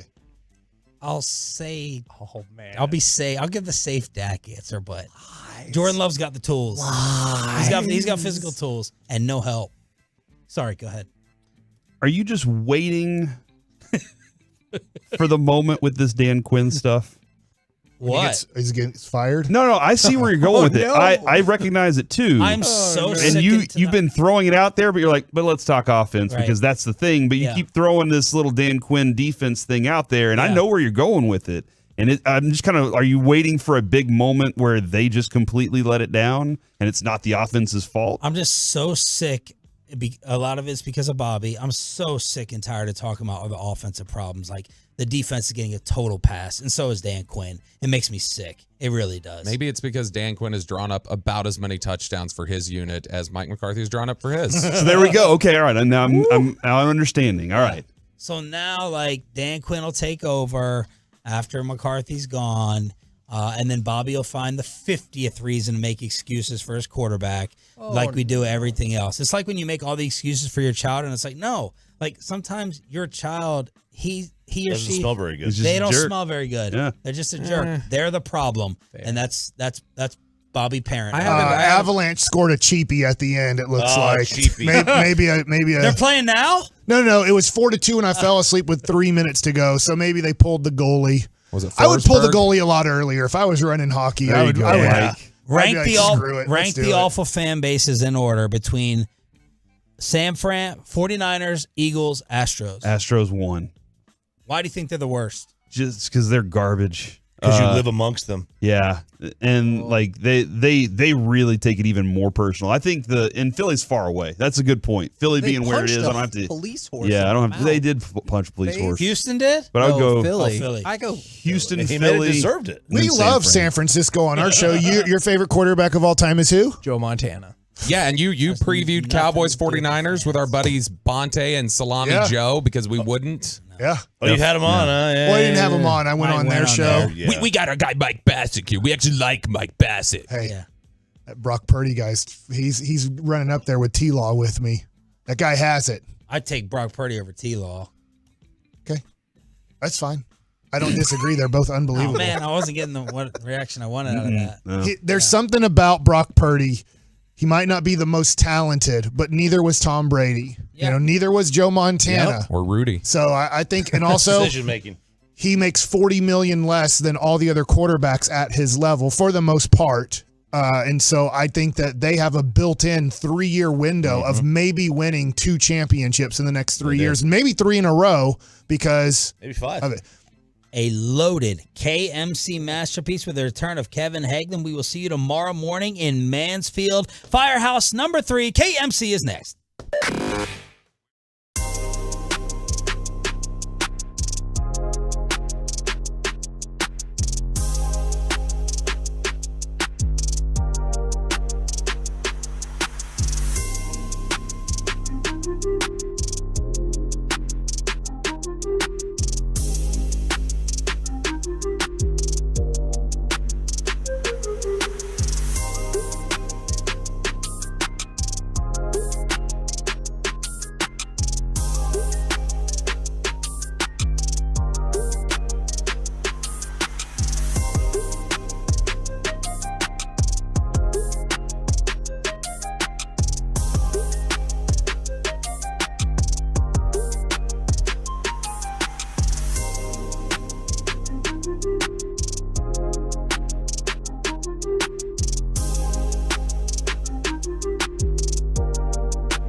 Fan Studios, secured by DFWsecurity.com. It's the KNC Masterpiece on 105.3 The Fan. KNC Masterpiece right here on 105.3 The Fan. Are you still basking in the glow of the Texas Rangers advancing to the ALCS, or is that over? That's over. It's now Astros time. All focus on the Astros from here on. We had 24 hours to celebrate, Kevin. Okay. You missed out on it. I did. I was not celebrating. You were celebrating. 24 You hours. celebrated too hard, and that's why. You Still celebrated. furious at Evan Carter taking strike 3 on a 3-2 count. You took a shot at Evan Carter, bro. I was really disappointed that it was not Mike who realized I took that shot at first. It was Corey. Goes, hold on, did you just take a shot at Evan Carter? Because it was, at that point, I'm not sure if it was already 7-1 or if it was 6-1. Okay. But I was like, yeah, swing the bat, I man. must have not looked at my phone immediately, because I will be honest. When you sent that, I was like, swing the bat. I was like, I wonder who he's talking about right now. That was an Evan Carter. Yeah. I think it's 3-2. It was he got 3-2. punched out on the call strike. But I love just like, because clearly Evan Carter has been incredible. He's been incredible for the last month of the regular season. He's been beyond incredible in the postseason. So I definitely like kind of like needling Mike on things like that, because it's hard to find times when he like, and I don't even know if you want to call that And you does said something wrong. Your guys, who? Why do you want to hitch your bandwagon to Wyatt Langford? Like, that could be really like. Yeah. I'll take Wyatt Langford then. So then you can always throw it in my face if Langford Wyatt has Langford would hit that. 22 Yeah. home runs and Carter only has 12, Yeah. and then you're like, see, home runs matter more, and I'm like, yeah, but look at their doubles. You know, and we just go back and forth on the two greatest Rangers leading us to victories. I'll go with Corey Seager. Yeah, that's a good one. That's a good one. I loved the. You guys, y'all have fun. No, you got Justin Foscue. Okay. I loved the play of or the statement from Mitch Garver in the postgame on Tuesday, and it's like, "Hey, were you inspired by walking Corey Seager?" And he's like, "No, I would also walk Corey Seager," and I love that. All right, but you brought it up, Corey. Done with that. Yes. And it's time to move on to the Astros. What was the feedback? Because I know y'all trotted this out yesterday. What was the feedback in terms of, did people want the Astros? Did they want the Twins? Did they just want it to go to Game 5 in 11 innings or something? It was like that? mixed, man. There was a lot of people were kind of with me in that they agree that this fan base, this team needs to beat the Astros. Like, you beat them, you do it in like an almost definitive fashion. It gives you a confidence. Like, I think Bochy's talked about confidence as much as anything else all year long, individually with players at the plate and their pitching and everything. And I think that is just one of those moments where I've said this before, Kevin, and I'll say it again. At some point, you're going to have to beat the best anyway. So you might as well go ahead and say take them on. It's lined up for you. Could have played Minnesota. I get it. And the Diamondbacks. And like, I don't know. You weren't great against Minnesota either. No, So you like weren't. that's also another concern. And I don't want to go play in potentially 40-degree weather up there. But I think that the getting that off your back and moving forward and punching in the mouth the team that has pretty much owned everything and has all the rights to say whatever they want. They do. I know that we don't like their fans and everything, and they treat people garbage, and they come in here and give 1-star reviews to one of the best barbecue places around, and they do stuff about like that. And on Twitter, Mike, about 1,000 of them are really, really bad. We talked about that last week. But like, that's the thing that this franchise, this fan base needs. They need to topple that, move into that World Series, clinch it, and then go home and say, all right, we've finally done this. I'm with Corey, and win or lose, this is going to take the rivalry to another level. Yes. In fact, nobody really knows about this rivalry in baseball. Right. Houston knows about it. Texas knows about it. We know all the things that have happened over the last close to a decade since the Houston Astros have moved into the American League. Because I was watching, I can't remember, it might have been MLB Network or Fox last night, and they're like, the Rangers and Astros have never played each other in the playoffs. And I'm like, well, for the majority of the Astros' time, they're in the National League. You'd have to play each other in the World Series. But I do think now that people are going to now get a sense on how much these teams and these cities hate each other.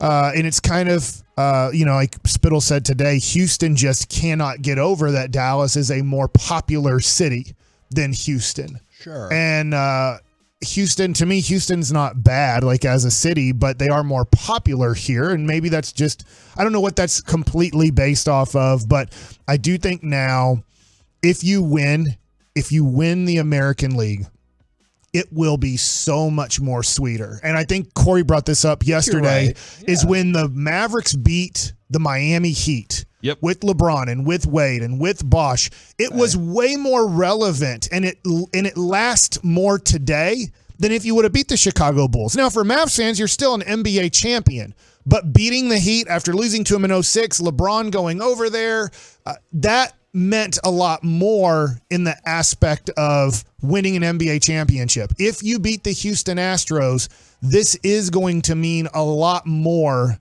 I think, nationally, but more importantly, to Ranger fans. This might sound like a weird question then.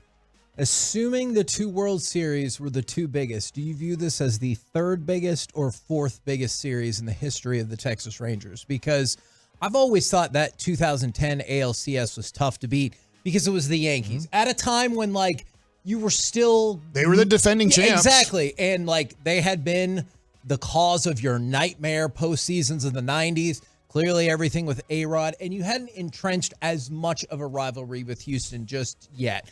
Do you view this as being bigger? It's interesting because you don't include the first series win. You know, like you're not including that. Yeah. And that's... But you're right, man. This is... Those two World Series were definitely part of it. Yeah, man. Well, and I think it's because this has the potential to create so much more regular season drama. It's two good teams. John Daniels has said it for the last few years. It's not much of a rivalry if you want to see one team's winning, the other team's not. I wonder who was the bigger underdog, the 2010 Rangers going into the ALCS or the 2023 Rangers going into the ALCS, because you were underdogs going into that series. It doesn't feel like it now because of what you did to the Yankees and you beat them in 6 games, but you did have home field advantage in that series, so you had to have a better record. Didn't it feel though that in the 2010 year that they're like a lot of those guys were faceless to the rest of the world? Yes. And this year it feels like you have some significant names. Yeah, that's a great point. And so that's why I would say like this seems a little different because of the veterans that you have that have had with the experience. For me, okay, that's just where I am on. I think he's onto something. The other thing is, it feels like it's only 4 games. But it feels like these 4 games have made some people think that the Rangers are the team to beat. Like, I don't think that, but these 4 games, they have looked unbelievable. 5 games? Yes, these 5 games. My bad. Because you had to win 2, Kevin. You had to win 2 in the first round, and then 3 in the next round, and now you have to win 4. Hey, and then 4 in the everything next after one. they won Tuesday, I blacked out. Yeah. I just went into kind of a spiral. Appreciate all the support. Kevin does have high standards. I just wasn't sure which one of the 5. He was like, I do not appreciate that one. No. That's very fair. I think these 5 games is like, I definitely still think they're the underdogs, but I was looking at just like betting line for just game 1 is the Astros are only minus 140, like at least in one of the mocks I looked at. And I keep thinking back to that last series in September, which now feels like teams will say it's irrelevant, but it's relevant in my mind. It's how they beat the crap out of us. For me, Mike, Baltimore didn't really know what to expect. Like, playoffs are just different, and they were young, and they were like, oh, man, we got hit in the mouth. Lacked veteran leadership. Yeah. It didn't – the Rangers played great, but if they maybe would have had some dude who'd been in the league for 10 years who'd won a couple World Series. Or maybe a couple of them, yeah. It might have helped them But out. that's where I'm looking at this series now, and I'm like, you're not going to surprise the Astros. You're not going to catch them off guard. This is going to be a very well-prepared opponent. For this moment. So I don't look at them as the favorites by any means. I definitely do see them as the underdogs, and I like that feeling. I think Bochy kind of likes that too. I think he likes having people kind of doubt them, and he's kind of had that vibe about him all season long. So I think we're all kind of nervous and apprehensive because that last half of the season we were like, what is this team? Well, I turned on MLB Network this morning. By the way, we'll have on MLB Network's Kevin Millar at 12:40 to kind of preview the ALCS and talk about what the Rangers have done in the playoffs so far. But they were already building up. Yes, they were already building up Scherzer versus Verlander And Chris Young, not our Chris Young, but Chris Young, the outfielder, who was my teammate, because both Chris Youngs were my teammates, and Dan Plesac were like, dude, you got to pitch Evaldi in game one. Now, they were pushing for Evaldi. He would be on normal rest. I'm not opposed to pitching Montgomery just to give Evaldi an extra day. I know that he's healthy right now, Evaldi, and pitching great, but if you pitch game 2, you pitch game 6. I feel like that's okay. Like if you pitch game 1, you pitch game 5. That I would still feel like my games 1 and 2 pitchers will have a good opportunity to pitch 2 starts in this series. Okay. But they wanted the host, and I'm sorry I'm forgetting his name, was pushing so hard for Max Scherzer to pitch game 1 because they know Verlander's pitching game 1 and they want Scherzer versus Verlander. And I totally get that from an entertainment build-up game 1 standpoint. But even with the sim game, you wouldn't expect I couldn't imagine starting Scherzer in game 1 knowing that he's at most a 4-inning starter, and I might be pushing that because if he starts game 1, you do want him able to come back and pitch game 5. Now, you said you see how it could go either way. You get the decision. Do you start Evaldi on regular rest and pitching game 1, or do you go ahead and bump him to Monday? Potentially Monday. I go Montgomery, Evaldi. I'm not saying I'm right here.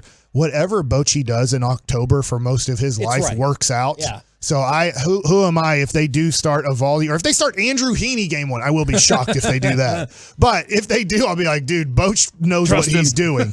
But I would go Montgomery still. I know he didn't have a good start against the Baltimore Orioles, but I would go Montgomery Evaldi game 5, game 6. That being said, you do have to take into aspect this. The ballparks. What do you think their lineups are going to be? Because whoever pitches game 1 gets a home start. Whoever pitches game 2, both of their games will be in Houston. Yeah. They will not pitch at home. So there's a little bit of, all right, how does our ballpark play versus their ballpark versus their lefty lineup versus their righty lineup? So there's a lot that goes into this rather than just saying, because the Rangers don't have, I love what Evaldi's done. I love what Montgomery's done for the most part. They don't have a dude who's just like, he's pitching game 1 and game 5 and possibly game 7 or 1, 4, and 7. I'd just look at it and go, which guy do we want possibly also having a home start in this series versus having 2 road starts? Because make no mistake about it, this series for the Rangers, it hinges on their starting pitching. You look back at regular season, the offense did just fine against the Astros. 5.7 runs per game. Great. And that's including those last 3 games. Yes. So great. Let's do that. And the Astros starting pitching ERA in that series, in the whole, across the whole regular season, 4.78. Great. Let's do that. But the Rangers starting pitching ERA, 6.71 this year in the regular season against the Astros. It was a disaster. Now, I realize those last 3 games certainly didn't help. That was the most humiliating thing I've ever experienced as a baseball fan. It was pretty bad. Those 3 were bad, dude. I was there. Their OPS versus lefties is 809. Their OPS versus righties is 751. So I know we got a lot more to discuss. We can get into so much more of it. And somebody brought up Aroldis Chapman, and I'm like, I don't even want to throw him in the series. I'm scared. Yeah, I could see that. And then from the 214, oh, that's hurtful. Kevin, do you think it could be all the cocaine causing your quote-unquote vertigo? I really did think that was what was happening to me on Tuesday. And then I stopped thinking that, thought it was something else. We're the KNC Masterpiece right here on 105.3 The Fan. Coming up next. Good for you, man. No. Yeah. I don't know why you're looking at me like that. Are these the 3 biggest stories in Monday's game against the Chargers? Let's talk about the Cowboys next right here in The Fan.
box.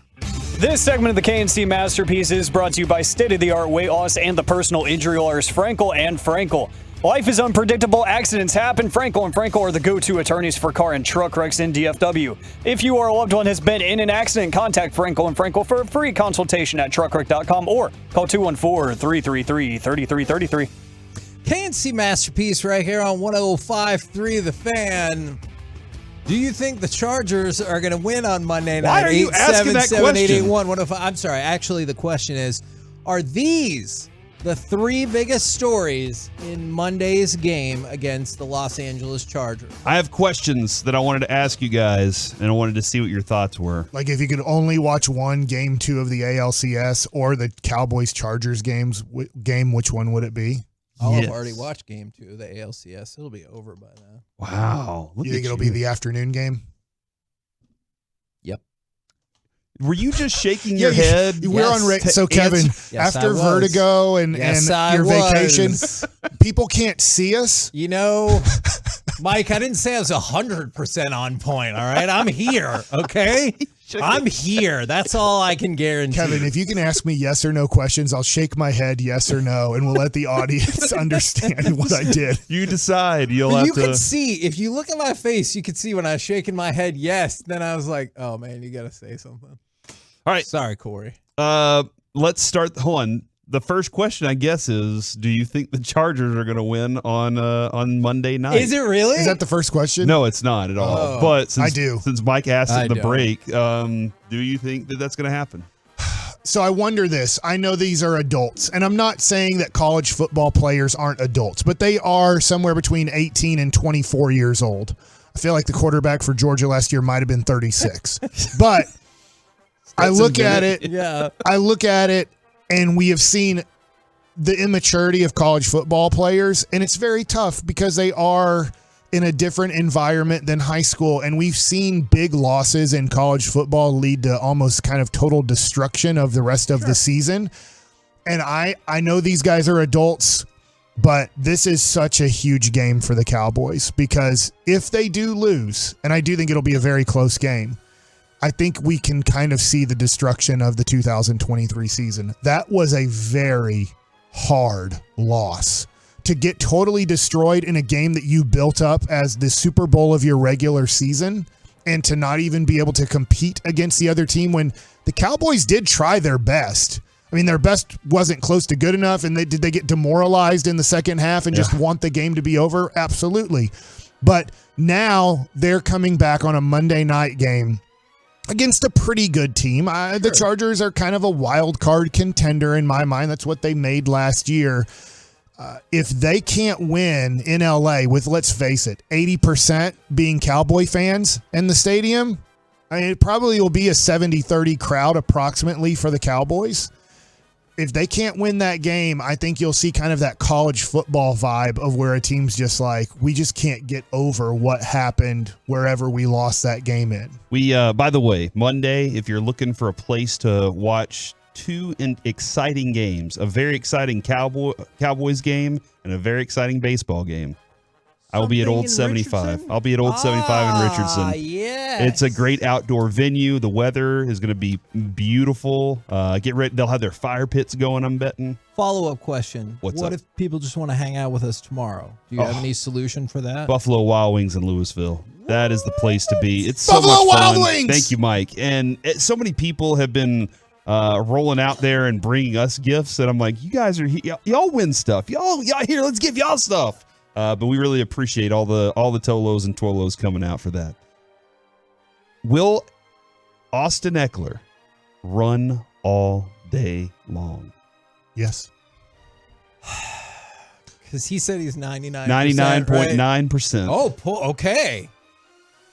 I'm going to say maybe. Would 120 yards be running all day long? That's about what I'll predict. I say no. Is that, where do you feel like if you had to put a number on his... his... 150, you're like, my God. How many yards do you think Austin Eckler runs for on Monday night? 120 is fair. So you don't feel great about it, Right. but it's not necessarily running all day long. It does compare to like if you're like, Herbert also threw for 400 yards. You know, that's or this would be one. mad. If he has 120 rushing and 100 receiving, then you're just like, what's happening? Oh here yeah, because today? he's a dual threat. Yeah, he is that kind of guy. I wonder how much when we talk about just Austin Eckler, I wonder Kellen Moore if he will tell Herbert We'll because get to Kellen Moore in just a moment. well, this is dangerous, but this is about running. Okay. Will he tell his quarterback, hey, when you escape the pocket, keep looking downfield, but just know the Cowboys almost will give you 10 to 15 yards as a quarterback. If you want 10 to 15, they will give it to you. There will be no spy on you. When you exit the pocket, there's usually running room. I don't know, because you do put your quarterback at risk when you tell him if you escape the pocket, you have 10 yards if you want it. Mm-hmm. And somebody said, why would they run the ball after watching our secondary last week? I will say this about this. You make a fair counterpoint. Shanahan is different. And I know I'm not saying he's the genius of all geniuses, but he runs his routes very differently that create openings. And Brock Purdy doesn't hesitate to hit the guy that's 20 yards deep because he knows the route built underneath is built to create space for him to throw into that window. So I don't think Kellen does quite the same thing, but that is a good question. I just think Shanahan has his offense is different, man. So question number 2, I guess would be 3, but can Dak take advantage of the Chargers secondary? The Chargers secondary They stink, is right? bad. It is dead last, allowing 299.8 yards per game, and they are just bad. But Dak really hasn't exposed anybody offensively yet this year. So can this be the game where Dak takes advantage of a bad secondary? I say yes. All right. I agree. Yes. Wow. All right. This will be when Bobby and all the other Dak is the greatest quarterback in the NFL. I They heard walk in somebody crotch say, like, first. if Dak was quarterback of any other team that's good, they would be just as good. There'd be no difference in their record. Whoa. And I think that he's wrong, but I do think for people that think Dak is arguably the best quarterback in the NFL, that he will have a very nice game Monday night. Will it be enough? That's where I don't think it will be, but I do think he will have a game where the Dak supporters will say, see, he is Patrick Mahomes. He is Tua T. He is Josh Allen. He is Joe Burrow. He is all of those guys wrapped up into one. It's beautiful how they keep saying that. I'm like, wow, it's amazing how you can't see the game, but it is awesome. From the 940, they do get Derwin James back this week, but Dak should have a good day. So, And if he doesn't, is that an I told you so day too? Or look, guys, does Dak have that? See? Or is it good enough? Is it like, no, that's still, man, there's so much more to do. You know, it's really 'Cause weird. In the NFL, you have a week to week. You're week to week. Every week you can change the story. Which is weird that, like, wouldn't you hope more Cowboys fans would come together and just be like, hey, we won. Instead, they're like, hey, you stupid idiot, other Cowboys fan. We won because of the reason I said, not because of the reason you said. What do you think has created that kind of polarization across America, Kevin? Oh, man. In sports. You know what? In sports. I do think that the Cowboys quarterbacks have been, like, really representative of the polarization. Oh my gosh, you're Because right. you go back to 2006 with Tony Romo. Yes. We've been broken ever since then. So Well, and nowadays all the young kids want to argue with us about how good Troy Aikman was. So, like, there's even that where we're like, come on, you didn't even see the guy they play. don't get Troy Aikman. They don't get Reagan. None of it. And they're like, yeah, but you think today's music stinks. And we're like, it does. And anyway, that's a different story for a different day. Next question, Mike. Oh, it's to me first. In your face, Kevin. Will Kellen Moore make Herbert look like an MVP against the Cowboys defense? This is, in my opinion, a game that he circled long ago. Yeah. And that every time he finished up working on the game plan for whoever they were playing that week, he would go back to the film for the Cowboys and watch a little more. I will remember a couple years ago, Herbert's first 2 plays from scrimmage, I thought, we are screwed. And then Trayvon Diggs has an unbelievably great interception, like kind of a diving to his right interception, and it totally changed the game. And I do think Herbert is going to have as good a game as Dak. Who has the ball less? left, or last, if I can get my words out correctly today. I also think that the Cowboys better score touchdowns this time, because if they do get inside the 10, if it is first and goal at any point, that has to be a touchdown. If you come away with a field goal on first and goal, you're in big trouble. So yes, I do think Kellen Moore will pull out all the stops. Look, when anybody gets to play the Cowboys, it is great. You know that you are getting the playoff Super Bowl spotlight on you when you play the Dallas Cowboys. And so I do expect Kellen Moore and Justin Herbert to have a really good game. The other thing too is I don't think that Micah Parsons is going to be able to rush the quarterback. I think he's going to have to play linebacker for 80% of the snaps. That changes a lot of things. So now that it's going to be the opposite, usually it's 80-20 the other way. I think it's going to be 80% Micah Parsons having to try to stop Austin Eckler and having to be a linebacker. So that could make life easier on Kellen Moore and Herbert. Yeah, I'm also afraid that Justin Herbert will look like an MVP candidate in this game. That's fine. That's fine. You also just said that you think Dak is going to expose their secondary. So we have 2 potential MVPs on one field on a Monday night. That's what you're saying is what I'm hearing. So take the over? Is that basically what I would point to there? I think if the Cowboys don't get to 30, they're in big trouble. Say if the Cowboys do not get to 30 points, they're in big trouble. I think that Kellen Moore or Herbert, whoever you want to give the credit to, they're going to get to at least 27, if not 34. I think that the Chargers are going to score 27 to 34 points on Monday night. So you need to be in that 30 to mid-30 range to make sure you win it. Final question. Does Corey Seager hate the Astros as much as we do? Ooh, I don't think so. Because of 17? When they cheated him out of a World Series. Okay, yes. We'll carry that over. We're the KNC Masterpiece right here on 105.3 The Fan. Coming up next, time for Baseball Nuggets with Mike Bassler. The Astros did look really impressive. Let's talk about the opponent next.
Or you might have a plan to get in him. Would you rather have him up with the game on the line? Because I fear him. Yes, I would rather face Kyle Tucker than Yordan Alvarez, but that is scary too. Their lineup is as deep. You could argue even deeper than the Texas Rangers. Here's a guy, I don't have his numbers pulled up against the Rangers. Chas McCormick is a Rangers killer this year. I feel like every time Chas McCormick has come up in a big situation versus the Rangers, he gets a big hit.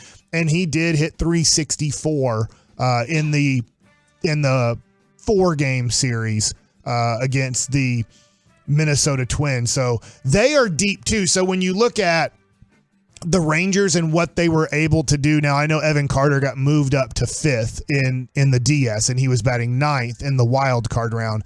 But when you look at them too, Jeremy Pena last year was great in the playoffs. He didn't follow that up with a great year. He wasn't bad, but he didn't follow that up with being one of the best shortstops in the American League.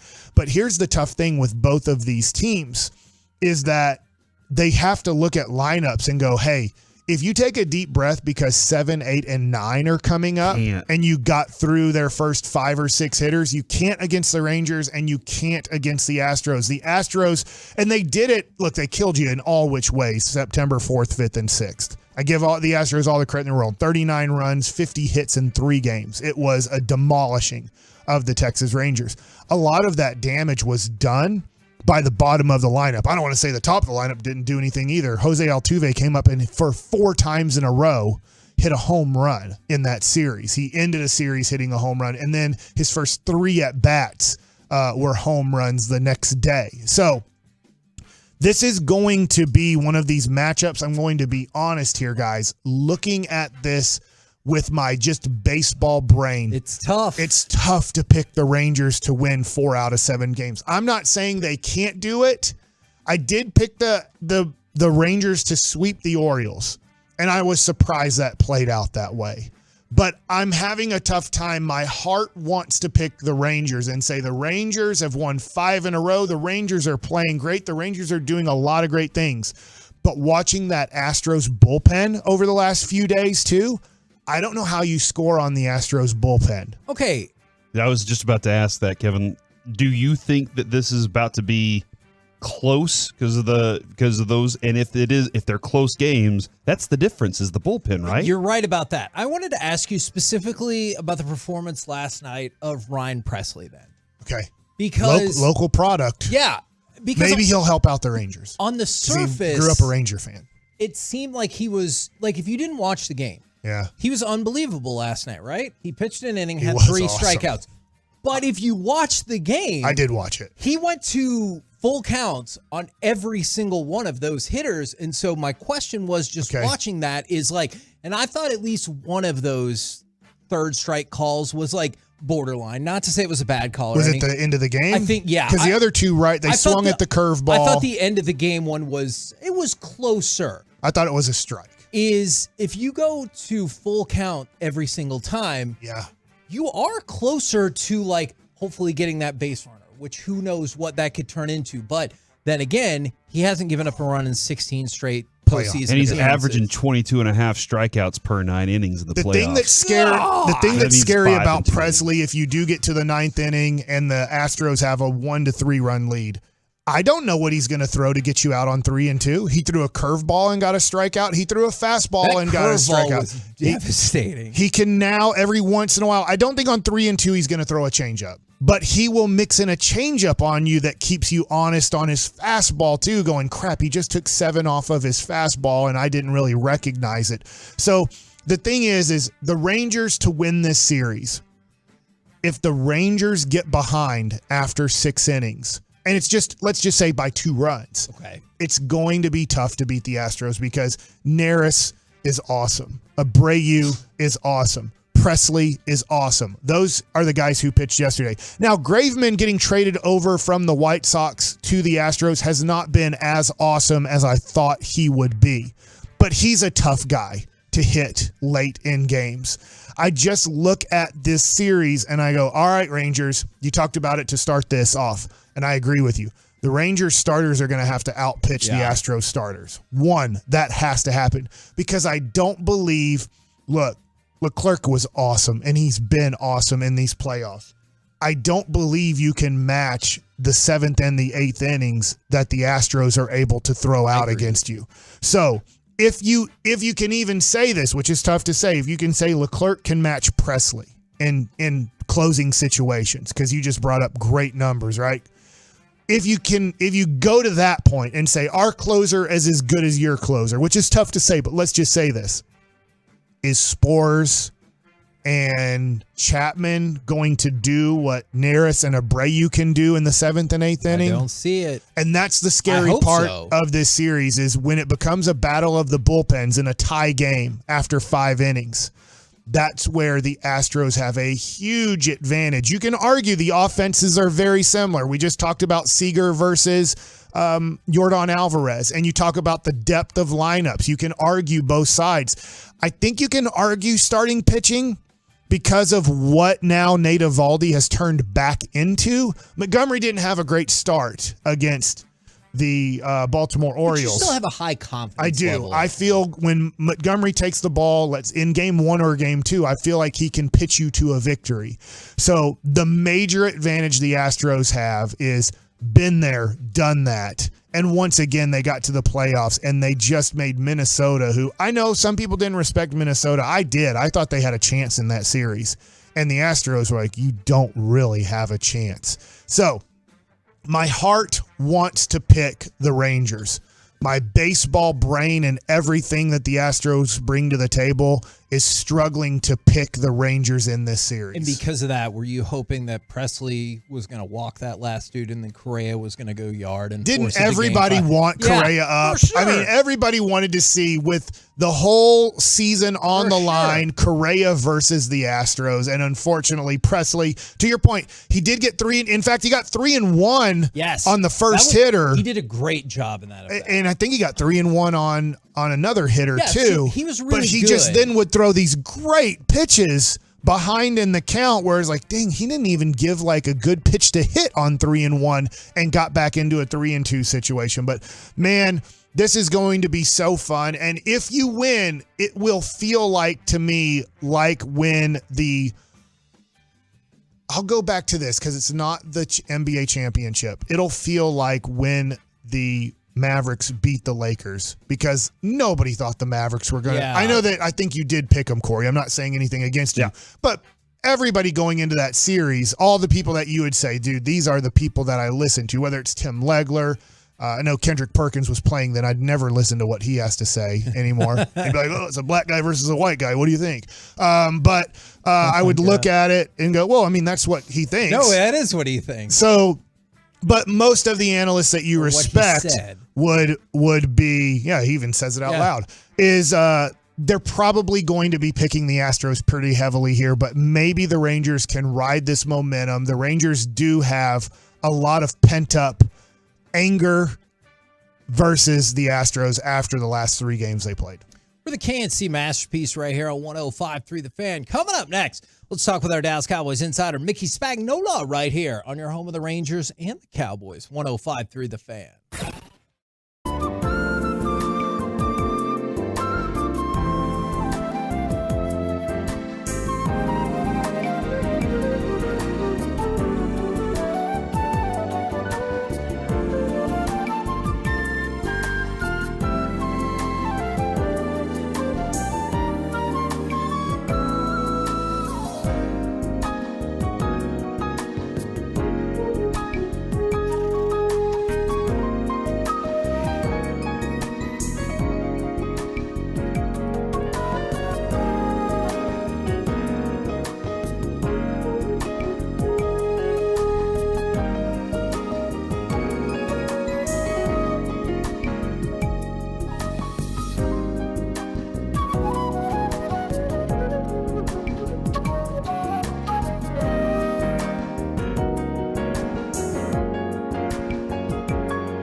Fan Studio, secured by DFWsecurity.com. It's the KNC Masterpiece on 105.3 The Fan. KNC Masterpiece right here on 105.3 The Fan. Got Ken Rosenthal coming up in about 20 minutes. We will talk with Mickey Spagnola in just a little bit. But y'all had talked about this off air, and then I got an email from somebody that made me want to investigate this even further. You get emails?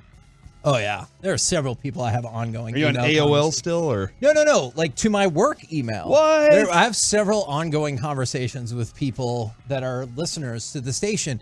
And one of them was about how spoiled Cowboys fans are. And they're like, if you look back in the last 35 years, they've won just about as many Super Bowls as anybody. And I was like, okay, but that's because of the time frame that you set it. Because if I move it just 7 years to the last 28 years, I feel like people know this pretty well.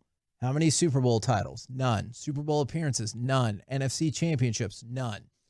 Now, I know people are familiar with the last 2 years. All of our other Big Four teams have made it to a conference finals, at least, right? Name win. Right now, like literally right now. With the Texas Rangers? Rangers. So what let's about the Stars? Last year. Okay. Last season. We're going to go through that one at a time. Here we go. It's a lot. And What about the Mavericks? Listen. That was the year before This is what I tell Jake. Listen. So the Rangers, in the same span where the Cowboys have done nothing playoff-wise, Right. they've been to the World Series twice and now this ALCS. By the way, they've never lost in the ALCS, so maybe we could potentially have 3 World Series. Never won the World Series. That is true. For the Dallas Mavericks, in this same span, they have went to 2 NBA Finals, won a title, and been to 2 other Western Conference Finals. So 5 times. Rangers are 3, Mavericks are 5. Then the Stars, who are the most successful in this bunch. 3 Stanley Cup Finals with 1 title and 3 other Western Conference Finals. So 6 times they have been to the spot where we're begging and pleading for the Cowboys. And so I would just say to that person who emailed, I understand that Cowboys fans can be spoiled. But when it comes to this, I don't think that's one of the things. Because what do people always say about Dallas sports? Oh, Dallas sports has been miserable for a while. Okay, Stars have been to the Western Conference Finals 6 times. The Mavericks 5 times. The Rangers now 3 times. All in the span that the Cowboys have not made it at all. Think about it. 14 times the other big teams in the Metroplex have been to at least the round that you're hoping the Cowboys get to. And that's why Cowboys fans complain so much. And in a way, I could say that it's the easiest to make it to the NFC Championship game. I'm not saying to make it to the Super Bowl, but to make it to the NFC Championship game, you could say, gosh, if you do have the best record out of the 16 teams, you get a home game. And if you win that one home game, you're in the NFC Championship game. If you win your division and you have, let's say, the 2 seed, you can win your wild card game. And you used to have a bye back in the day, too. For a long time, you had a bye.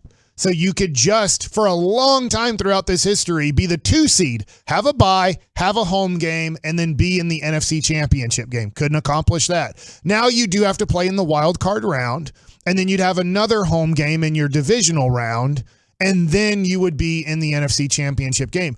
It's actually been, throughout history, a much easier path to make it to the NFC Championship game than it has to make it to the ALCS, to make it to the Western Conference Finals in either the NHL or the NBA. And they haven't done it. No. And I don't think this year looks like it's going to be the year either. I hope it is, but I understand all the sentiment that it might not be. So the Rangers making it just crystallizes even more. And I actually think it feeds into the argument. This is a different conversation, but I actually think it kind of feeds into the argument of what would happen if you did like change up your quarterback scheme, is maybe you'll go in the tank for a while. Well, guess what? The Rangers are in the ALCS right now, but that follows the longest run of consecutive losing seasons in the history of Rangers baseball. And you dealt with it and you made it through because it got you to somewhere better Whereas the Cowboys are, I will say the Cowboys are consistently probably the best of the bunch. Now, once the Mavericks fell off a little bit, they're good. Right. They're usually pretty good. I agree. But they just never go anywhere elite. And I think that's the frustration for this emailer and some other folks. You know, what's crazy about this too is, quarterback would probably be the first part of the conversation regarding why a team hasn't gotten to where it wants to go, right? Is, do you have an elite quarterback or not? It's interesting with the Rangers too. It's always been about pitching. Where we could hit the hell out of the ball, but we never could develop or get into pitching. In the years that we've had good pitching, guess what's happened? And we've been involved. Right. And Bochy, right, when he talked about the hour plus meeting hours that they had in Nashville, Chris Young said, I promise you this offseason I'm going to get you pitching.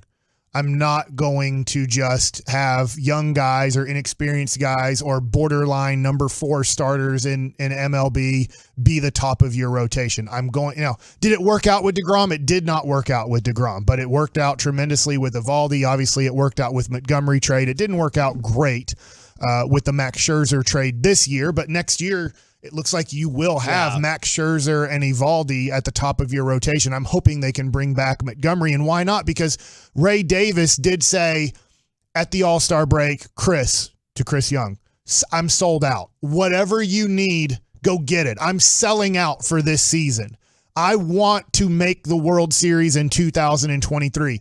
Jerry won't do that, and maybe it's more Steven won't do that. They will not sell out the way the LA Rams sold out and said, screw it. We're going to screw up a lot of things in 2023 and beyond possibly, but I'm selling out for this run with Matthew Stafford and Aaron Donald and a few other guys. I don't think Jerry will ever sell out the way that the Rangers sold out for this situation. Mike, when you're talking about how easy it is to get into the playoffs or maybe to the championship game. It's not easy, but it's the easiest path. It has been. Now they have made the number 2 seed now play a wild card round in football. I was curious, so I went to look it up. Do you know how many NFL teams have never won a Super Bowl? No, I don't know off the top of my head. 12. Ooh. Do you know how many NHL teams have never won a Super Bowl? 7. All of them. 11. No, Mike. Hockey Mike. You said won a Super Bowl. None of the NHL teams have won a Super Bowl. Won the Stanley Cup. 11. Okay. You know how many NBA teams haven't won a championship? 7. 10. Do you know how many MLB teams have never won a championship? It should be 9 because he's went 12, 11, 5. 10. Major League Baseball is the easiest to win a title. Most of the teams have a title in Major League Baseball based off the stats that I just looked up. I like that. The NFL is the hardest place to win a title. So has Major League Baseball been happening the most? Like the longest? What do you mean by that? Okay.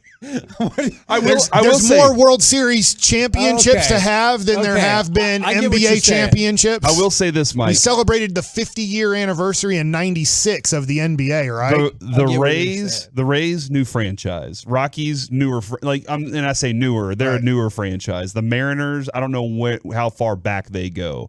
Was it 70s maybe? I want to say it's 70s because I think my dad was hoping he would get expansion drafted there. Rangers and Brewers. How far back do the Brewers go? Is that a deep far? Anyway, it's not long because obviously you had the Milwaukee Braves. Yeah, gotcha. And then they moved to Atlanta, and then you have the Milwaukee Brewers come in later. So that's sounded like those newer kind of teams haven't had that shot to do it yet.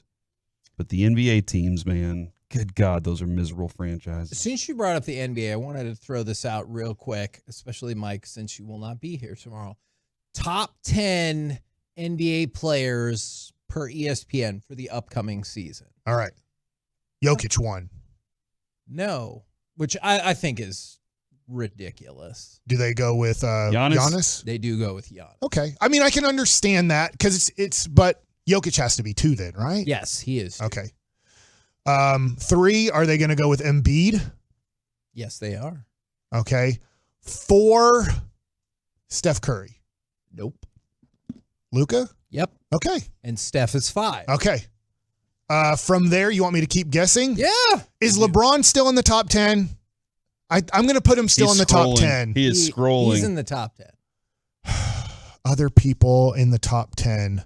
One of them I would not have gotten. Even though he's a really good player. Jason Tatum? Jason Tatum is indeed number 6. Kevin Durant? Kevin Durant's number 7. Very well done. Booker? Devin Booker is not in the top 10. Yes! Chicken heads out! I think he might be 11. I'll go double check that. I think he might be 11. Help me out here. You're going to have to help me out. I do think LeBron's somewhere. LeBron's 9. You think his teammate should make the cut? If he's healthy, his health just So you would drives- not put Anthony Davis in the top 10, which I think is fair. Anthony Davis is number 10 on here. And is that it? You're missing number 8. This one's tough. He is a good player. I just wouldn't have thought of him this high. Steve DeBerg. Not Steve DeBerg. Not Donovan Mitchell. No. I think he is less. Jimmy Butler? No, I think this player is less known than those other two. Anthony to, Edwards? The casual fan. Shai Gilgeous-Alexander. Shai Gilgeous-Alexander. I have the NBA teams pulled up, so I'm trying to hurry up and run through Shai Gilgeous-Alexander is number 8. And don't get me wrong, Shai Gilgeous-Alexander is a damn fine player. I just would have thought he would have maybe been in that 13 to 15 range. In a way, and maybe this isn't fair, I would rather have Kawhi Leonard at 10 than Anthony Davis if we're just going to go off of best players. And if he's healthy, Kawhi Leonard, if 100% healthy, is a top 3, maybe even that. I know top 5 player in the league, but I don't want to put him there because he's going to miss 40 games. 2, yeah. But I understand what you're saying. You think he's better than Embiid? Yeah, when 100% healthy, yes, again, but I is know a he's rare. not going to be. I thought my son actually said something really interesting to me. I was like, man, I should put you on our radio show. He's talking NBA with me yesterday, and he said, hey, I saw a thing where Lillard and Giannis are going to be a great combination because they're like Jamal Murray and Jokic. They're so different. And he was saying when you have LeBron and Wade or when you have Luka and Kyrie, they're so similar in the way that they need the ball in a similar way that when you look at Jokic, he's the best, but he makes Jamal Murray so important because they're so different in where the spots they like the ball, the way that they play. And it can be very difficult on defenses with Jokic and Murray because they're so different. And when you're going in transition defense, you know that Giannis is going to get all the way to the basket and make you concerned there. So you want to pack the paint. Hurry up, get back and pack the paint. But what if Lillard has the ball? You know that he can pull up from 3 and he's going to be like a 50% three-point shooter or better if you leave him open in transition threes. So now you're like, how much do we pack the paint getting back on defense versus how much we protect the 3 getting back on defense? That is an interesting point. And if you haven't been following the list, I believe Kyrie is 94 and Grant Williams, 34. I believe, my apologies. Wow, I believe Kyrie is 34. I know there's 2 people that are disappointed that he's not in the top 20, and that would be Tim Hardaway Jr. and Tim Hardaway Sr., that Tim Hardaway's not way up there. And I think Grant Williams is number 97 on the list. I do believe. God, we're in great shape then. We're the KNC Where's Derek masterpiece right here. He didn't make the top 100 just quite wait. yet. Just wait. Coming up next, we will talk with our MLB on Fox reporter Ken Rosenthal right here on 105.3 The Fan.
This segment of the KNC Masterpiece is brought to you by the personal injury lawyers Frankel and Frankel. Life is unpredictable. Accidents happen. Frankel and Frankel are the go-to attorneys for car and truck wrecks in DFW. If you or a loved one has been in an accident, contact Frankel and Frankel for a free consultation at truckwreck.com or call 214-333-3333.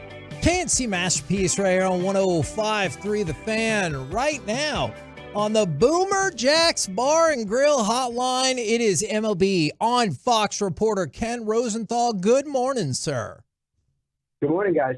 Well, first thing, we wanted to thank you for giving a shout out to our guy, Jared Sandler, on the broadcast for tipping you off about the Rangers and Creed. Well, he tipped everyone off. And generally speaking, when someone breaks a story, even a story like that, you have to credit that person. And Jared was the man who delivered it, so he gets the credit.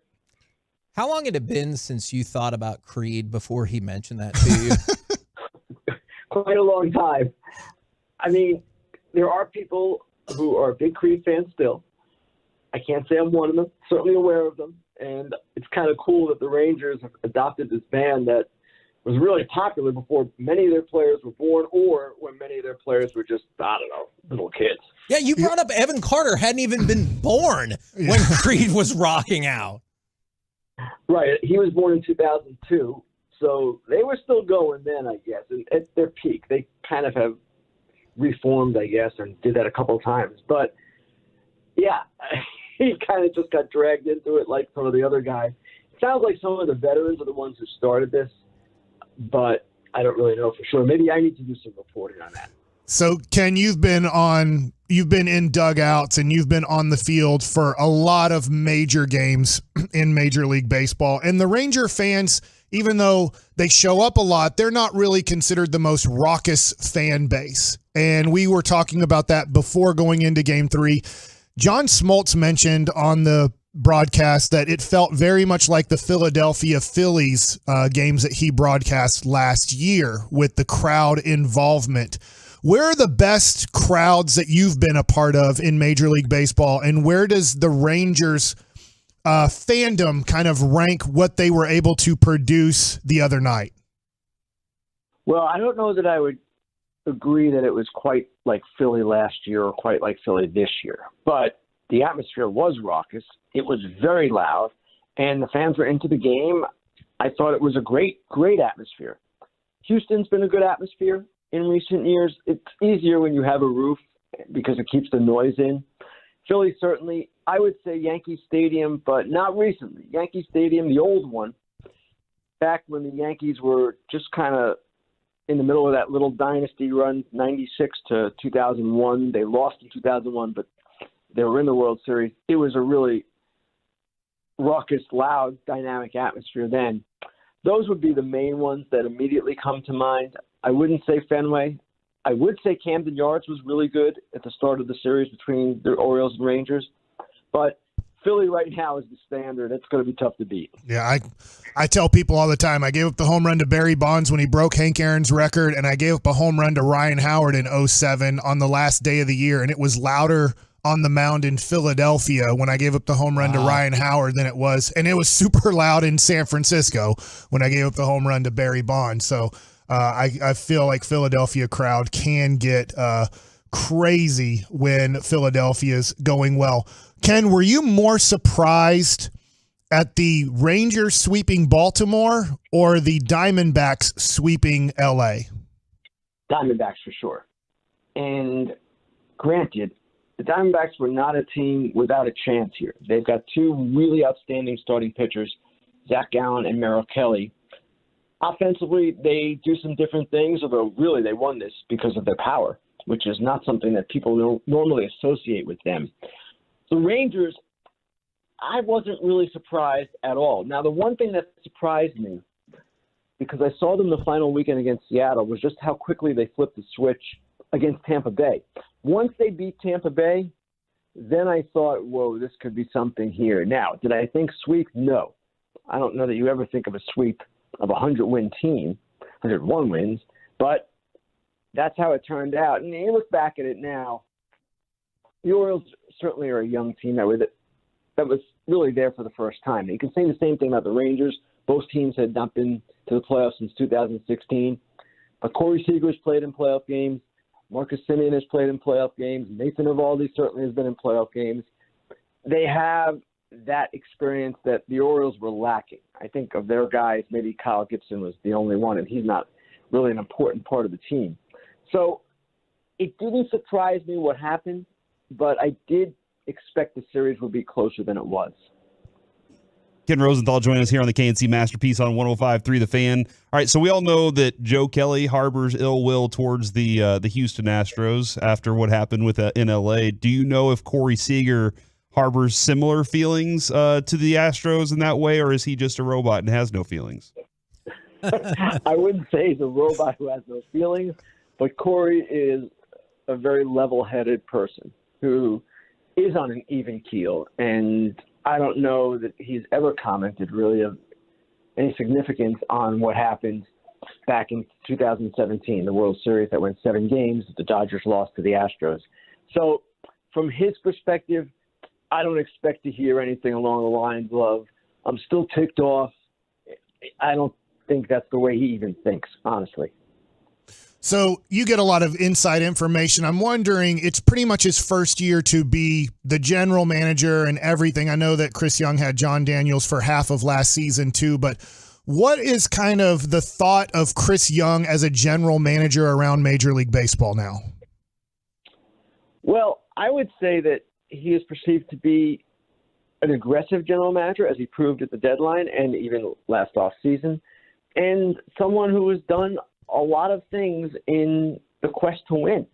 And they made one trade that ultimately is probably going to look bad for them, the Chapman trade with Reagan's going to Kansas City. Reagan's looked like one of the best pitchers in baseball the second half. But what they're trying to do is win now. And that was the focus of their deadline. It was the focus of really their last 2 off seasons.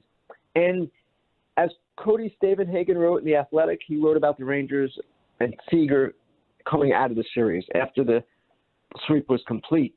He made the point that the Rangers are the one team kind of exploiting a market inefficiency, which is, oh, we all want to be sustainable winners. No, the Rangers are saying, no, we want to win now and sustain success.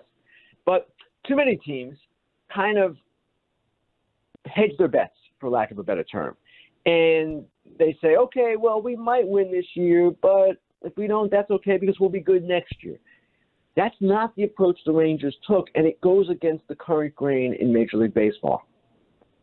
Now, I want to talk a little bit more about this Rangers-Astros series, but when you talked about the loss of the Dodgers, and we've talked about a couple of other things, I really wanted to get your input about potential tweaks to the playoff format next year and beyond. Do you feel like higher seeds have kind of lost what was supposed to be a built-in advantage for them?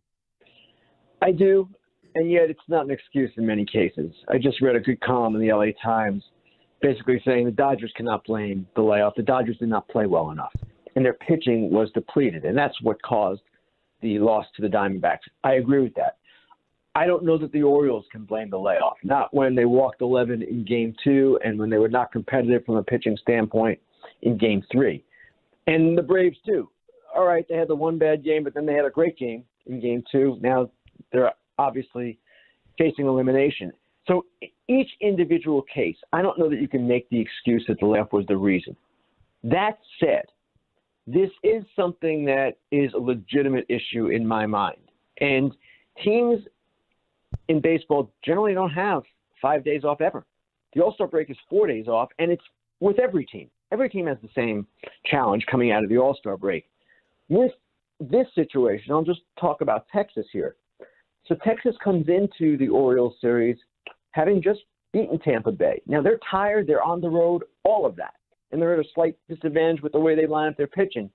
But they have something going, whereas the Orioles, they didn't sit around for 5 days. None of these teams did, but it's not the same competitive environment. I do believe there's something to it, but I don't believe after 2 years you can just take the system and say, this isn't working. It's too small a sample. The one thing I would like to see changed is the idea that the number 1 seed has to play the winner of the 4-5 seed versus the 3-6. they should reseed after the wild card round, have the number one seed play the worst team that is still remaining. That, to me, would be a logical fix and something that should be done.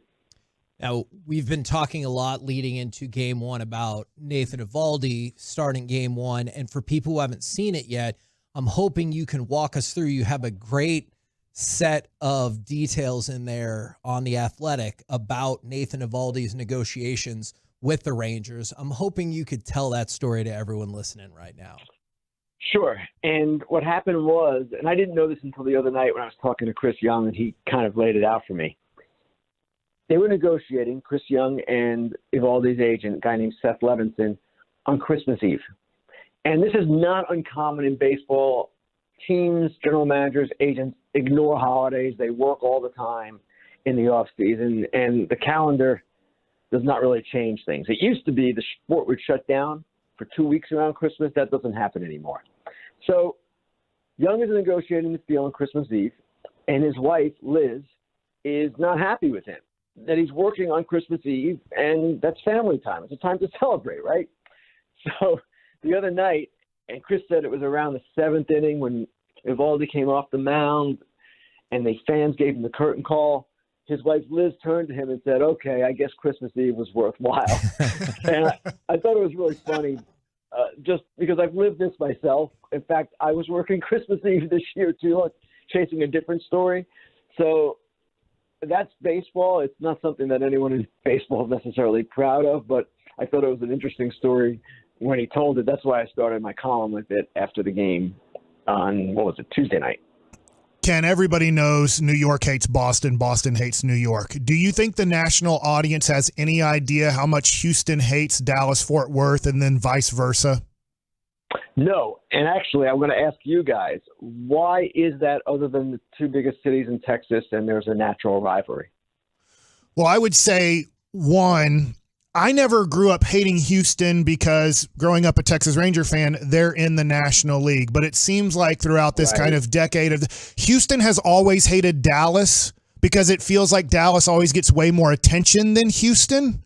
Is that Dallas Cowboys over Houston Oilers, vice versa. It's a football state. So it's just there's a lot of, it seems like, hate from Houston on why don't we get covered as much as that other city. We have as many people. We're just as big. And so it's that. And I'm coming from a perspective of growing up here in Dallas-Fort Worth. But over time, we've really hated the Astros because they've had so much success over the last now 7 years that the Rangers haven't had. So it's just a lot of despise of like, how are they doing this in Houston and we're not able to accomplish what they're able to accomplish? And they do rub it in our face quite a bit. And their city smells and all that stuff too. Yeah. Okay.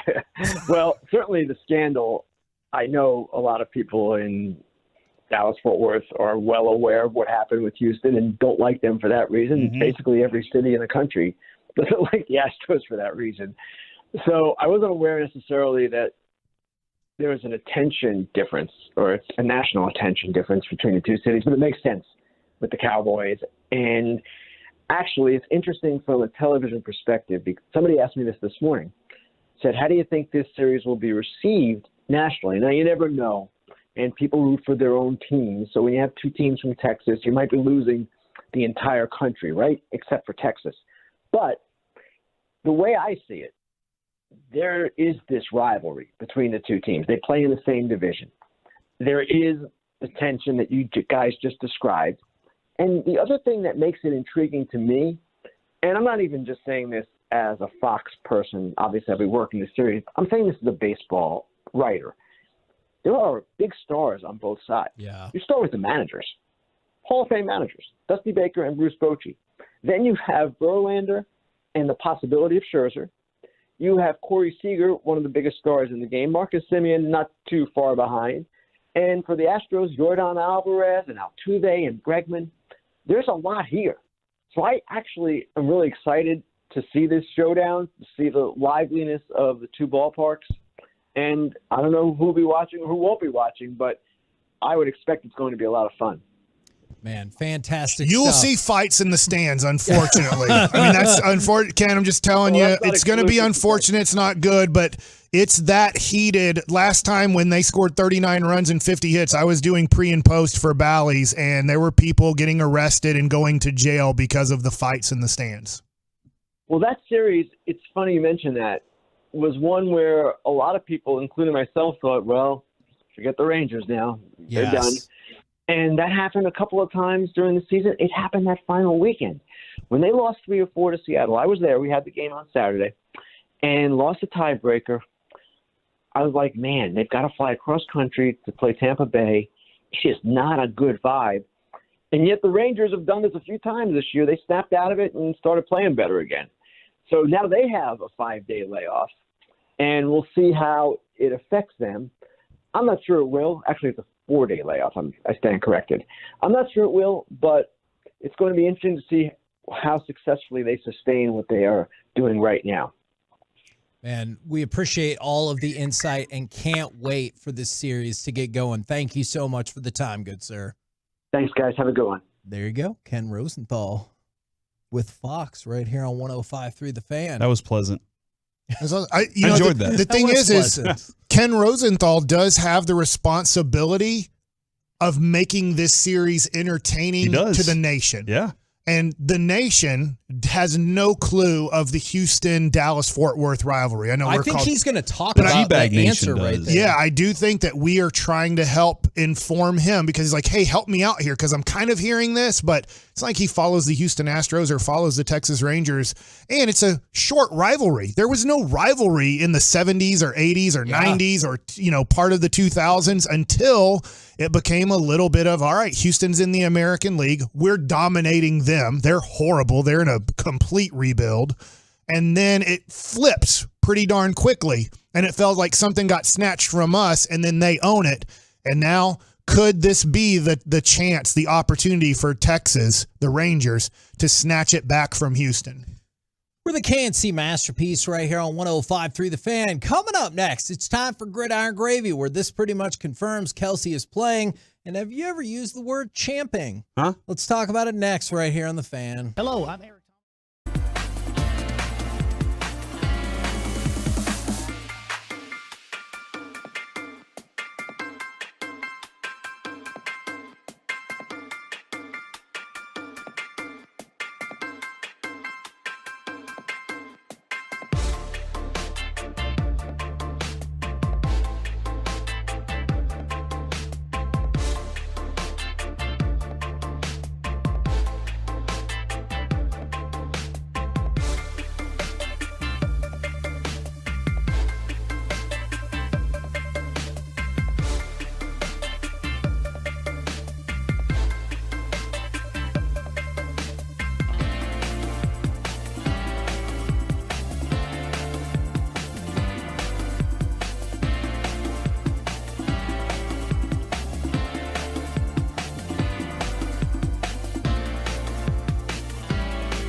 It's Classic Truck Month at Classic Chevrolet. Like you, grit runs deep. They're determined to get you the toughest trucks with the biggest savings. Over 300 new Silverados on the ground. Unprecedented one-time offers.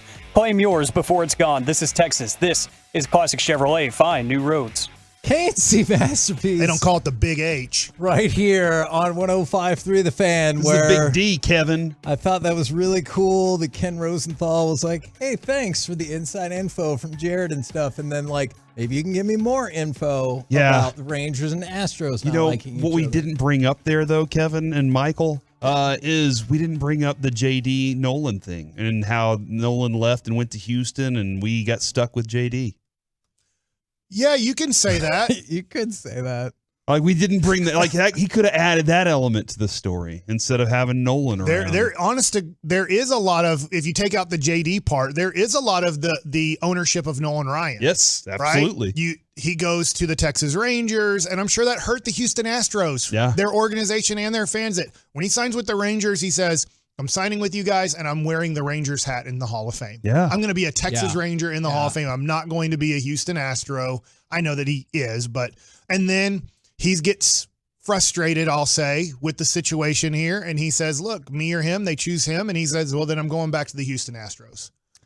Right now, what say we go around the entire NFL and dip into some gridiron gravy? We start with a couple of Cowboys stories for you. One of them, not surprising, maybe you can call it breaking, is Mike McCarthy did confirm they will put Leighton Vander Esch on injured reserve. I know that was the way it was looking at the beginning of the week, so he will go on injured reserve. He will be out for at least the next 4 weeks. This screws over the Cowboys. You now have, I don't know what the responsibility of Overshown was going to be. Obviously, you had to watch him go through training camp, all of it, and preseason games to get an idea on, he wasn't, who knows if they were going to say, you're going to play 75% of the snaps on defense, or you're only going to play 25% of the snaps, right? Mozzie Smith is proving right now it's tough to put him out there on a consistent basis. True. Yeah. And you don't know what would happen with Overshown, but it seemed like early on in training camp, it was like, hey, we think this guy can play, let's say more than half of the snaps on defense. You lose him. Now you lose Vander Esch. Now Micah Parsons can't really be a pass rusher for the next 4 games. And I think this really screws over the Cowboys defense. Hopefully it's not as bad as it could possibly be. They were light there anyway. They didn't make much more of an effort to add to that or to pad it or anything. And so now they're going to have to go with guys they sign kind of off the streets here. And we just saw that yesterday. And roll with that and say, okay, this is what we can do. Now, I am kind of curious if it, because with Micah, doesn't it feel like you can just say, Micah, go do your thing, and now he's going to have to be more like in tune with everything else that's going on. Yeah. And so maybe that's a positive. Maybe it is, but and also, Kevin, you have plenty of pass rushers. That is one thing. Fowler's a pass rusher. Armstrong's a pass rusher. You have a lot of those guys. They need to step up and do their jobs too. Now, I'm going to bring up this next story at the risk of potentially making Mike's head explode. Did you see the quote from J. Ron Curse about how they got to get better and everything like that? He's like, I'm pretty sure Dan Quinn wants to go out there, Kellen Moore wants to go out there and put it on us. And he said, we want to go out there, get this bad taste out of our mouth. I'm pretty sure he's champing at it, but we're champing at it as well. Now, not chomping. Exactly. So the correct grammatical way to say that would be champing at the bit. What the hell did you just say to me? It would be, because that's what it's called. But I feel like everyone has just long since accepted it as chomping at the bit, and we all moved on with our lives. Your thoughts? I'm shocked. I'm baffled. I'm befuddled. I'm bewildered. Any other words that you can come up with? This has shook me to my core. I don't know how to move on from right now, Kevin.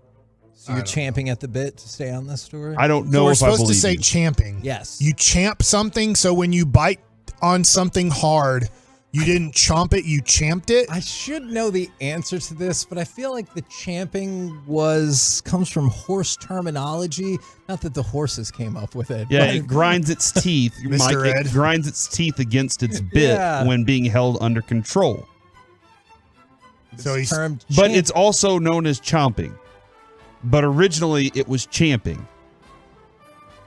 Okay. I know sometimes people would get mad at that when we use that in stories. They're like, actually, it's champing. I give a lot of credit to the person who changed it and got it changed. That's true. Because, like, no, that's there's probably some old Englishman, I'm chomping at the bit. And, and then they're like, and then some country guy comes around, he's like, yeah, chomping. Yeah.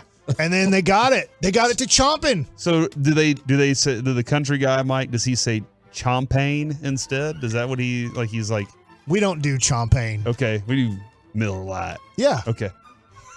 Yeah, that's how we got whiskey. The champagne of beers. Until maybe the last Kentucky 20 Derby seconds. is whiskey, right? Yeah. Champagne's for those England people over there having England horse races. Are they still just horse races? I've heard those horse races are more fixed. In England? Yeah. I watched Peaky Blinders. Next. Let's talk about the NFL and John Gruden going to Nevada Supreme Court. November 7th is the date that has been set. Between now and then, don't you think the NFL tries to figure out a way to settle this? Because they do not want this going through the court systems. Can you just keep it in the court system forever, though? Isn't it the best way to do it? He's going to expose that the commissioner really leaked everything out. Is that true? I think that's the game plan. Okay. For Gruden.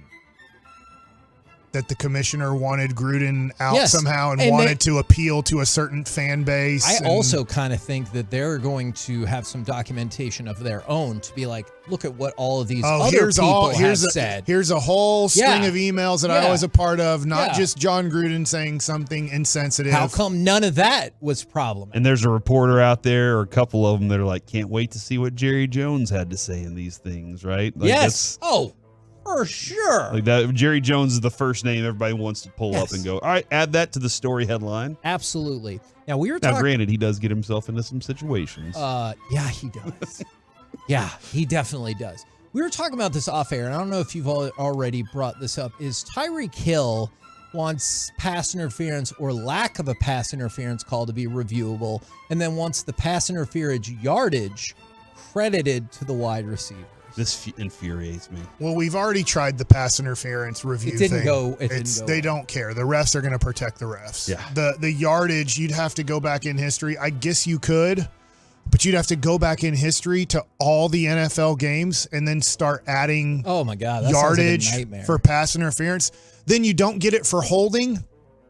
So it's like, because sometimes technically they call holding because they're like, hey, you can say this, he was pass interfering before the ball was thrown to him. So I threw the flag before I saw the ball released by the quarterback. So you don't get any yardage on that because it was holding against the cornerback, let's say, rather than pass interference against the quarterback. It becomes very Defensive tough. ends should get the sack whenever they get a holding against them. I hate this. I hate That's the an idea. interesting point, I hate yeah. the idea of this rule altogether, just because I hate pass interference and the way it's called. It's stupid. It's ridiculous. But if that's the case, I then give that to the quarterback too. If you're going to give it to the receiver, give it to the quarterback, because Tom Brady was brilliant at that. Hey, let me throw it up in the Tom air. Brady's record would be unbreakable. Yeah, he loves to chuck the ball up there and be like, let's see what happens. Yeah, every game that was close, he would get 40 extra yards in pass interference yards. All right, so you're out on I'm this. out on this. They need to fix that rule altogether anyway. It's too easy to take advantage of. And then the Dolphins are hoping that Jalen Ramsey can be back and ready to play next month. We're the KNC Masterpiece right here on 105.3 The Fan. This is a top-notch text. So is the song actually We Are the Champions? We are the champions. I don't know about that. Coming up next, Mike asks all the football questions. Oh, I better hurry up. Oh, no, right here on The Fan. This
Fan Studio, secured by DFWsecurity.com.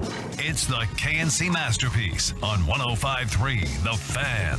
KNC Masterpiece right here on 105.3 The Fan. One thing I forgot to bring up, because Corey, you were telling me about what the gossip services are saying, is Travis Kelce's definitely playing tonight, because the word on the street is Taylor Swift is making her way to the game. She did not go out there, especially with her new movie about to open, just to watch someone sit on the bench. Beyonce did show up to her premiere for the movie, though, last night, so that's pretty cool. But yeah, she's going to be there, Mike, tonight. How many camera shots, if we can count them, will go directly up to her in her suite? 15. Oh, wow. Okay, take the over. I was going to say my over-under is 8.5. Take the over. Yeah. What are they going to do when it's 70-0 at halftime? First, Mike asked all the football questions. At what point, if you're watching tonight's football game, will you go, I can't watch this anymore? Follow-up. How much would ratings spike if they canceled the second half for an impromptu Taylor Swift concert? Oh, a zillion. Dude, that would I think you're right. Isn't that's what the NFL is hoping for at some point, right? A surprise halftime show from her, like out of nowhere. I don't know what the NFL's hoping for. Okay, what do you think the NFL wants? I know what Taylor Swift's deal is. What? Hold on. What does that mean? Kevin just pointed it out. This is all for her publicity of a new movie or something. Or for love. It has nothing to do with love. Have you ever experienced In fact, there's love? that Tina Turner song. What's love got to do with it? And I'd like to say Turner instead of Turner. Tina Turner. Turn up the tables on you. So yeah, he says has nothing to do with love. All right. Well, yeah, I don't know what the NFL is going to do, Mike. That's to answer your first question. All right. You think it's going to be 70-0? No, but I do think it's going to be not a very competitive game. I agreed. Because you think the Broncos are terrible. Because the Broncos suck. All right. I don't feel like that's a secret, right? First football question, based off of the Broncos. Who's the most disappointing team in the NFL this year? It's got to be the Broncos, Cowboys. Right? The Cowboys. At least the Cowboys still have a winning record. Yeah, Let me throw out a team to compete with the Broncos. Bears. Do you guys feel like the Panthers are disappointing after taking Bryce Young number 1? No. I think Bryce Young has been disappointing, not the team, if you can break those apart. Okay. Mike, that team perennially is a nothing on my radar. Whoa. I never think about the Carolina Panthers. Okay. Do the Vikings fall in that category? I think that's a good one. I mean, last year they won 13 games. They've already lost as many games last year as this year. Whoa.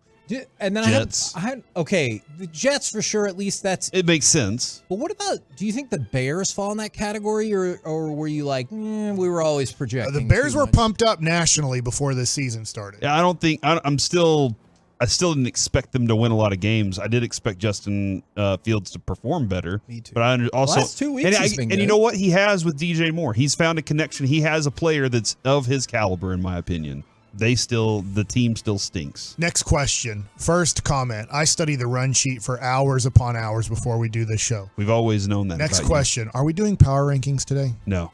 Okay, good. Here we go. Next question.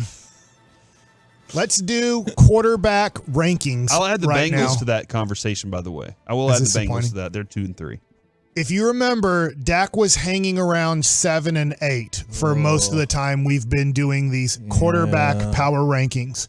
Where would you rank Dak right now through 5 games in the NFL? I have CBS power rankings up. So I'll tell you where they have them ranked after you guess kind of where you think. Either you can guess where you think CBS will have him ranked or where you would rank Dak Prescott as a quarterback in today's NFL.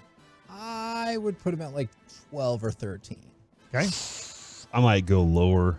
I kind of want to give him an NA so far, just because I don't think that I've gotten enough information to know whether he's good or bad. But the times I need him to be good, he's been bad. So I would have him like 14.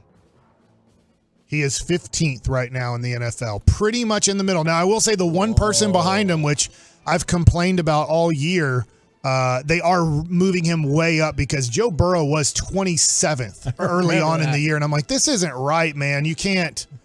You guys aren't doing this based off of just this year because you could look at other things, but they do have Joe Burrow at 16 right behind Dak Prescott and Geno Smith right ahead of him. To give you an idea of the people that he's next to, they have Dak Prescott in the Geno Smith, Joe Burrow category, which when you say that doesn't sound too bad because you're throwing in Joe Burrow. And the word is that Burrow is getting close to 100% on the calf. Yeah. So that makes in fact, last week they had Burrow at 28th. So he moved from 28 to 16 on the quarterback ranking. good. Like, come on. Like, he's not worse than Daniel Jones. Prescott was 11th last week. He's moved down to 15th. By the way, your top 5 quarterback rankings, real quick. I know I'm supposed to ask questions, but it's Patrick Mahomes 1, Josh Allen 2, Tua T 3, Brock Purdy 4, and Herbert number 5. Hurts is number 6. So you were really close on Jalen Hurts. So Justin Herbert, who you're taking on Monday night, CBS does have him ranked pretty high. I don't know. Do you still have the whole list up? I do. Okay, since we were just talking about Bryce Young, he's got to be, I'm not pretty close to the bottom, right? I will scroll down to the bottom. I'm not saying he's the worst quarterback in He football. is second to worst. Who do you think the worst is? It'd be almost impossible because he had to quarterback because of a hurt quarterback. Not Zach Wilson. PJ Walker. Of course. Is 32 for the Cleveland Browns. Then Bryce Young. Then Zach Wilson. Then Mac Jones. God, what a draft. Zach Wilson, number 2, and Mac Jones was a first-round pick. And then you have Mac Jones looks so good his first our year. future quarterback, Trey Lance, who was picked number 3. Okay, so there's kind of quarterback rankings. Now I ask you a Cowboys question, and you can dive into this for a while if you'd like. Do the Cowboys trade for help this deadline? If they do, where do you want them trading for help? As obviously they've lost Trayvon Diggs for the year. We now know that Leighton Vander Esch will miss at least the next 3 games because there is a bye week there. So, yeah, that's right. So he might right. miss more than that, but we know that he's missing at least 3 games. I'm just wondering, do the Cowboys care to help this team or not? I think they would want to if somebody brought a trade to them, but I just don't see them actively going and pursuing a trade. I see them saying, we did good enough in the offseason. This is the team we're going to move forward with. Whereas Ray Davis would say, go get more. See, and you're probably right about that. I hope they can look at that and be like, no, let's not do that. You can still push more into this season without selling everything out. Like, you don't have to ruin future seasons by making an addition, and potentially linebacker makes a lot of sense to me. Yes. Okay. Did I answer the question? No. I'm just I was wondering if you had anything else to add. I think the Cowboys, real quickly, I think the Cowboys won't add anything. I don't think that they're going to add more to this year. I also think the front office led by the Joneses and Will McClay, I do think that one stunned them so much that I don't know how. They know Trayvon Diggs isn't coming back. I think if they had Trayvon Diggs coming back, and let's just say around Thanksgiving, they might go, hey, if we get back Trayvon Diggs and this and that. But I honestly think this front office is also looking at this season going, let's just play it out. Let's not. Then they should make trades on the flip side. They never have, and they're like, Jerry could care less about trying to help the future. Did they make a good enough decision at running back? Is Tony Pollard performing up to the standard that you need or expected him to? For $10 million, I don't think so, but I always thought they viewed that as a stopgap. I don't know as a stopgap to what now, though. Yeah. No, I mean, like, I'm just kind of looking at his numbers, and he hasn't. I'm not saying he's bad. I'm just saying, like, there seems like there's a lot more room for him to be better. For sure. And so I'm wondering if they're like, we need to add something there, if that would be a move. I'm asking another Cowboys question here. Does CeeDee Lamb deserve the criticism he's getting for this season? I don't think so. Like, I know the Richard Sherman thing made some waves. I think the idea of him not being considered a number 1 wide receiver is preposterous.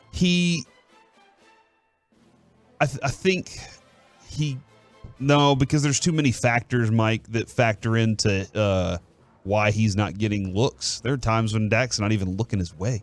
Like, he doesn't even make a read that direction. And so if I'm going to look at this, I'm going to say CeeDee Lamb deserves a lot less of it.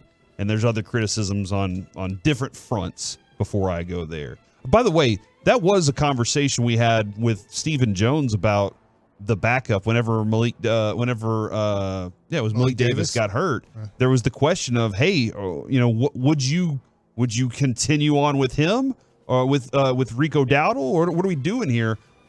Or are you going to go with this instead? And they were like, no, I'm sorry, Rico Dowdle got hurt. Malik Davis. Yeah. They said, we'll go to Malik Davis. We feel like we're good in-house. We don't need to go outside for a running back. So that's where I kind of look at the running back position and still have that question of they think they're okay, they're just fine there. This probably isn't fair to ask you guys off the top of your head, but when you think of offensive coordinators, Kyle Shanahan, obviously head coach / coordinator, who do you think the best two offensive coordinators are in the NFL? I hear that obviously our guy's horrible here. Mike McCarthy has no clue what he's doing. He's never coached football in his life. Stupidest person in the history of football. But so was the last one, right? Yeah, and I'm just wondering. If you're not a young coach, you're a dinosaur, right? Who are the two guys that you would say, and maybe this isn't fair because I don't believe this, but who are the two guys that you said, if he was the offensive coordinator, Dak would be great, our offense would be great type of deal?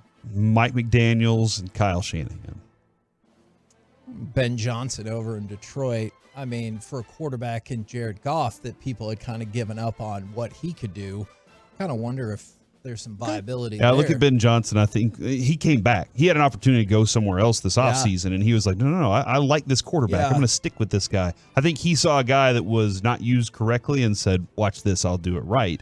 And so far, nobody's been able to correct that with Dak here the right way. They've tried to grow it, but it hadn't done it exactly what you needed. All right, so I'm going to ask another question based off of that. You guys didn't name this person. I think very highly of Sean McVay.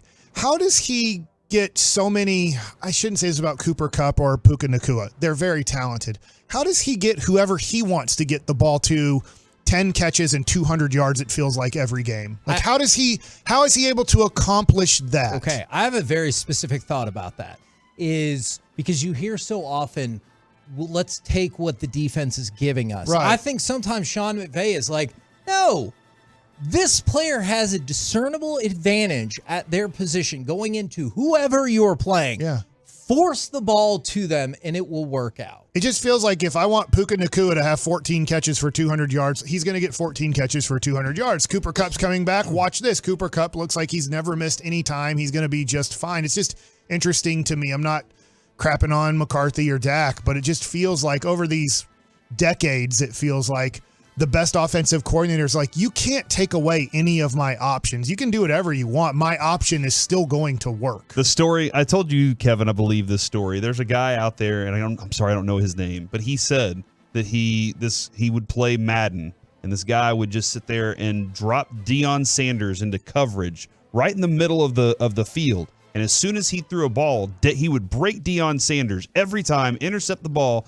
and then look at him and go, prime time. And he goes, and that's what Mike McDaniels did to me every time. Those guys know what plays work, and they say, we're going to use it over and over and over until you prove you can stop it. And you know what? We watched film on you. You can't. Last question. How are the Steelers 3-2? They have 79 points this year. They're negative 31 in point differential. Do you know there's only 3 teams that have less points than the Pittsburgh Steelers? The Cleveland Browns at 76, who had a bye last week, so they have one less game on them. The New England Patriots have 55. They are horrible. Because we established. And the New York Giants have 62. The Giants and the Patriots have played the Cowboys. Unfortunately, they didn't go to other teams and start putting up points, which I don't even know what my question is here. But I don't even know if the Cowboys are good at defense when 2 of their games have been against the Patriots and Giants. But how are the Steelers 3-2 with such a bad offense? Mike Tomlin. Like, I hope that's not too simplistic of an answer. I hold him in very high regard. They're steady. Kenny Pickett doesn't look that great, right? Dude, his coach got mad that he changed a play and scored a touchdown. That's still weird to me. He's like, that's usually going to work against us. We're the KNC Masterpiece right here on 105.3 The Fan. Coming up next at the demands of Hockey Mike. Yes! We will talk with Dallas Valley Sports Stars pregame show host Brian Ray right here on 105.3 The Fan. Are you ready?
KNC Masterpiece back here on 105 to the Fan right now.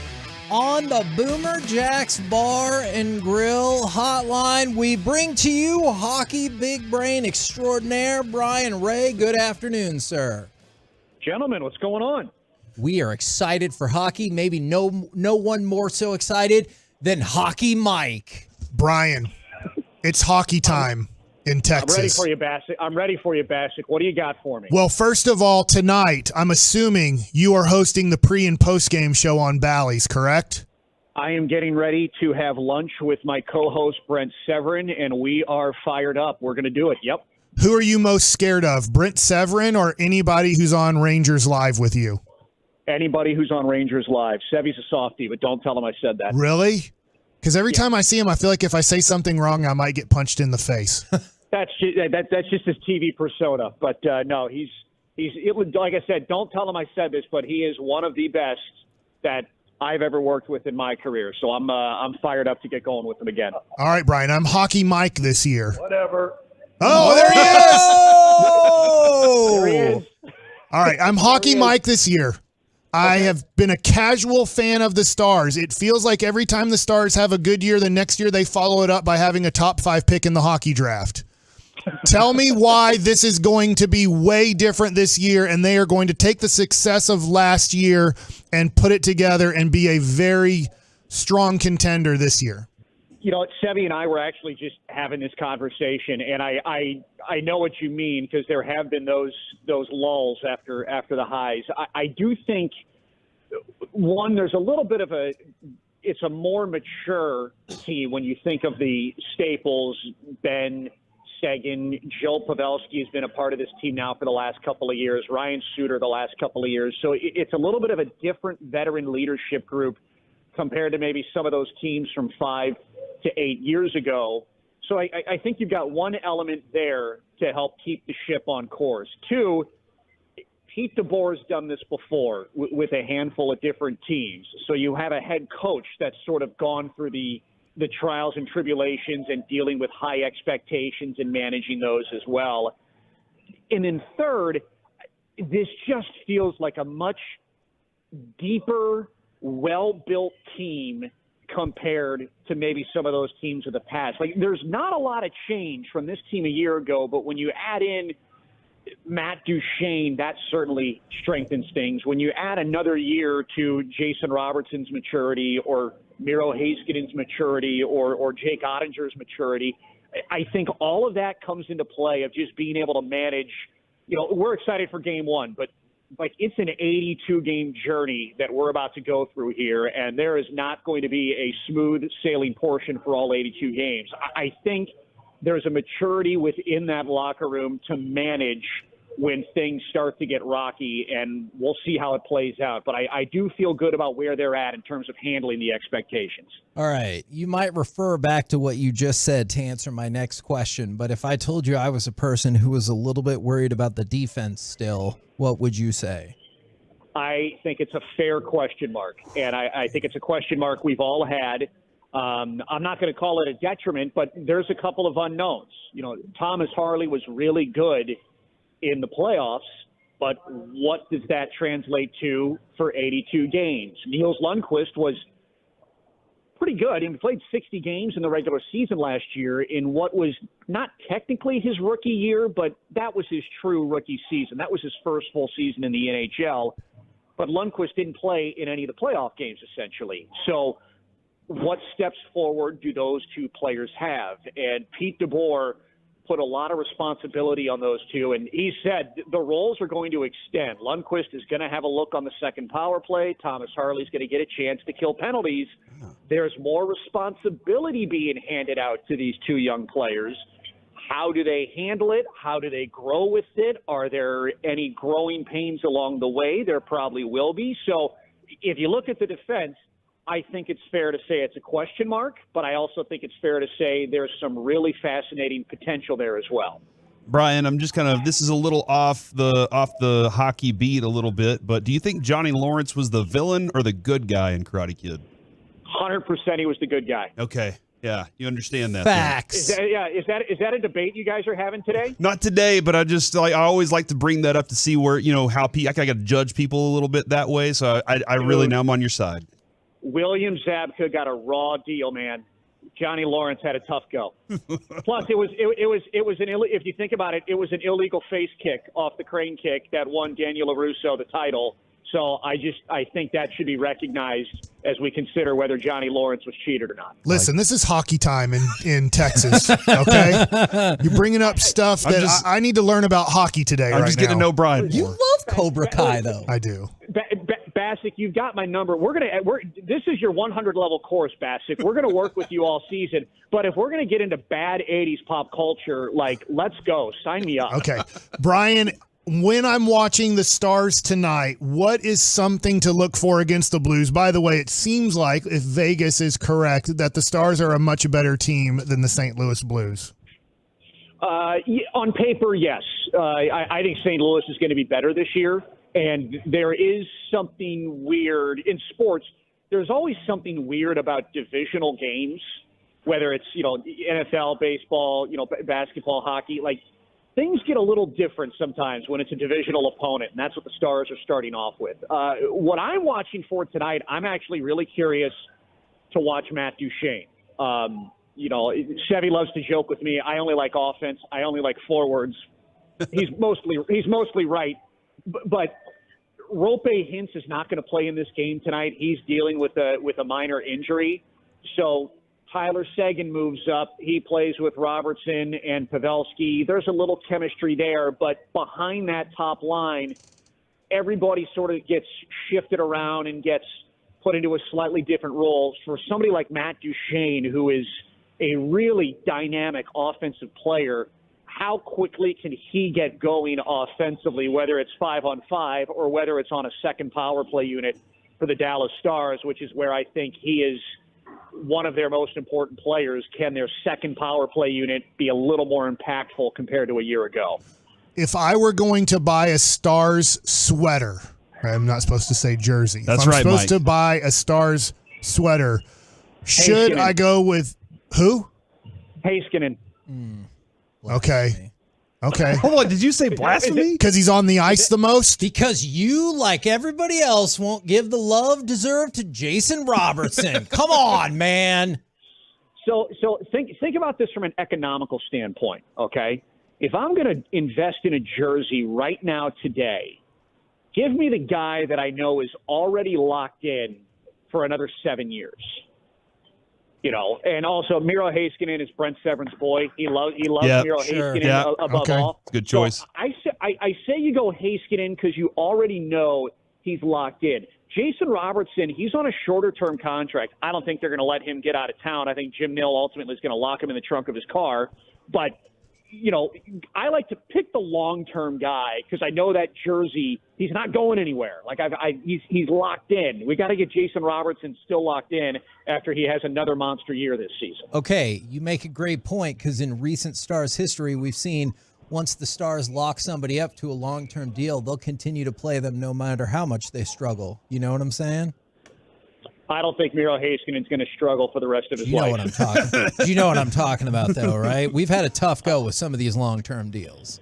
I think I know what you're alluding to. I think that storyline has ultimately, for me, honestly, look, contracts are what they are, the players are what they are. But do you want to complain about players performing or not performing to long-term contracts, or do you want to look at a team that was 6 wins away from a Stanley Cup and has put themselves in position to possibly take another run at it this year? I mean, I do like that. Yeah, let's get another. Let's go get the cup. Yeah. It's hockey time in Texas, Mike, right now. Wyatt Johnston. You say that every time you ask a question? I might. Okay. I'm feeling it out. You got to get Bassick a T-shirt that Hockey just Mike. says Hockey Mike. You've got to get him with bad iron-on decal letters. Yeah. You got to do it. We'll airbrush it or something. What's your thought of Wyatt Johnston going into this season? I'm really intrigued to see how the sophomore season goes. The sophomore slump, to me, it's real in the NHL. I've seen it enough times, but Jason Robertson apparently had no problem not dealing with a sophomore slump. And I think for Johnston, he's living with Joe Pavelski again. They basically just ran it back, and as a 20-year-old, it's weird to think he's not a rookie, but he's 20 years old. But I think he's put himself in the same situation where he's insulated enough that if a 19-year-old or a 20-year-old has the season that Wyatt Johnston has, a lot of times the following year the role gets elevated. You know, the demand for the player and what he needs to contribute gets expanded a bit, and I think that's what contributes to a sophomore slump. That's not necessarily the case with Wyatt Johnston. They didn't look at him and go, okay, we've got this great young stud. Let's expand his role and push him even further. He can maintain the situation where he's still living with Pavelski. He's still playing with, say, Jamie Benn. He's still involved in a power play role on the second power play unit. Pete DeBoer says maybe they'll try to add a little penalty killing this year to his repertoire, but it's not like he has to be a number one penalty killer now. So I do think he's in a really good position to continue doing what he's been doing and building on the success of last year. I think he's going to be a really good player again this year, and I'm intrigued to watch him. All right, Brian, you get the opportunity to go see Dead and Company with John Mayer or Cowboy Mouth. Which one? I've seen both already. I saw Dead and Company this summer. It was awesome. It was good. By the way, why are you bringing up – nobody listening right now has heard of Cowboy Mouth. And their rendition of Hurricane Party is my favorite. So, well, we're trying to change that. That's why we're bringing it up. First of all, the Hurricane Party? Did you go and listen to that on YouTube today, or did you actually know that song? No, are actually, you an actual Cowboy Mouth fan? McMurtry was the first person I heard do it, and then I found out that they did it. So I just checked out their live at 99 version a while back. So I don't know what the hell he's talking about. I don't know. I don't know those words. I don't know what's happening right now. Okay, well, Hockey Mike, listen. No, Cowboy Mouth was a mid-level 90s rock band that is my favorite band of all time. Gavin Spittle gives me grief about this all the time. I became friends with the band through going to a lot of their shows in the late 90s, early 2000s. They're my boys. Nobody's ever heard of them because they had one regional hit in 97, and that was as close as they got to the big time. Well, now I'm going to them every time. That's the answer to your question. There you go. See, Mike, we're just trying to mix it up, man. What if I told you that band had to disband forever, but the Stars would win the Stanley Cup this year? Are you doing it? Oh, man. You'll always have their albums. Yeah. I am kind of leaning Stanley Cup. Yeah. Because I mean they're in their 60s now. Like they've run this train all over the track like for quite a while. So it's not like I've only enjoyed them for a decade or so. I mean, we're going on 20 years. So I might have to go Stanley Cup. That sounds good because that's what I'm in for. It would be really fun to follow the Stars for the first time, like year round, and then win it all. So, Brian, we're going to have you on more, but tonight is the night that we don't perform like the Edmonton Oilers. You know what? Whatever happens tonight, just remember it's one of 82. Bassick, how many times have you said it's one of 162? Twice. No, I've said it 162 times. Well, yeah, I was like, you were a pitcher. Maybe you were a pitcher. Maybe it was one of 32 for you. Yeah, it is a little bit different for us. Yeah, but look, I'm excited to get it started tonight. Yeah. I'm glad you guys are as well. It's a journey. It's a marathon. It's not a sprint. All those cliches apply, but you do want to see them start strong, and hopefully that's the case here at American Airlines Center. It should be fun tonight. Awesome. All right, thanks, Brian. Good to talk to you, boys. Enjoy it.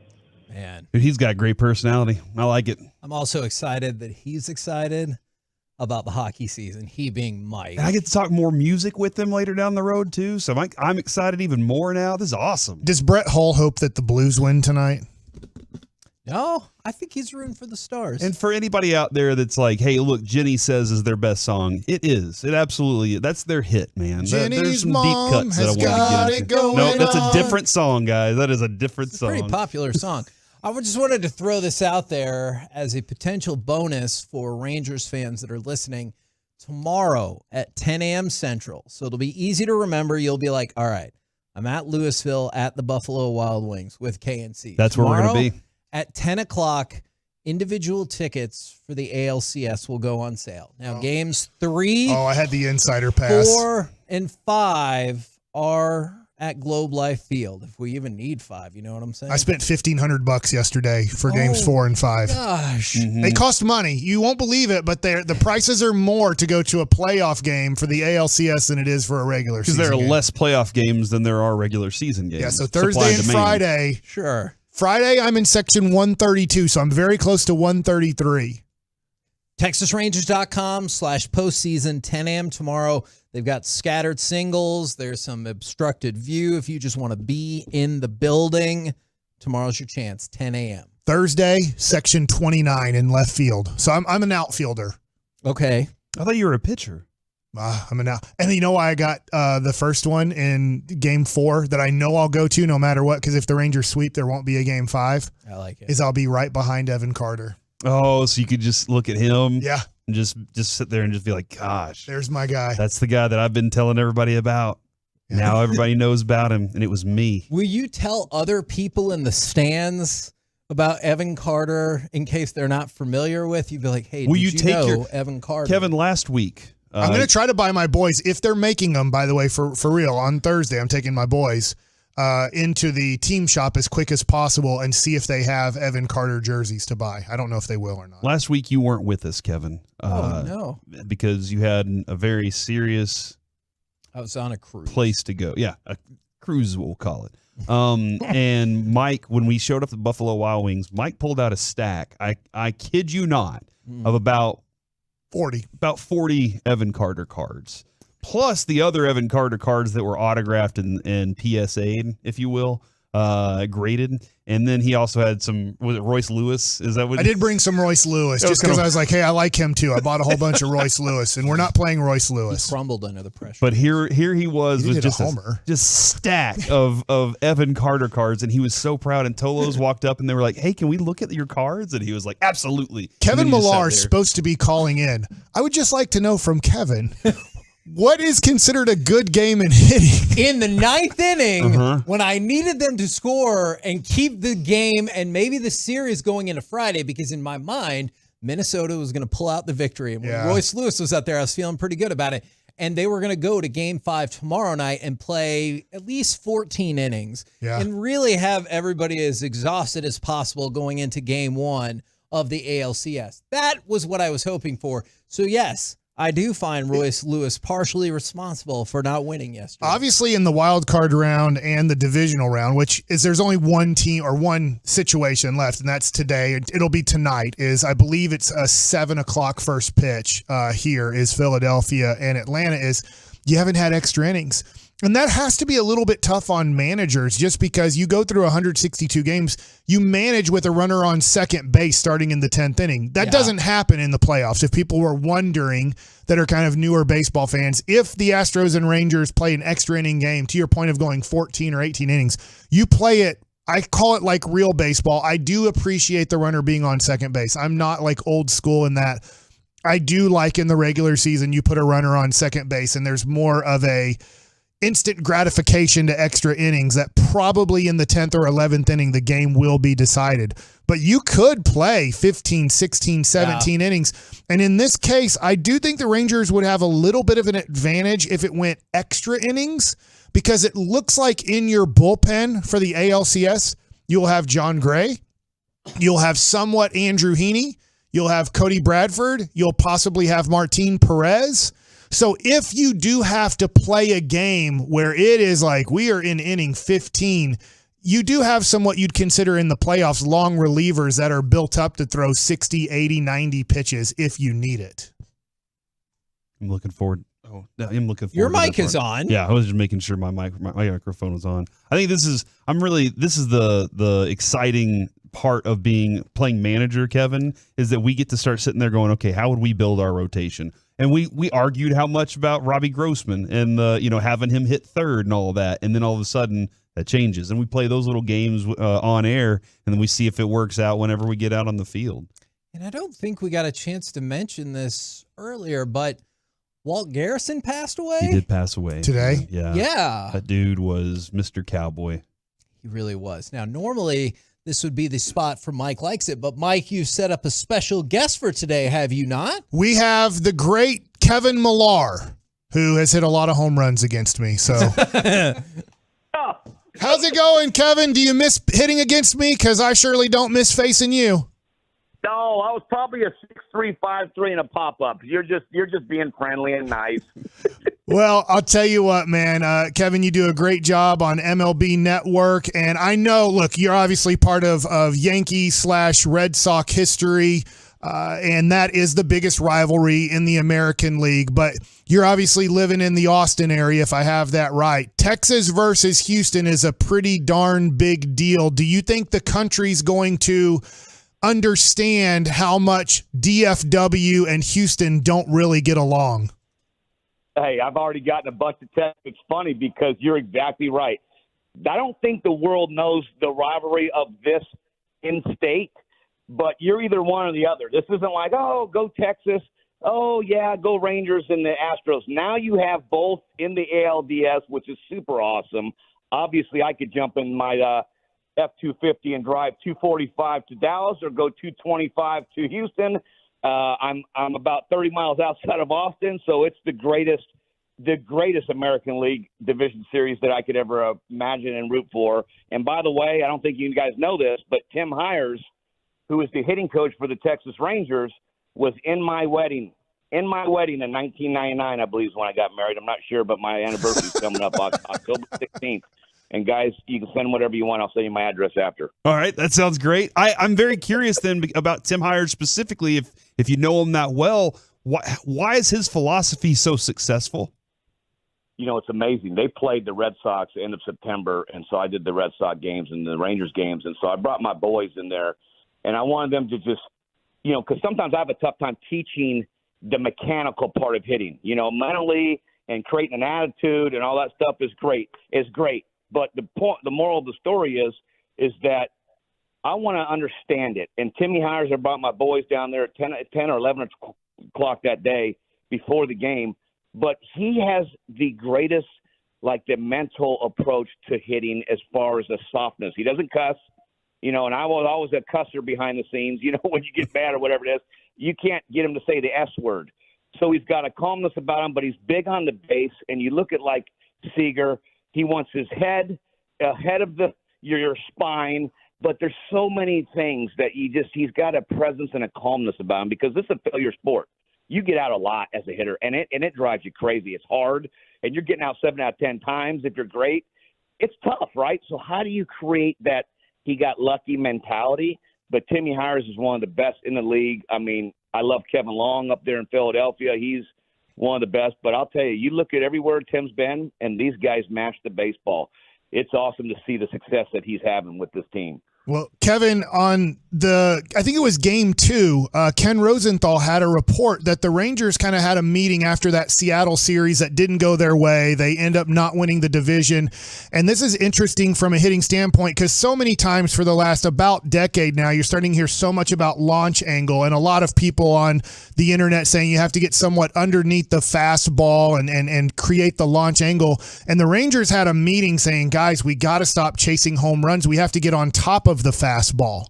And so I found that interesting because playing from 96 to 08 when I played, that was a lot of the talk about hitting a baseball. And it seems like a lot of philosophies have changed, but the Rangers are like, we got to hit line drives. We got to stop trying to hit fly balls. Let's concentrate on line drives. And I'm assuming that obviously came from your guy, came from Bochy, came from like, this is the way we're going to win playoff games. Mike, and I'm going to tell you, you're exactly right. But like when we played, same type, it was a uppercut. Now it's a pretty word to say launch angle. So these kids really sometimes are getting taught the wrong way to hit. I don't care what you are. You can sit here and talk to all the great hitters from the generation we played, but we used to swing down that baseball to create this backspin and go. Everybody has a little bit of an uppercut or a little bit of a launch angle.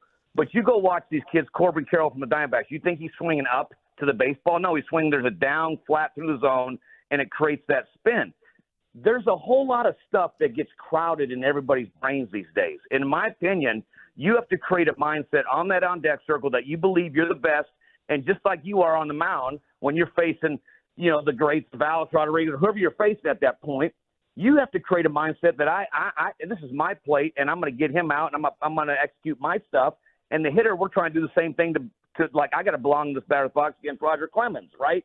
There's so many, like, spin rate, 4-degree break, and I hear these players talking about in high school even this different language. I feel like I'm speaking Italian. I'm like, what are you guys doing? How about executing the strike zone and go call John Smoltz, Tom Glavine, and Greg Maddox, and they could tell you they were throwing first pitch fastball down away. If you execute a first pitch fastball down away, and I'm talking about execute it, not middle away, I'm talking about paint away, it's the best pitch in baseball. But they're worried about their degree on their breaking ball and the tilt on their slider. Like, did you get out or did you get a hit?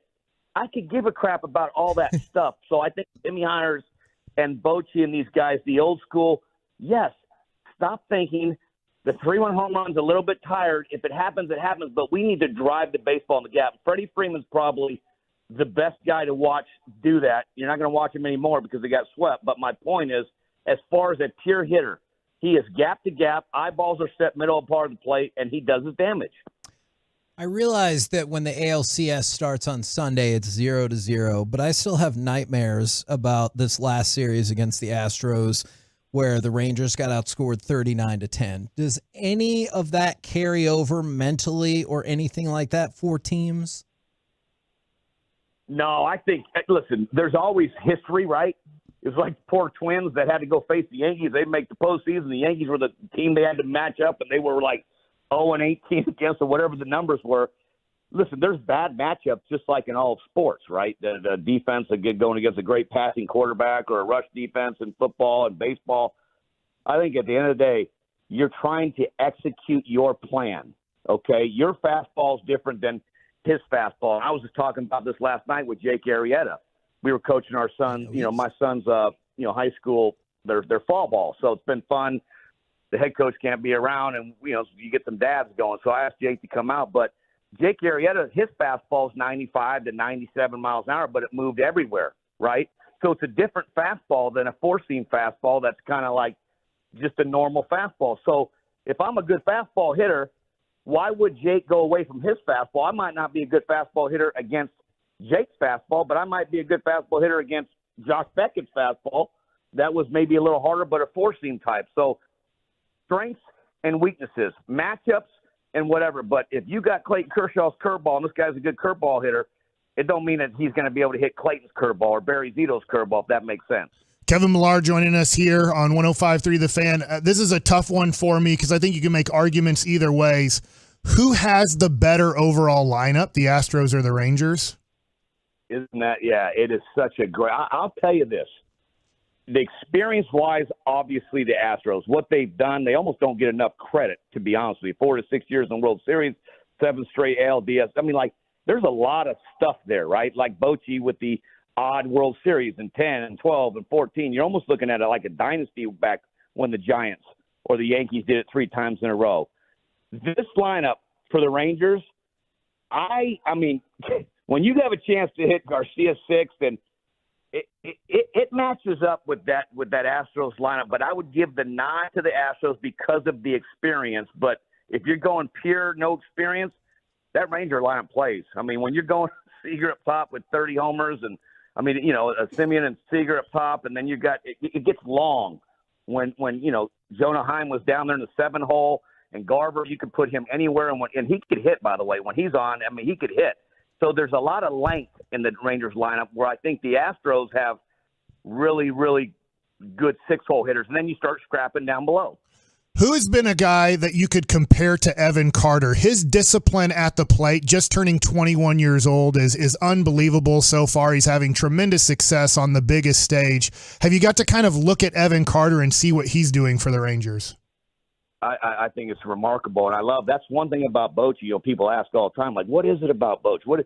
There's a calmness, or well, I'll tell you what, Kevin. He believes in the young guys. He got that voice. His hat size is 9 1/4. He's heard that a million times.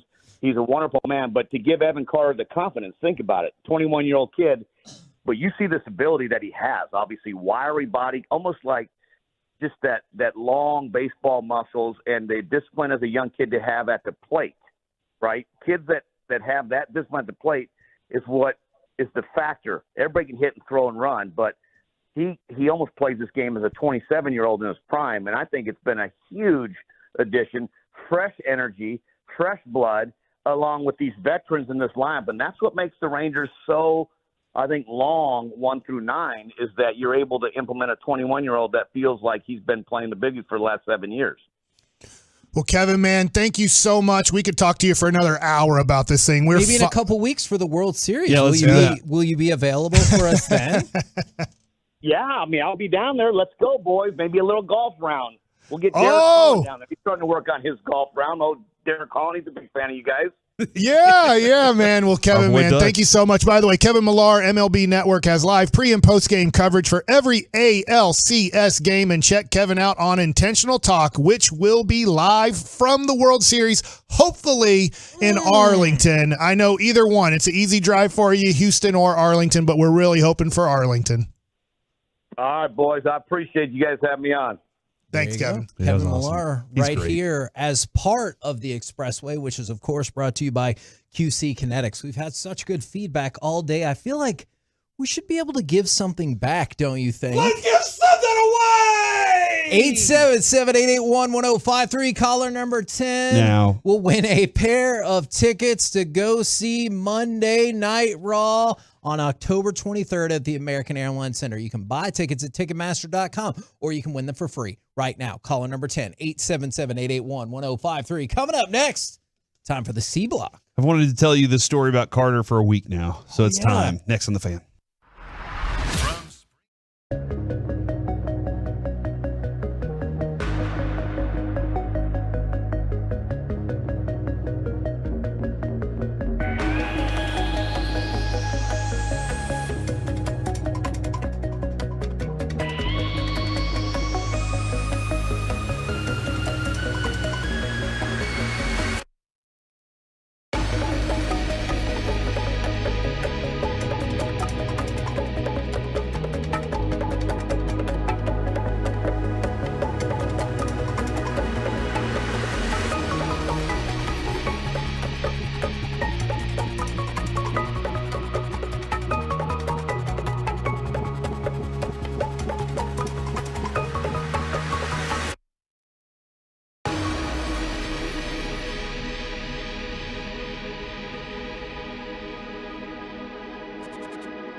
Fan Studio, secured by DFWsecurity.com. It's the KNC Masterpiece on 105.3 The Fan. KNC Masterpiece back here on 105.3 The Fan. Right now, we bring to you somebody that's been featured in Slam Magazine, the Washington Post. Some of his references include Wemby, Trae Young, our boy Tyrese Maxey. It is trainer extraordinaire Tim Martin. Welcome to the show, good sir. Man, it's so exciting to be here. It's an honor. You love the Fan. Hey, I love the Fan. I'm a big fan of the Fan. So, and I've been watching you guys, like I said, since about 2007, 2008. So I'm going on over a decade of listening to you guys. There was one name on the list. I'm very glad that you left it off. Dwayne Kevin. Wade. Yeah, it was Dwayne Wade. Listen, we don't care for Dwayne Wade around here. we had a moment, all right, in time that existed. So I'm sure you have a good relationship with him, and we won't try and get all over that. It's all love at the end of the day. I remember those days though. 06 was a big year, not just for Maverick fans, but I think just for the NBA in general. You started seeing a lot of new superstars develop. Yeah, and the names that he did list, though, you have a lot of young talent that you're working with, and I've been out there telling Mike, I think Jaden Hardy's 17 points every night. That's what I'm feeling he is. What have you seen, and what has he needed to grow in that you've been working on with him? Well, personally, I think just for him personally, just like a lot of these guys, when you first come into the league, you need reps. Yeah. And it's not even so much about what you're doing on the court. I think it's more so about your approach. I call it the controllables. Are you getting to practice early? Are you staying late? All that kind of cliche stuff. But as a development coach, my job is to also make sure these guys are mentally engaged in what they can handle, in terms of the workload day in and day out. So the Mavericks got a great staff. I know Sham God and a few of those guys and Coach Kidd. So they're doing a great job also just making sure these guys are ready. I really like Jaden Hardy's game. The one thing about the Mavericks right now going into this season is all their guards seem to be offensive guards. Seth Curry off the bench. Tim Hardaway Jr. is a gunner, wants to score a lot of points. Obviously, the two guys that are starting are very offensive players. How much do you talk when you're training a guy like Jaden Hardy, not only his offensive game and getting better, but, man, if you want to make a statement, especially with the team that you're on, they need guys that want to play perimeter defense. Yeah, and I think communication goes to that. You have to be interested in playing defense first and foremost. And I think, not to sound like an old head or old school, but nowadays you got to over-communicate in certain situations, especially when you're off the ball playing help side defense. Whether you're that weak side rotation on a pick and roll or what have you, if you're communicating 9 times out of 10, you're going to be in the right spot to get a deflection or to get a rebound or to have some type of leverage, in your defensive scheme. So it starts with communication and then obviously understanding what the goal is. Every coach, like you got Tom Thibodeau up there in New York. Yeah. His schemes are way different than maybe a Jason Kidd scheme. So I think for a guy like Hardy or some of these younger guys, it's just you gotta bring energy. Do you, through a workout, do the guys know what their workout's going to be before the workout? Like, we're going to work on this ball handling, then we're going to work on defense, then we're going to work on shooting, or do they come into the gym just ready to do whatever? Yeah, so I call it the rule of 3. So typically you have about 90 days, give or take. It's like a probation period. When these guys are done with the playoffs or whatever, you give them a week or two to kind of wind down, but then you discuss 3 areas that we're going to just really harp on and focus on day in and day out. And we'll kind of, the first week we're building out a foundational piece in terms of the nuances or the subtle details of like a jump shot, the mechanics and stuff. And then we slowly integrate into other parts of coming off a pin down screen or a ball screen into a jump shot. So for me, it's important to progressively build that out for the players, but then to have a healthy balance of showing them film. And then obviously this is the objective that we're trying to accomplish in these 90 days and go from there. When you went over those plans with Wemby, was he like, I'm good. I got it all already. Look how tall I am. Look how giant I am. I can shoot 3-pointers and run the point. Yeah. So I've been working with him since he was 15. Wow. We started during a little bit before COVID. We was doing some Zoom workouts. When he was in Paris, I was out here in Dallas. Was he 5'6" then? He was probably 6'11", 7 foot. Yeah, at 15. Yeah, so I mean, he was a freak in nature at that age. But it was his ability to retain information. You could throw whatever at him, and he was like a machine, like the Terminator. I mean, he would pick up on something so quick and then go out there and just do it. Is there, this might sound like a weird question. I'm really curious about this. Do you feel bad for him at all, knowing how many people are going to be waiting for or hoping he fails? You know, it's like the same thing with LeBron. It's the same thing with any next big thing. People are waiting for him to fail. Yeah, those are a lot of the conversations we have. You know, I'm big on taking the holistic approach with a lot of these athletes and just being direct and honest. And for a guy like Wemby, you know, we was having these conversations 2 or 3 years ago about expectations, especially in the American culture. You know what I mean? With all the media attention and stuff that he's getting. So it's like you can't really give that too much attention because that energy that you're giving that, it's just going to get in your head and now you're not performing where you need to be. Now you were born in Arlington. Yep. And you grew up around the area. Then let's get a little backstory here on you, Tim. Yeah. So the best way I could describe it is like my family's like a gypsy. Okay. So we were all right. very nomadic. I finished high school, lived all throughout the DFW area. I finished high school. My grandparents had a ranch in Albuquerque, New Mexico. So we ended up moving out there, and I finished high school at Rio Rancho High School, where Breaking Bad, the show was filmed at. Wow. Did you know there was a drug kingpin working there at the time? Nah. Okay. I graduated 2005. Okay. But there was a lot of that stuff going on. Wild. Like the meth labs and all that. So it's very accurate on the description of what they was. I did not expect that turn. I thought he was going to be like, Corey, that wasn't real. No. But he's like, it's real. legit. It's Okay. legit. Wow. Okay. All right. And then, so how'd the path lead you to what you're doing? How did you get to doing what you do with all these players, and why do they know that you're the guy to go to? So, you know, I played at New Mexico Junior College. Was originally supposed to go to Pepperdine University, but I didn't get the ACT scores, had to go JUCO route. And it's okay. Studying there would have been tough. The beach is like right down the road. I know, man. So. Tell me about it. Yeah, we took a visit there. It's $85,000 a year to go there. So I was telling my daughter, if you don't want to go to Pepperdine, I'm definitely okay with it. Oh man, now Paul Westphal actually was there at the time, and he became an assistant for Avery Johnson during that 06 finals run. But so when I had moved back to Dallas, my father actually was running a nightclub called Carson's Nightclub. All right. Off of Trinity Mills many moons ago, and all the Maverick players would kind of come up there and hang out, and I was working the valet. So at that time, I was like, man, I'm trying to get into coaching. And so I would have to park the cars, but I would ask the guys, the players, hey, do you guys have any camps or anything coming up that I could, you know, just volunteer? And Josh Howard and Devin Harris were the first two players that I started kind of rebounding for. And this is before. We just had Josh Howard on the show this week. I seen that. This is really before the training industry kind of picked up.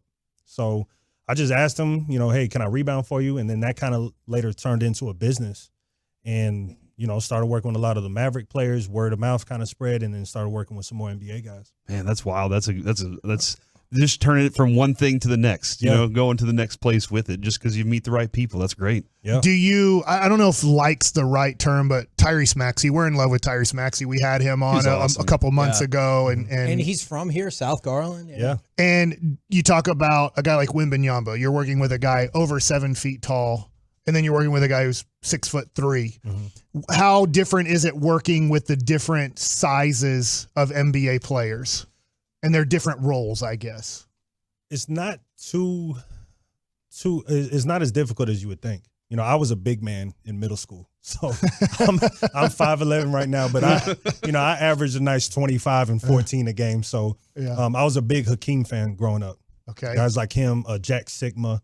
You know, I was kind of an old head in terms of like I was a historian. You know, and I used to watch a lot of Hugh B. Brown teachings, and then I would watch Hoger working with Dirk at times in their practices. And so I'm a very curious individual, and I would always ask a lot of questions, whether it's from big men coaches or guard coaches, and then just really try to kind of create my own stew of development drills, you know, and that's kind of what led me to working with a lot of bigs and a lot of guards. Do guys text you during the season asking, hey, will you watch this? Will they send you video? Or I'm just wondering, obviously you're not on the Maverick staff or on the 76ers staff, but how many guys kind of want feedback during the season? Yeah, so pretty much all my players that I work with in the offseason, you know, the game plan is whatever we work on in the offseason, we have to make sure that we're consistent in that during the season. So the conversations are a lot easier for me to tailor Yeah. It's not a full-blown conversation. I'm going straight to the diagnosis of the problem. So if a guy is going through a shooting slump, we could correct that pretty quick. But it's more of a consultant role on my end with the players throughout the season. All right, so we've been trying to figure this out all off season since the trade happened. How do Luka and Kyrie coexist in this offense? Is it you go, I go? What would be your plan for it? That's a great question, because you see a lot of teams, like even with the Miami Heat or just a lot of teams that have multiple superstars. It can be that, where it's just you take a turn, I take a turn. But I think going into the All-Star break, you really want to find your tempo as a team.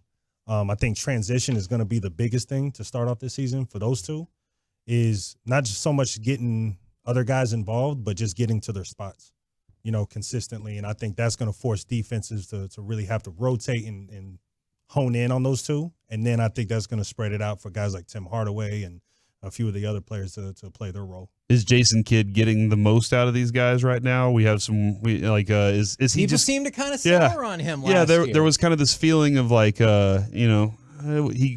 Mike gave us the line of, hey, look, nobody's dying. And then we were like, oh no, what's happening? He's got to do something here. So I'm just kind of curious from your perspective. Well, the Maverick season is, so let's figure this out. I'm a optimistic kind of guy. And the one thing I know, Jason Kidd has one of the greatest basketball minds ever in the game. So I think the hard thing, especially for Mavs fans, is we got to be patient. Just like with the Dallas Cowboys, sometimes you get, there's a standard now, I think, that's good, because I remember the Mavericks when we had like Robert Pack and Calvin Booth, and it was a struggle for us to get into the playoffs. So now it's like every year we're demanding that as fans. So I think for Jay Kidd and the staff, they're doing a great job, and you just gotta go out there and compete. And you did say you're a diehard Cowboys fan too. Are you? What's your feeling like after the San Francisco game? You just want to turn everything off for a little while and say I'll be back? You see, I got gray hair now. I'm bald in a little bit in the back, so it's stressful. I think it is for any Cowboys fan, but we always believe we're going to win the Super Bowl. So I think until we get into December, that's why I'm always nervous. Like the day after the Thanksgiving game is where I tend to kind of see if we're going to make it or not, but we just got to stay healthy. That's another thing. Diggs is already gone, so I pray that we just stay alive and healthy. Yeah, that's the one. This probably isn't the best idea for your business, so if you have no comment, I get that. You have lots of great references. Is there anybody who doesn't want to work with you anymore and you don't want to work with them anymore either? Are you talking about me? Not you. Okay, Mike. If you wanted to say maybe not Dwayne Wade, but he's on the reference list. Was there anybody that you're like, you don't want to listen? I have nothing to teach you. I do come across that, not quite a bit, but I'm big on synergy. When you're working with guys one-on-one, sometimes I'm not for everybody. I have more of a militant approach sometimes, but it's more so about you got to know people in this business. You got to understand cultures, because these players are coming from all different walks of life. Point. And so for me, it's not so much about me. It's about, do we mesh well? And is the message that I'm trying to convey to the player, is it resonating? Because if it's not, I don't want to waste time. I don't want you to waste your time, and I don't want to waste my time. So we always gotta have to find that happy marriage, so to speak, to get the job done. There's a 15-year-old out there that's like, I am ready to get started to be the next great NBA player. How do they find Tim Martin? Go to my website, timmartiniq.com. Or you could, hit me on the DMs on my Instagram at Tim Martin B-Ball. But yeah, I'm always ready to work with people that are willing to work. That's another thing. You got to be ready to work. This is because you are at a level where you're working with some of the best NBA players, and I'm sure you're working with guys that are wanting to be NBA ready for a draft. Do you do private lessons with I don't know if this is normal, people that just are like 13 or 14 and want to play varsity basketball as a goal? Okay. Yeah, that's kind of my niche, so to speak. So like working with Trae Young when he was in 9th grade, he'd be coming down from Oklahoma, and I'd go up there. Same thing with Tyrese Maxey. A lot of these guys I get with around 14 or 15 years old, because you have to instill habits. You have to instill a solid foundation and get them to understand that, hey, this is where you're at. And if you're trying to go to the NBA, these are the requirements. It's the day-to-day little things that matter. So for a lot of these guys that we're talking about now, that process started when they were young. So if you're 13, 14 years old and you feel like you really want to go to the NBA, That's what I'm here for, is just to be a resource. That's fantastic. That was outstanding. Yeah. Now, I would love to have you back on during the season. Love to keep building this relationship. Glad you're Tolo, man. Nah, it's an honor. You guys do a phenomenal job. I'm a big fan. So, anytime you guys need me, I'm here. Absolutely. Awesome. Appreciate it very much. We're the KNC Masterpiece right here on 105.3 The Fan. Coming up next, this time? Yeah, I'm going to tell this C-Luck? story. I'm going to tell this story about Carter meeting his favorite YouTuber of all time. We'll get to it next. Okay. 101.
personal injury lawyers Frankel and Frankel. Life is unpredictable. Accidents happen. Frankel and Frankel are the go-to attorneys for car and truck wrecks in DFW. If you or a loved one has been in an accident, contact Frankel and Frankel for a free consultation at truckwreck.com or call 214-333-3333.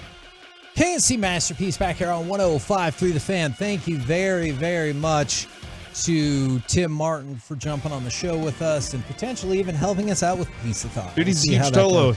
I know. He's eating it up so right now. Cool. He went in there just specifically to talk to Broadus and Oh, G-Bag. yeah, absolutely. He is stoked. And I always tell my sons this, and kids that I coach, sometimes they don't want to go to junior college. I get it, right? They'd rather go to Texas A&M than, let's say, Navarro or Blinn or something like that. And I'm like, man, if you can play baseball in college, obviously Tim played basketball in college. It doesn't have to be at UT or A&M. If you really want a life in that sport, man, if you can go to a junior college and play it, it can open up doors that you'd be surprised about. Yeah, no, you're definitely right about that. Right now, it's time for the C Block starring Corey Majors. All right, I've been waiting to tell this story for about a week now, and I really wanted to, because y'all know my son Carter. Y'all have met him. He is delightful. Mike, confident man. Mike suggested for Carter to tell my wife Adrian, his mother, she looks sexy today. Oh my God! Please tell me that did not happen. And then I think Carter has he done it yet? No, and he won't. But I think he aggressively went back at you with something else. Oh yeah. And I was like, it's like I'm going to kill your family or something. I'm like, well, okay. What? I guess. He's one of those kids that I'm just like, I don't know. He's the unfiltered one, Mike. Yeah. And he's just joking, but he's like, oh, you got a joke about my mom? Here's a joke about you. And I think, I know our Carter is sitting back there right now, and he is waiting on edge of seat to have this discussion because I gave him a little tease on it. But last Thursday, my Carter goes, Dad, I want to go see J-Man Curley on Friday. I know, same thing. I had the same reaction, Mike. He said he's going to be with VMT. I was like, don't know who they are. And he said, he's my favorite YouTuber. And I said, okay. So I looked it up. I was like, all right, what's going on? He was going to be in a random park in Frisco. Okay. All right. J-Man Curry. Yeah, look up how many YouTube subscribers he has, Mike. And 2.16 million. 2.16 million YouTube subscribers. And so I said, hold on. Is this the guy you made the present box for at Christmas last year? And he said, yes. We couldn't mail this Christmas box to him because we didn't have an address for this guy. Oh. And so when he said, I want to go see him, I want to take that present to him, I said, all right, I will do that. So I said, no doubt about it. I'm getting you to go see this J-Man Curly guy. My buddy, I'm playing some video games, Call of Duty, for all those Call of Duty guys out there. Video games aren't very well loved to talk about here. And my buddy goes, hey, yeah, my son wants to go see this YouTuber tomorrow. And I was like, what's his name? He said J-Man Curly. I was like, my kid wants to see him too. All right, so here's what happens. I get home on Friday, and Adrian says, are you going to do this? And I was like, yeah, it's weird. It's a random park. And she goes, why is it a random park? And I went to his Twitter. The park had changed. Oh. They said, hey, we can't do it at this park. The cops said we can't do it. We have to do it over near Lake Louisville, right where the colony is. We're going to be out there instead. It's going to be $15 to get in. What? And I was like, this is a scam. They're scamming us out of $15 a head. Well, when I got there, the park itself, it costs $15 just to access the lake part of the park. It's like Lake Lavon or anything like that. And so we get in, we park, find a decent parking spot, but I'm like, man, this place is pretty packed. Mike, there were thousands of parents and children there. I have a video of the line of this thing, and it was two dudes standing in a field and just a line directly. There was no tent. There was nothing other than these two guys are just standing there. Awesome. And the lines were for miles. And they were supposed to be there from 5 to 7. And I don't know if they continued any further, but there was no way, absolutely zero way, they were going to get to everybody in 2 hours. No way at all. So we show up, we get into J-Man Curly's line, which, by the way, if y'all know who J-Man Curly is, let me know. And Carter looks over and he goes, hey, this is the moment. The VMT line is shorter. And I was like, well, I mean, I understand that, but don't you want to see this guy? And he goes, yeah, but I want to see VMT too. So he says, my friends are going to keep my spot in this line. And I said, I think this is a bad decision, Carter. You shouldn't do this. And he goes, no, they're going to stay here. We're going to go VMT line. We'll come back and get our spot when we get back. Again, no security, nothing, nobody, no direction of this. VMT has 350,000 subscribers. All right. So really struggling. He's working on this is going. So then he gets there. He gets in the VMT line. He all out of nowhere, the VMT kid walks off for a second and comes back. And everybody chased him and followed him. So we just moved up in the line. Booyah. Awesome. I love it. We got in faster. We get done. I turn around and I say, hey, where are your friends? And he looks at the line and he's like, oh no. Where did they go? They came to the R line. They decided to get out of that line. And I'm telling you, dude, we were like right there. We were about 100 people away from the front of the line. Could have been in and out of there by 4:50. Dude, it would have been great. So we have to go to the back of the line now because I don't want to disappoint. Mike, I don't want to disappoint him. This is something he's interested in. He's not interested in baseball. He's not interested in football. But I have to connect with this kid somehow, right? And so this is his interest. So I'm like, I'm not letting you down. He also has a friend there with him. And his friend is like, I'm dehydrated. And I'm like, no, you're not. You're just thirsty. Dehydrated is completely different than just being thirsty. They're like, oh, I'm going to die. Anyway. So we go to the back of the line. It's like women and all their water bottles. And Kevin, I'm telling you, at this point, we are probably 700 people deep into the line. That's how far back we had to go. Yeah, he lost a lot. So I just texted my buddy that was. What happens? You take a picture with them and they give you thumbs up? I'm about to get there. Yeah. Yes. All right. So my buddy that was going to be there with his kid. He met VMT. Yeah, he already met VMT. What did VMT say or do? He took a picture with them. They did the thumbs up, and he autographed his Oculus. So his headset, his gear, he autographed it VMT. And then Carter called him the hillbilly and walked off. I don't know what that means, but evidently everybody calls him the hillbilly, so that's what it was all about. We go 700 people deep into the next line. Call my buddy up, and I'm like, hey, where are you? And he says, we're over by the park. I look over there. It's about 350 people deep into the line. So I walk over to him and I say, hey, how's it going? And he said, we saved your spot. I was like, awesome. Carter walks up. We just split it in half. And as I'm doing this, Mike, as we're doing this, I'm seeing more and more parents and cars and people show up and going. And I'm just like, this is miserable. We moved 10 feet in an hour, 10 feet in this line. And I don't know why. I don't know how it was moving so slow, but it was like this. It's hot out here. This is going to take a long time. And Carter looks at me and he says, Dad, give me $10. And I said, why? And he said, just give me $10. I'll be right back. Oh my God. I love this. Because I did take some money out to pay for parking, but I also thought I had to pay for all of us to get in. He takes $10. He walks off with his friend. And 5 minutes later, Carter comes walking back to me. He had given the box to J-Man Curley, and he has J-Man Curley's autograph on his Oculus, and he says, we can go home now, Dad.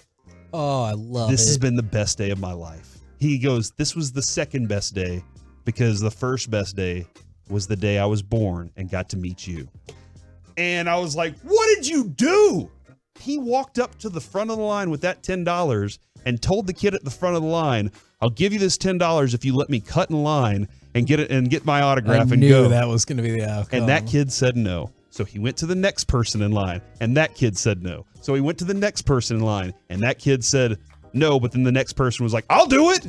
So he becomes fourth in line instead of last in line, and he gets an autograph. And I'm just like, I didn't have that idea. That was his idea. He just said, I'm going to go make this happen. He walks all the way up to the front. Now, at this point, everybody starts to see it. They start seeing it. So all of a sudden, other parents are starting to walk up to the front of the line and pay and start trying to offer money to kids to get up in the front of the line and do this. And then some lady started yelling, everybody needs to get in single file. And they started yelling about it and griping about it because there were a bunch of Karens out there. That being said, whenever we got done, as I was walking out, they were down by the lake. That's how long this line was. It was insane. I've never seen, Mike, we show up to these events I've never seen Tolos show up as many as these kids and their parents did. And now I'm starting to think that we need to go get some of these YouTubers to come hang out with us because that thing was packed, dude. It was insane. Yeah. But I could get a signed Oculus by that person for Peace-a-thon. That would be a really good great. idea. And so that's the other thing too is now my kid Carter, like he's the ingenuitive kid. He's the one that's thinking outside of the box all the time.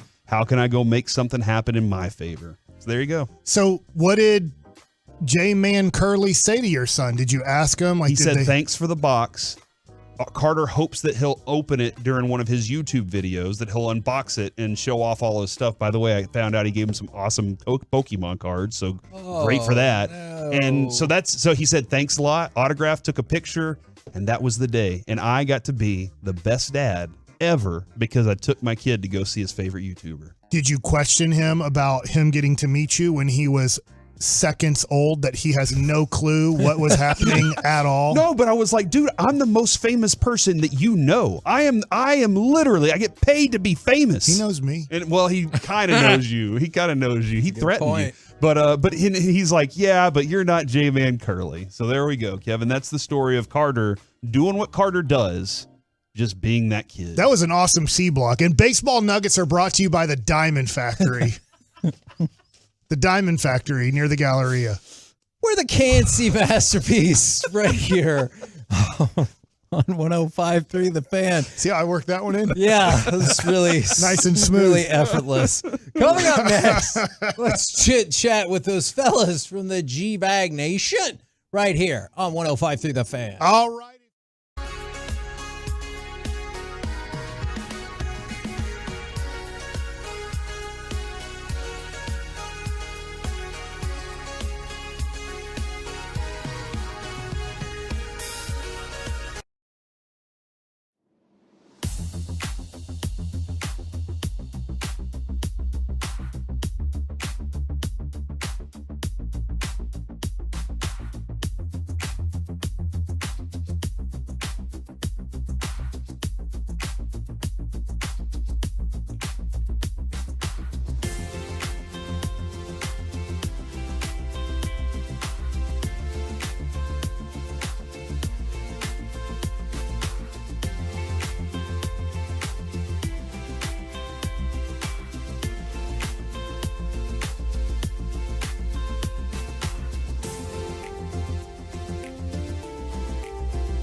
It's Classic Truck Month at Classic Chevrolet. Like you, grit runs deep. They're determined to get you the toughest trucks with the biggest savings. Over 300 new Silverados on the ground. Unprecedented one-time offers. Claim yours before it's gone.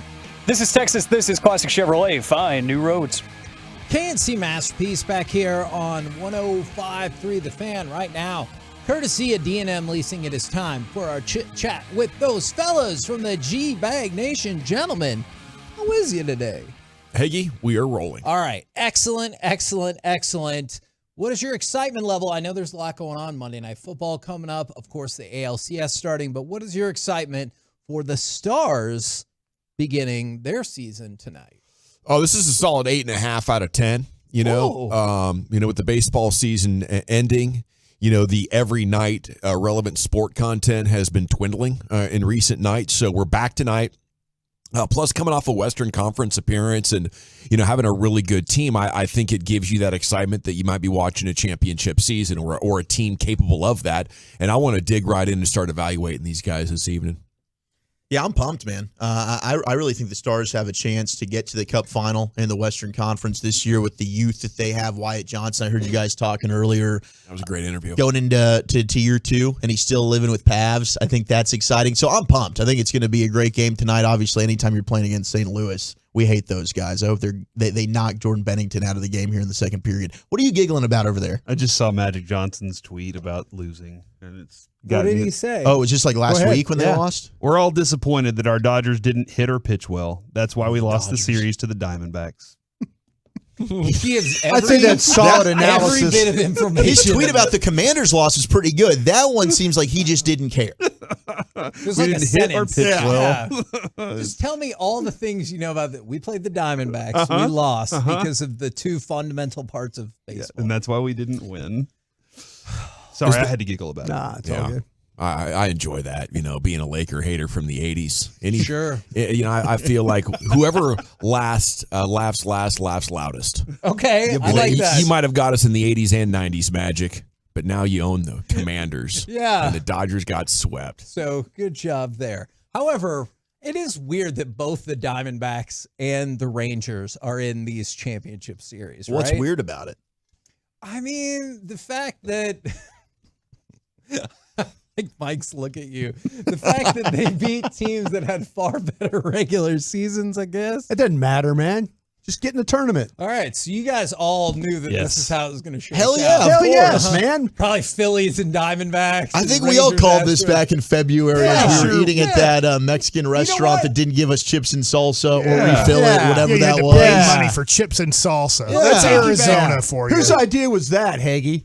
Honestly, I think I was guilty on that. It was some of y'all's people. I think I've Nate been blaming Dillon you the eating whole there. time, We were Hagee. like, I'm all sorry right, about that. let's go. Yeah. Wolchuk did say at the end of the season, he was like, don't worry, they're just practicing for the playoffs. So that's he knew the whole time. So you said that in that last series against Seattle? They were sandbagging, man. Yeah. I learned that from the general, and he's 100% right about that stuff. I didn't think you could do that in sports, but now I'm a believer. Got them right where you want them. Set them up, then take all their chips. Do the Braves have the Phillies where they want them, or vice versa? Oh, yeah, they got them right where they want them. No, they ticked Bryce Harper off, and now it's over. It's over. Yeah.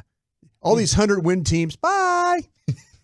So the key is don't win 100 games. Yeah. And then you got a better chance to make next Finish year. second. If the Rangers win the division, are we like, we're screwed? Yeah, we're bleached, Absolutely. man. Yeah, absolutely. Anytime they talk about winning the division, I'm going to say, oh, that's a terrible idea. Yeah. Why would you want to do that? Waste your legs during go the on season. the road for like a month, try and win games. Yeah, that's the route to go.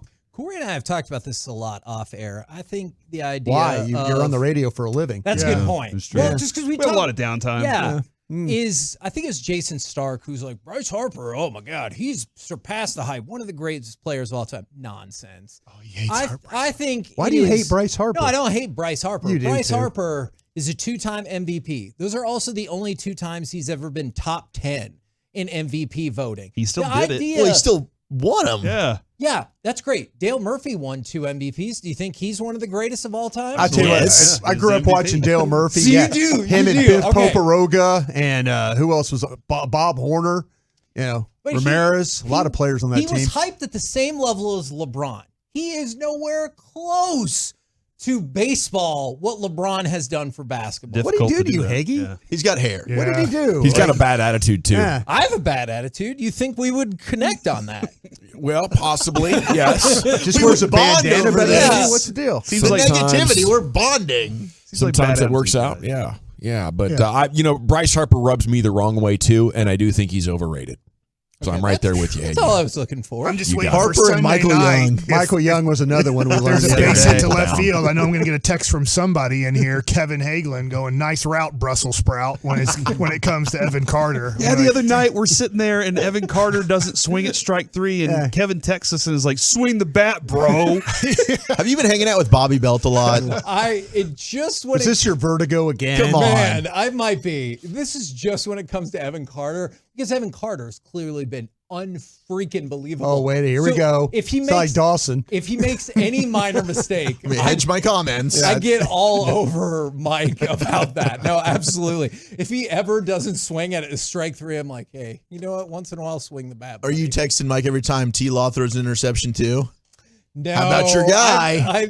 No.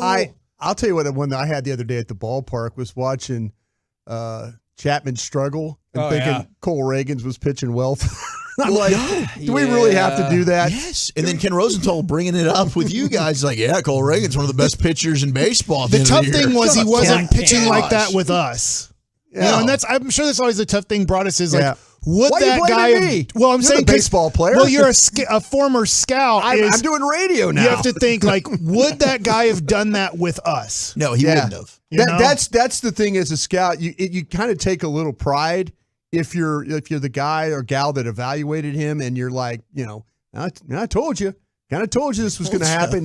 You do have that in your corner now. The next time they want to doubt you about your opinion, and somebody goes off and plays well for somebody, then you kind of have that in your hip If you would pocket. have just given him the opportunities, he would have done it here. Oh, and then we can't coach lions to eat red meat here, that kind of thing. The next kid that you really want, that you want to put on the team, you're just like, hey, remember what happened last time whenever you took my guy out a little early? Yeah, exactly.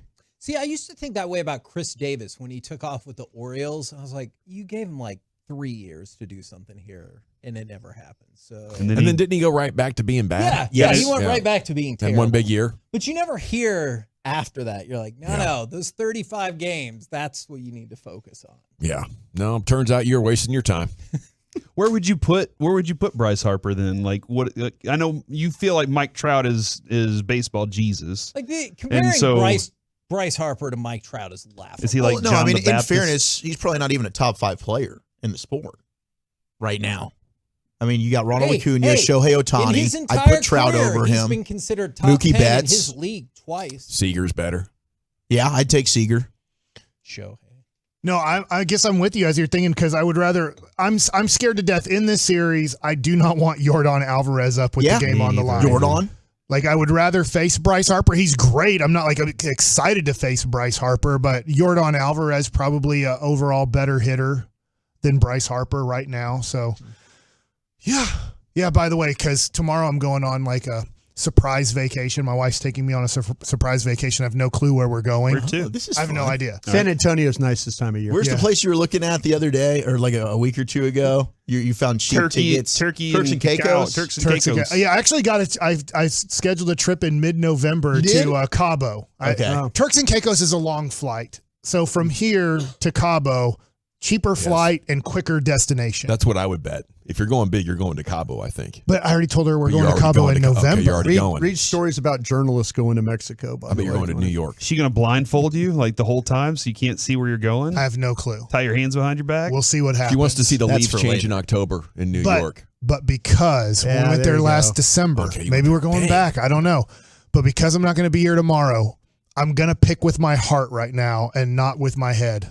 You got to pick the Chargers, huh? You're picking the Oh, Rangers. for sure. Yeah. 30-27, but we can do that Monday. Rangers? Oh, yeah. No, Yeah. Chargers. Wow, a lot of runs. I like it. Oh, yeah. Rangers in 7. Nice. Rangers in 7? Rangers in 7. Nice. Which game are you going to 6. have to take in Houston? Which game? They need to win one of the first 2 games. Which Well, one? I mean, it would have to be 7, right? Or else, how did we get to game No, 7? that's what I'm saying. If Which- you didn't win that one, Which game? I'm just asking of maybe the first couple. Maybe he believes. I think Just one. Evaldi wins game 2. There we go. But right now, I don't know. Well, I don't know when we'll know the rotation for the Rangers. But I'm going to pick Eovaldi wins his start in Houston, and I'm going to assume it's going to go Monty, Eovaldi, Scherzer is going to be the rotation for the Rangers to start off this series. That's my guess. Did Scherzer get hurt pitching against the Astros? Yes. Was that the game against Verlander? Yeah, it was. Yeah. Because I was there. It was a buildup. It was like, this is exciting. I've never been in a game where the game over there? Verlander and Scherzer are going to pitch against each other. And then I did watch that game. I just kind of wanted to ignore the injury altogether. I remember doing the pregame on game 3 of that series, and I'm like, it's really tough to sweep a team. Look how tough it was for the Rangers to sweep these bad teams, this and that, in 2 innings in. I'm like, I guess it's not that hard to sweep. Yeah, they did. Hedges warming up. What do you guys He had a great series. Maybe that's our secret weapon. Can you imagine in the 8th inning if they put in Austin Hedges and like it worked in that one. Here's a better than Chapman. Maybe. Reggie, what's the number on your ass now? Altuve's coming up to bat, and you're like, oh, they're taking out Chapman. Who are they bringing in? And here comes Austin Hedges from the dugout, not even from the bullpen. He's like, I got it, guys. Here comes 53. Still taking off his catcher's gear. What do you guys got coming up on the program today? Pure Gold as always, Hagee. Thanks so much for asking. Zach Martin, 4:30. Yes. Woo! All right. It seems to be like 5 o'clock when you say what time he's coming on.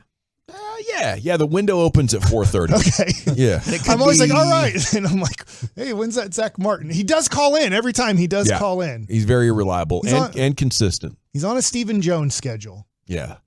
Yeah, but, somewhere between 4:30 and 5, we'll start the interview, and we'll chat with Zach about 10, 12 minutes. All right. Looking forward to that. Roll home with the GVAG Nation.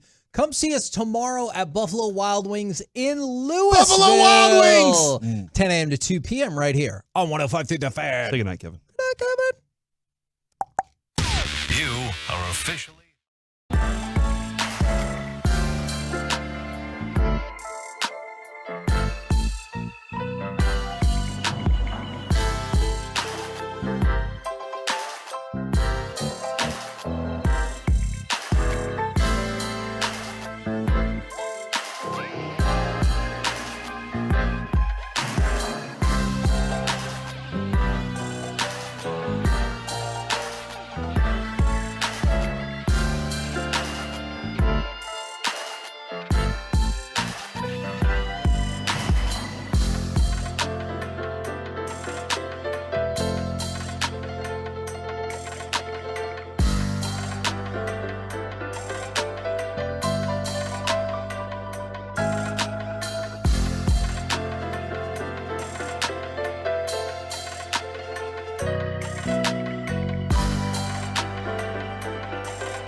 Fan studio, secured by DFWsecurity.com.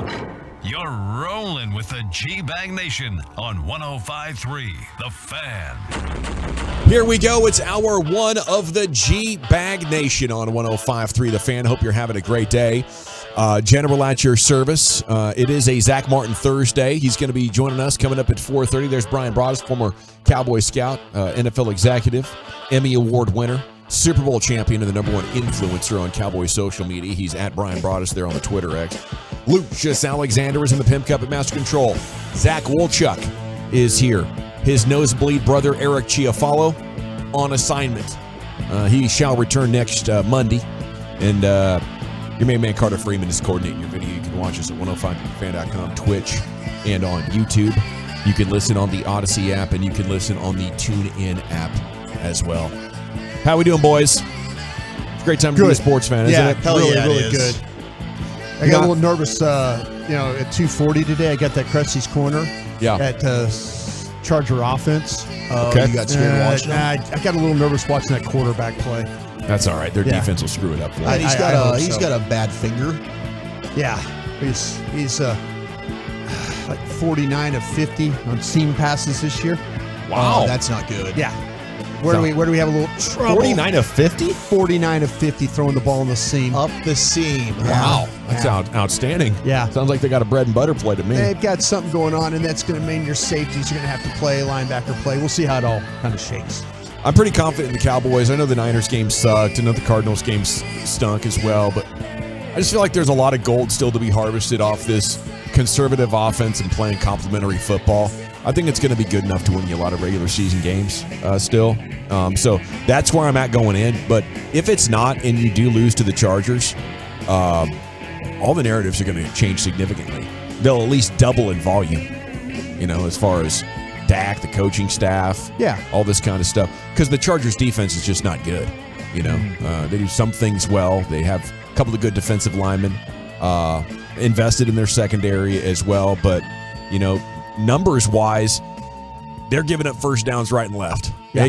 They can't hold a lead right and left. Mm-hmm. So if they smother you, then I think you not only look at, hey, we gotta change, our win total. Is this team even going to make the playoffs? Is this guy going to get fired? How much longer is this player going to be around? But then you have to look at, like, how has the chemistry inside now started to tear the team down? Because we know what this team is capable of. We know on paper how good they are. If that starts to add up to significantly less than what they should be, then I think that's where morale, chemistry, how much people like working with each other, how committed they are to getting this job done, all those things of your team culture then come under, investigation as well. I think that would be the next step if the crisis does continue. But I'm going in confident that this complimentary, boring football should pay dividends against easier defenses to move the ball than San Francisco. Yeah, that is your hope right there, because you're absolutely right, Dawson. If you go out there and you lay an egg offensively,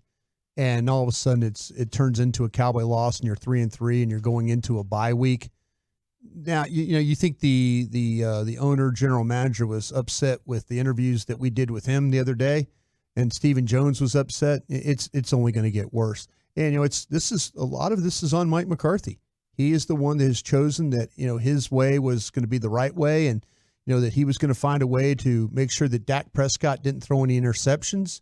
And so this is all on him. It's on, Brian Schottenheimer, the offensive line coach. They've got to do something differently offensively.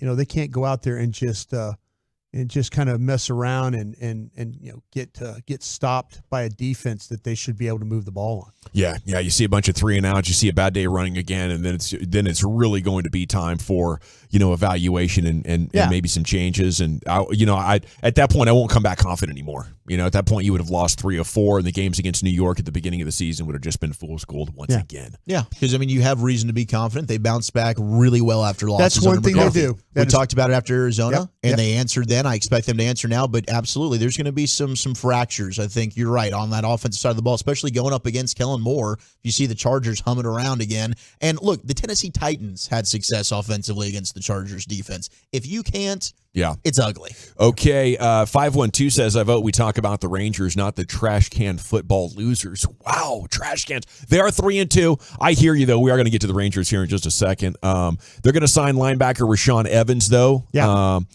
159 tackles last year for Atlanta. It's just amazing he's been available. I mean, he was with Philly for 4 days. They didn't like something, but he's been a solid dude his entire career, going back to Bama, no issues. Titans declined their option on him in 21. Atlanta had him. Philly had him. So 3 teams over the last 20 months have said, bye-bye, Mr. 160 tackles. What the hell's going on there, Brian? Yeah, I think Philadelphia's situation is, if you look at their practice squad, that Philadelphia has struggled with healthy defensive backs, or that's something that they always seem to be worried about. And so if you're looking for practice squad spots, the linebackers has been another issue. Sometimes it just turns into numbers. Hey, we can only keep this many defensive players. My hope is that that this thing turns into the last linebacker first round that you had from Alabama turned out to be an absolute gem. Was that McClain? Yeah, Rolando McClain. Yeah. So that my hope is that he was great. That first round linebacker. Yeah, that's your hope. But some teams some teams lose track of these guys. Sometimes you have a situation where, he just doesn't fit what we're going to do or what we're going to try and do, and we'd rather keep this guy in the practice squad.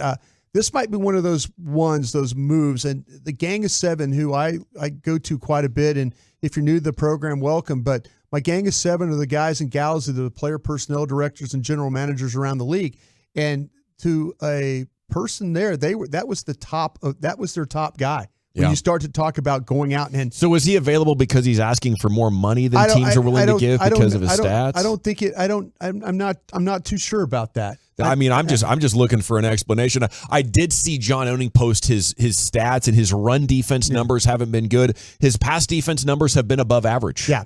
That's got to. But so you're not getting a star by any stretch of the imagination. But what you need to do is, he's going to be on your practice squad. It's going to be a weekly elevation unless something happens.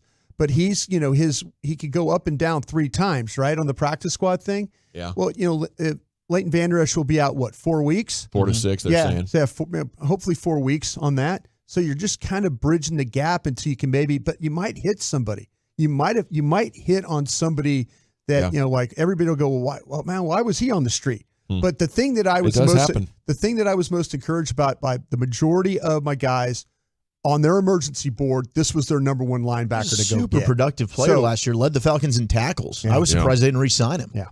Yeah, it is. It's interesting. So hopefully he gets here, and he's every bit as good as Rolando McClain, who was one of the most fascinating players to cover. He had quit football, and then they're like, "Come on, dude, we'll give you like $5 or $6 million for a season." Yeah. And he really didn't want to play, but he was so dang good. Yeah, he really was. He'd be like, "Okay, I guess I'm going to go in there and play football," and would just be knocking the hell out of people. Mm-hmm. Like runners would come at him full speed, and he'd just be like, "Boom, get down!" I never seen anybody tackle quite like him in a long time in a Cowboys uniform. Man. That's what they'll tell you though about this guy though. He's a kind of that thumper, really, that thumper type of player. The only thing that I regret about Rolando McClain being here is I never got to go fishing with him. He was a big fisherman. Yeah, they always talked about him fishing and in the locker room and how much he enjoyed fishing. And I was thinking, man, there's some guys like Dak would be fun to go fishing with. Dak's kind of a guy that likes to get out there and wet a line. So there's certain guys, but hopefully this will work out. From the Cowboys pro department has generally done a pretty good job, and it's asked to fill some roles. Okay, Rangers Astros now is on the sked. 3 more days off to build some anticipation. An opportunity to throw the greatest punch in the history of the Silver Boot Series is what you got to embrace right now, guys. Let's go. And I believe the Rangers are very confident about this. Yeah, I think they wanted them. Yeah, I think they're very excited. Talk to people in the organization. They were not. We were all trying to kind of figure out Twins or Astros, and to the players, it sounded like that they were more willing for the Astros to come in here and see how they can handle Well, that. they had to just have such a bad taste in their mouth after the last series. That was the way awful. it ended, and now, they beat it you. was 3-1 The way it started. In the regular season, The middle part. Holy hell! It just this is ultimate revenge right now. You get to go against your biggest rival. Yeah, they took the What are division. you doing over there? Well, I mean, it was horrible. Yeah, it was horrible. 29 runs over 3 days. Okay. It was historic. But it really, Did I yes, it hear was a historic. beginning? It was historically bad. Did I hear a beginning, Well, a middle, Wolchuk- and an end? What were you Wolchuk doing said over there? the way that series ended. Oh, okay. And I just wanted to point out the way it The began. end, And okay. every single all time. 3 games were brutal. But yes, the final series between the two in the regular season, and now you can get back at them. I will say their bullpen looked freaking amazing last night, did the Astros, and it's annoying that all of a sudden now you got Abreu who's swinging the bat well. That's the guy that stunk all year. He's hit 2 homers during the DS series for them. But hey, the Rangers lineup is much better than it was. Now you got a healthy Evaldes we talked about yesterday. Maybe Scherzer's ready to rock.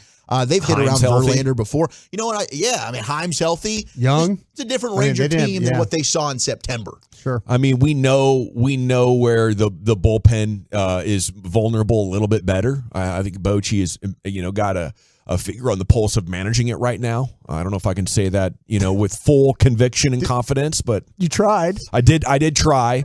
But I mean, it is different. The bullpen still stinks, but a lot of stuff about this baseball team is better now, and they did have success throughout the season. Yeah. It stinks when you're trying to go against the champ because it's mental as well. Like all the highlight reels of them hitting big home runs in the 9th inning and winning games and winning World Series, like that all plays on the context of the game, and you never underestimate the heart of a champion. Not only did they prove they can do it, but they believe that's their rightful place. To knock off a champion that's turned dynastic in the way that Houston has, it's very tough. 7 straight ALCS appearances. I hate them. They can go bleep themselves, but that is an incredible accomplishment. Cool note from Evan Grant. 5 at the current moment, 5 teams are left in the MLB playoffs, and somebody who managed the Texas Rangers is on the staff for 3 of them.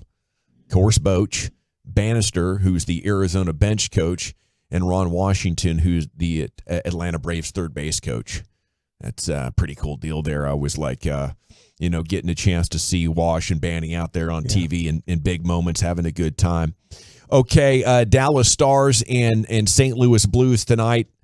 Hopefully, Jake Ottinger is in dominant form this year. That was one of my lasting memories of how it ended last year. It was just kind of weird that Ottinger wasn't the dominant player that we were used to. So I think the spotlight's on him going into this. Obviously, the spotlight for me is going to be on that defense as well. So many of their defensemen, are great with the puck. They're fancy. They can score.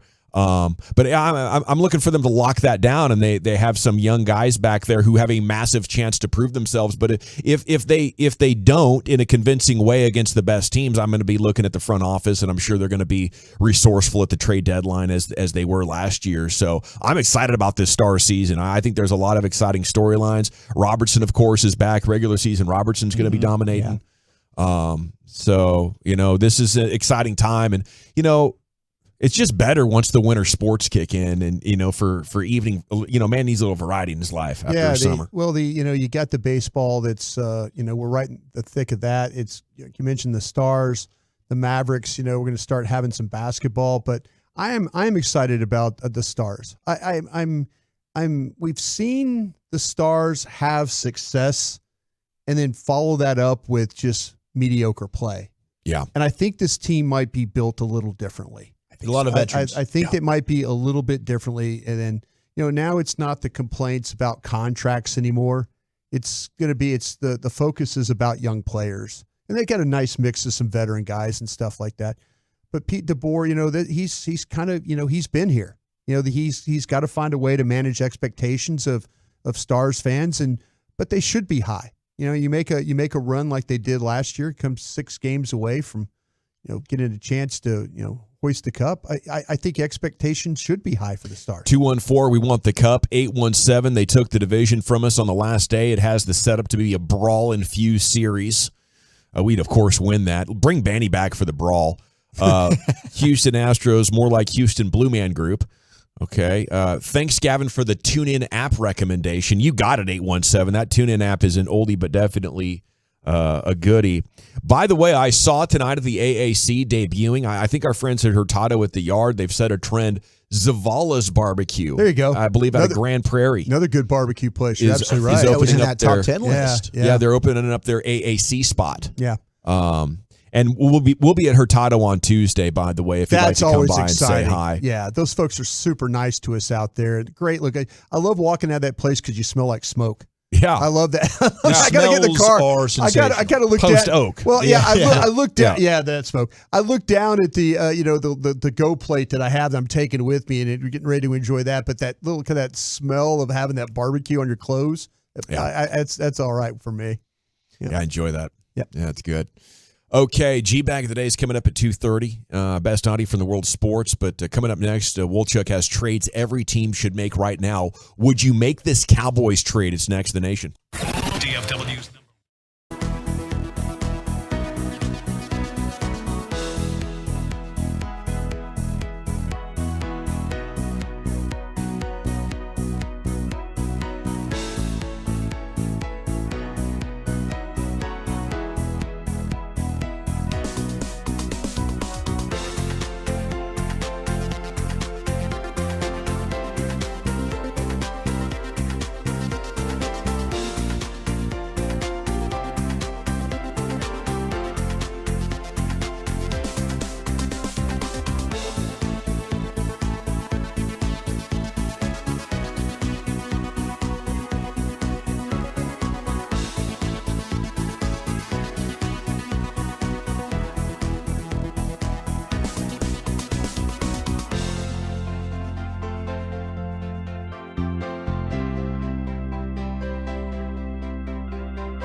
Here on the Fan.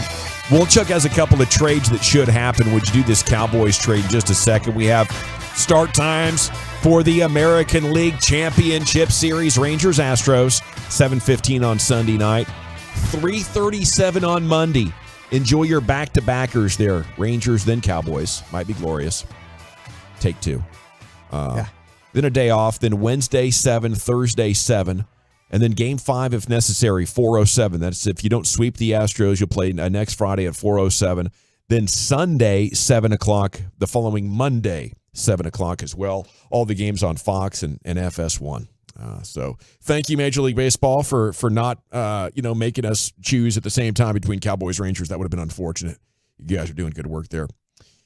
Segment here is brought to you by the Frankels. Life's unpredictable. Accidents happen. Frankel and Frankel, the go-to attorneys for car and truck wrecks in DFW. If you or a loved one's been in an accident, contact Frankel and Frankel for a free consultation.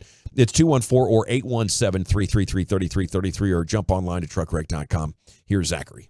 Thank you very much. So Bill Barnwell went ahead and made several trades that would impact teams and kind of be win-wins for both. And there's 2 for the Cowboys out of the 15 trades that he proposed, one of which is one that we actually talked about. I mean, we are football guys here on the G-Bag Nation. It would be you with and Dawson are. Yeah, no doubt. And Chief, until he talks about running backs. Yeah, the running back stuff. I know that bothers you quite a bit. I don't Maybe like quarterbacks as well. I mean, you're really questioning that Anthony Richardson. You know what? You guys are right about the numbers stuff, though. The analytics thing.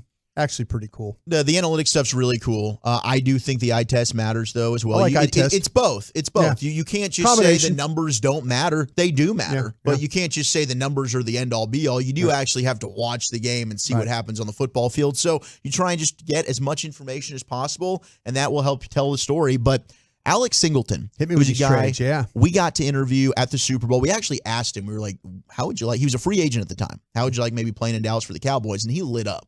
He was very interested in the idea. He re-signs with the Broncos on a 3-year, $18 million deal. Now, the Broncos are open for business. You already have teams that are inquiring about Jerry Jeudy, their wide receiver. They're 1-4 now on the year, and I think Sean Payton really just wants to kind of rebuild that whole scenario, that whole roster with players that he wants. So here's the Barnwell trade. Cowboys get Alex Singleton at linebacker and a 2025 4th-round pick. Broncos get Trey Lance and a 2025 6th-round pick. And Barnwell writes, would the Cowboys be willing to part ways with Lance just weeks after acquiring him for a 4th-round pick? If they could land a linebacker who will help them compete for the top seed in the NFC and get back a chunk of draft capital, it would make sense. Lance is 3rd on the Cowboys depth chart at quarterback, and as much as the team might bluff otherwise, it is likely that they sign Dak Prescott to an extension next offseason. So cutting off Lance's path to a starting job. Peyton then could add Lance. They could go ahead and build him behind Russell Wilson. Maybe he's their quarterback of the future. I think that would have to mean that Sean Payton likes Trey Lance and would want to groom him. Yeah. But certainly I think Alex Singleton would be a great help, and they'd probably be willing to move him because they took our guy, Denton Ryan's own Arkansas product, Drew Sanders, in the 3rd round, so he'd slide in and start for them. Man, it'd be great to know how much Sean likes Trey Lance and if that would be possible. I'll ask. You know, I'd want to But I don't think he could comment. See, that's the problem. No, that's the problem. Yeah, because I could ask him, but they're not allowed. It's so funny when you talk to these guys about players on other teams. It would have to be off the record. Yeah, that would be cool. You probably couldn't be like, I know Sean does like him. Like last year, it was awesome. You know, he's not working, so he could give an honest opinion on that stuff. So you guys would be in on that? Would you punt on the Trey Lance experiment? Okay, we're gonna get a 6th-round back from them. A 4. Oh, so you're gonna get a 4. You're recouping basically the pick. The round in which that you traded to get Lance, and you're getting a player, but you're sending them the quarterback and a 6. And actually, Denver's pick is likely to be more higher. like a 3rd. Yeah. If you look at it. No, and I'm not going to do that. And I'll tell you why. I need to keep my options open about the quarterback situation here. I need to keep things in mind of like, this might be the one, they had a 2nd-round grade on this guy, this Trey Lance. They obviously liked him. They made the deal. You're kind of investing time in him right now. I like to keep my options open that if I have to move on from the current quarterback situation, that I could do that and I could have a fallback position. Because I think enough of Trey Lance to keep him around, because to me, I can find another linebacker. I feel like I can find another linebacker. I feel like I need to see the film. I need to have my scouts report on Singleton. What's his coverage like? Yeah. You know, sometimes people accumulate tackles, but I'm up for that. I'm also, you know, really pressing them to put Patrick Surtain on the table in some way. Now, I'm all in on Surtain. That's the one that they're not going to do. Yeah, the Cowboys win or the Broncos no, win? the Broncos. It doesn't make sense for the Broncos to trade him. They don't want to probably their best defensive player. The other trade that Barnwell has for the Cowboys. Everybody's got their price. I need to ask. Everybody does. Okay, Gang of Seven needs. I need to ask about Singleton. Right? What does he look like on tape? Yeah. Because last year he was fantastic. This year I think he struggled along with the entire Broncos defense, though. But I don't know that he's that impact player like last year. Roquan Smith's out there. He comes in, really makes a massive improvement. They are willing to trade Jerry Jeudy as well, so I'd ask my guys to give me the film on him as well. You know, and Judy's a quick, zippy guy. Maybe that's the kind of guy you need. Don't you have a quick, zippy guy? I just don't think it matters what receiver you trade for. I don't think you can. I don't think you can feel confident that the they use him the right way. Offensive staff will use him correctly. That the quarterback can get him the ball right now. I'm just kind of out on trading for a skilled player like that, unless maybe it's a tight end. Cowboys, what about this one? This is a skill player, and this could make some sense because we did talk about Tony Pollard yesterday, and you'd like this, Gavin. James Conner of the Arizona Cardinals. Yes, please. Cowboys get James Conner. What are we Cardinals get a 2025 sixth-round pick. That's all it is. A 6 to get James Conner. Now, granted, he is hurt right now, but I don't think it's anything that's long-term. I think it's just a week-to-week deal. But James Conner is more of a bruiser. He doesn't have quite the speed, although we haven't seen the speed from Tony Pollard this year post-injury. But James Conner certainly is a veteran that could help out your backfield. Yeah, he's getting the job done. And he was in Arizona. fantastic against the Cowboys. We got an up-close and personal look at that. I think it's clear right now Tony Pollard has not returned from injury as well as we would hope. I thought the injury was somewhat minor, like it was just a bone heal and let's go. I don't know if it impacted, ligaments and muscles and things like that, tendons that can be a more difficult healing process. But that's kind of what it looks like. The burst isn't there, and compared to what he was doing last year, Tony Pollard's yard per attempt is down 50% from where it was week 6 of last year. And that's huge. And the run blocking is not significantly worse. It's still successful based on film and based on what the numbers say. So, yes, I think they are, possibly believing it's going to get better with Tony Pollard, but you can't, with the trade deadline 2 weeks away, you can't assume that at this point. You got to make a move to bring somebody in. If you got to rely on Dowdle and Deuce Vaughn, I don't think those are sufficient. Chiafalo says, the runner doesn't matter, and for the most part, that's right, but there are a lot of guys that can't get the job done. It's very possible to get a bad player at the spot. There's a lot of them in the NFL. You don't want one. Yeah, and James Conner, even, I'm not out on TP. I think that he can still have a successful season, but that would be a hell of a combination. Yeah. And you're keeping him fresh. We were talking the first 4 weeks, the usage rate was higher than Zeke ever had in the first 4 games of his career. That's correct. It's time now for the G-Bag of the day. Into the Pimp Cup we go. Here's Lucius. Simon says, yeah. Simon says, stand the F up. Oh. Yeah. Hey, he's a jolly good fellow. Shout out to Brothers, man. I appreciate that burger for lunch. No problem, sir. First meal of the day, and it was fire. I like to see a little pink in my burger. You know what I mean? Yeah. It's well cooked. Yeah. The thing was, the thing about it, could have used a little bit more char. A little bit more char? A little bit more char. Yeah, I ain't mad at that, bro. Yeah. I ain't mad at that. All right, it's a Thursday. Let's get into it. G-Bag of the day. If you see anything floating out there on social media you think it's awesome, we should be playing here on the radio, hit me up at Lucky Lucius P on social media, Lucius Alexander on Facebook. Go to Twitter at G-Bag Nation. Follow us all. Okay. Our winner and champion. Yeah, we're still smoking on that rowdy pack. Let's go. That's weed. Still smoking on that rowdy pack. This is before the Rangers series. Which day was this? All my days kind of run the same, bro. Okay, that was Tuesday? Was that Tuesday? Yeah, it was Tuesday. Yeah, Tuesday, yeah. All right. Our very own Chief Follow out there talking to Rangers #1 fan, Rowdy. What is your name, sir? This is Chris Lee, Ranger Rowdy C. Moore. Finally glad to be back for a postseason game for the first time in way too long. And you are wearing the hell out of that uniform right now. Is this your usual? You look like you could step out onto the field right now and get after it in your Ranger uni. Well, this is actually the uniform that they wore back in 2010 and 2011 when they wore those first 2-3 pennants. I did go back to wearing this thing for the whole season for some good luck, and so far it seems to have paid off. Has he washed it? Dude, it has paid off in a huge way. Walchuk is asking me if you've washed it. From the smell, I would say no. This is not something that's been washed for obvious reasons, correct? No, unfortunately, I probably will try to launder it by the end of the season. But, I made this decree. If they do win the pennant this year, I finally will give in and buy at least one jersey that they've worn this season as a memento and thanks for doing that.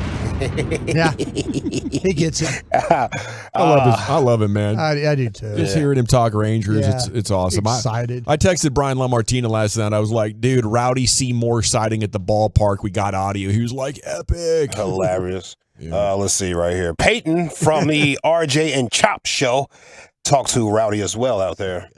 Can you sing it all? What's your best Bon Jovi song? Can you sing some Creed for us? Well, I don't know the lyrics, unfortunately, of any Creed songs, but I'll probably try to throw in maybe some Bon Jovi, go back and throw some Tim McGraw as well, or from the olden days and stuff. I know. Can you do it right now? Could you try right now? Or Well, I'll give you what my theme song might pretty much be. Oh, if there's one thing I hang on to, it gets me through the night. I'm gonna do what I don't want to. I'm gonna live my life shining like a diamond, rolling with the dice, standing on my ledge. I'll show the wind how to fly. When the world gets in my face, I say, have a nice day. Hey! That's Rowdy. Let's go, bro. Killed it. My man did not even hesitate to do that. No, we could see him doing it, and the veins were popping out. He was loving it. Did not even hesitate. He's been waiting half his life for somebody to ask him to sing that song. Absolutely. Please ask me to sing this joint. I got it on deck for you. Let's go to Georgia, the Georgia Bulldogs head coach. What's his name, folks? Kirby Smart. Hey. He knows nothing about Miley Cyrus. He was hit with an analogy from a reporter, and he was just lost. But he did know something. Check this out. Go back on that wrecking ball that you were talking about. Like in my head, I'm envisioning Miley Cyrus. But what are you? Is it like an actual? I don't know who Miley Cyrus is. Like, what is it?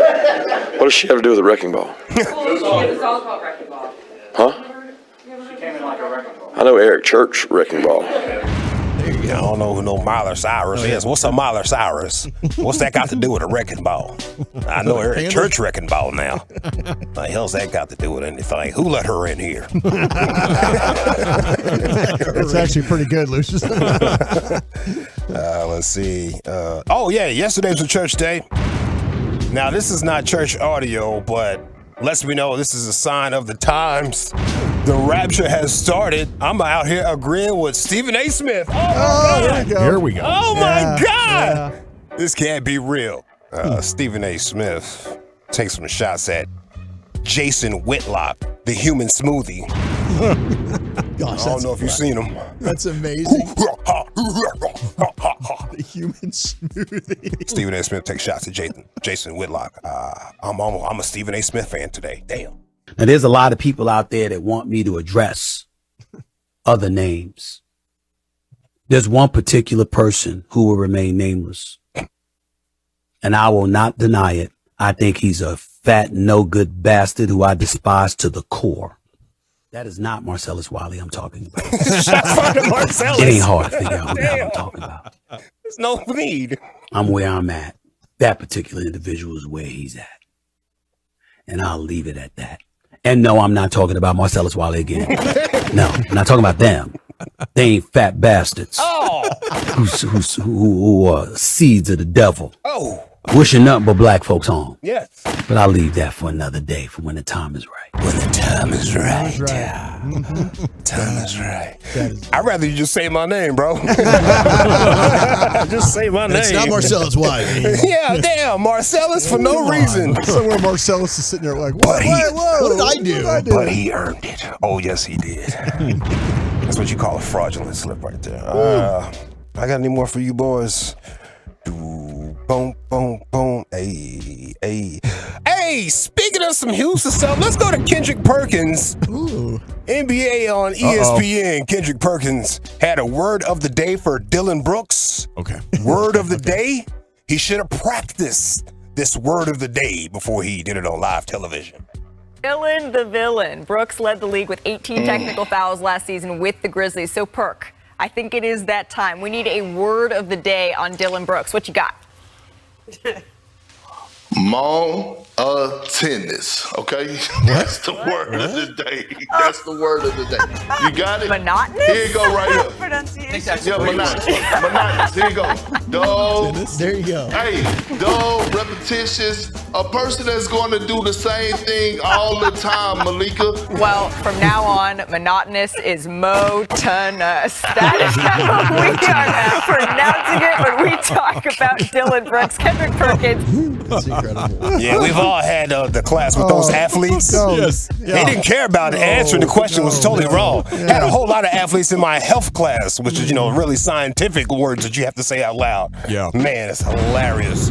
Yeah, it was at times. I mean, the good news is organism wasn't an organism when them boys said it out loud. That's all I'm saying. Yeah, it was good. Man, It sounded something like it, though. I was nervous Kendrick Perkins was going to take some shots at DFW, though, because of the Houston DFW thing coming. I'm a fan of Kendrick Perkins. I'm a fan. I don't want a reason to dislike him. But yes, English is I don't think it's his fastball. But boy, he is he's good there on the My TV. language is English. Is it Rowdy, our one-time champion? Text coming in about Rowdy, 817, no bleeps given. I wish I could teach myself to live like Rowdy. Yeah. How about the other 817? I went to high school with that guy. Sounds exactly the same.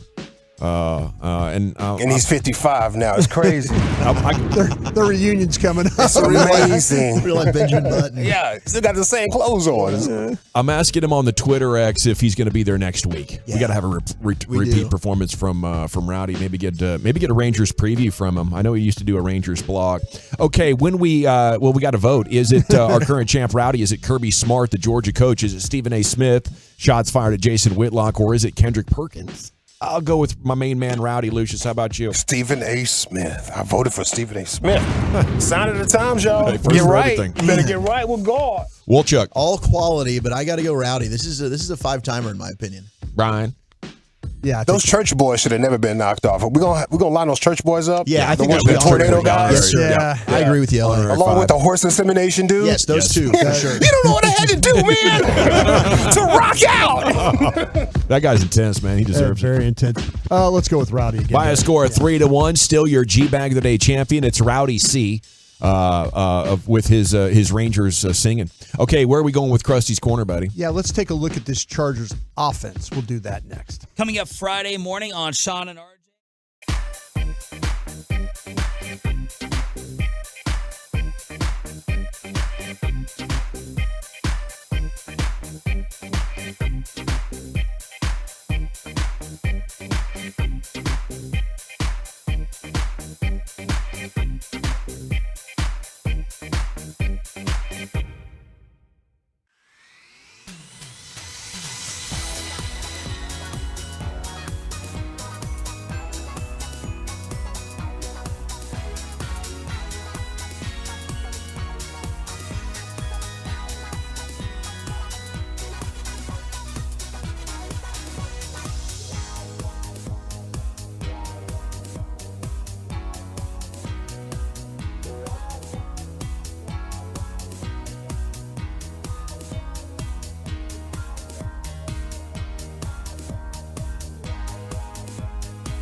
The Fan.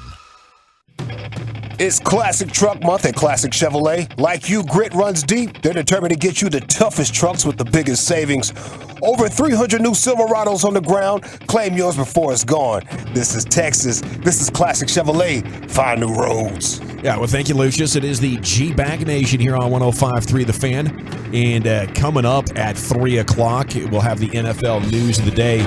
Here's Krusty, though, with what everybody's been waiting for, a preview of this Chargers offense. Brian Broaddus. Thank you very much, Joe. I got a message back about Singleton, the linebacker from Denver. We were talking about the trade there. One of my guys, and I said, hey, Singleton, Denver linebacker, worth the trade?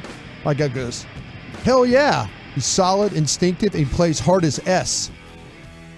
Kind of guy I want. Yeah, he says, I said, how about his coverage? He said, he's functional, but I wouldn't say good. That's the weaker part of his game. So the run aspect would be solid. Is that kind of how we feel about LVE, functional and coverage? I think LVE is probably a little bit better in coverage.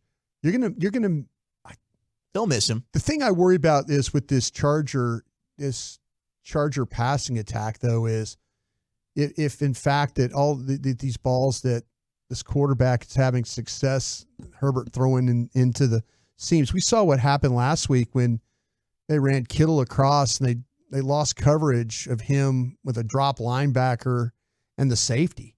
You know, the safeties are going to have to play in this game with all the stuff you see going down the middle of that field. So be alert. All right, here we go. The Chargers are clearly different offense than what they've been in the previous seasons when you watch them. As a unit, they run more slants, they run more go routes, and wide receiver screens. That's kind of what we've known from Kellen Moore. But the go routes are clearly something you see as part of their game. They're going to try and throw the ball down the field. They like to run either out of like the sidecar, what we call it, with the back next to the quarterback, or the pistol with it directly behind the quarterback. So that's a couple of different ways that you're going to get them to hand the ball off. The biggest threats in this offense are Keenan Allen, Gerald Everett, and Austin Eckler. Those are the three players I think you need to worry about the most when you're dealing with this Charger offense. we all kind of have an understanding of Justin Herbert and what he can do. You can't draw him up. You can't drum up any better than how this guy looks physically. I think he's the total package. When you watch him play, the makeup, the skill, the quick decisions. I don't believe he doesn't believe in holding on to the ball or delaying in the process of getting the ball out of his hand. I think he reads pretty quick, and you can't really fool him. So it'll be difficult to try and find a way. What I did notice about this in these games I watch, and I always like to go to the pressure plays. I like to watch him play under pressure, and this kind of goes to their offensive line a little bit. And you're always looking for, okay, who do you match up against? What was surprising of the tape that I watched is they've used high picks on 2 offensive linemen. Rashawn Slater, the tackle from Northwestern, and then they drafted Zion Johnson from Boston College.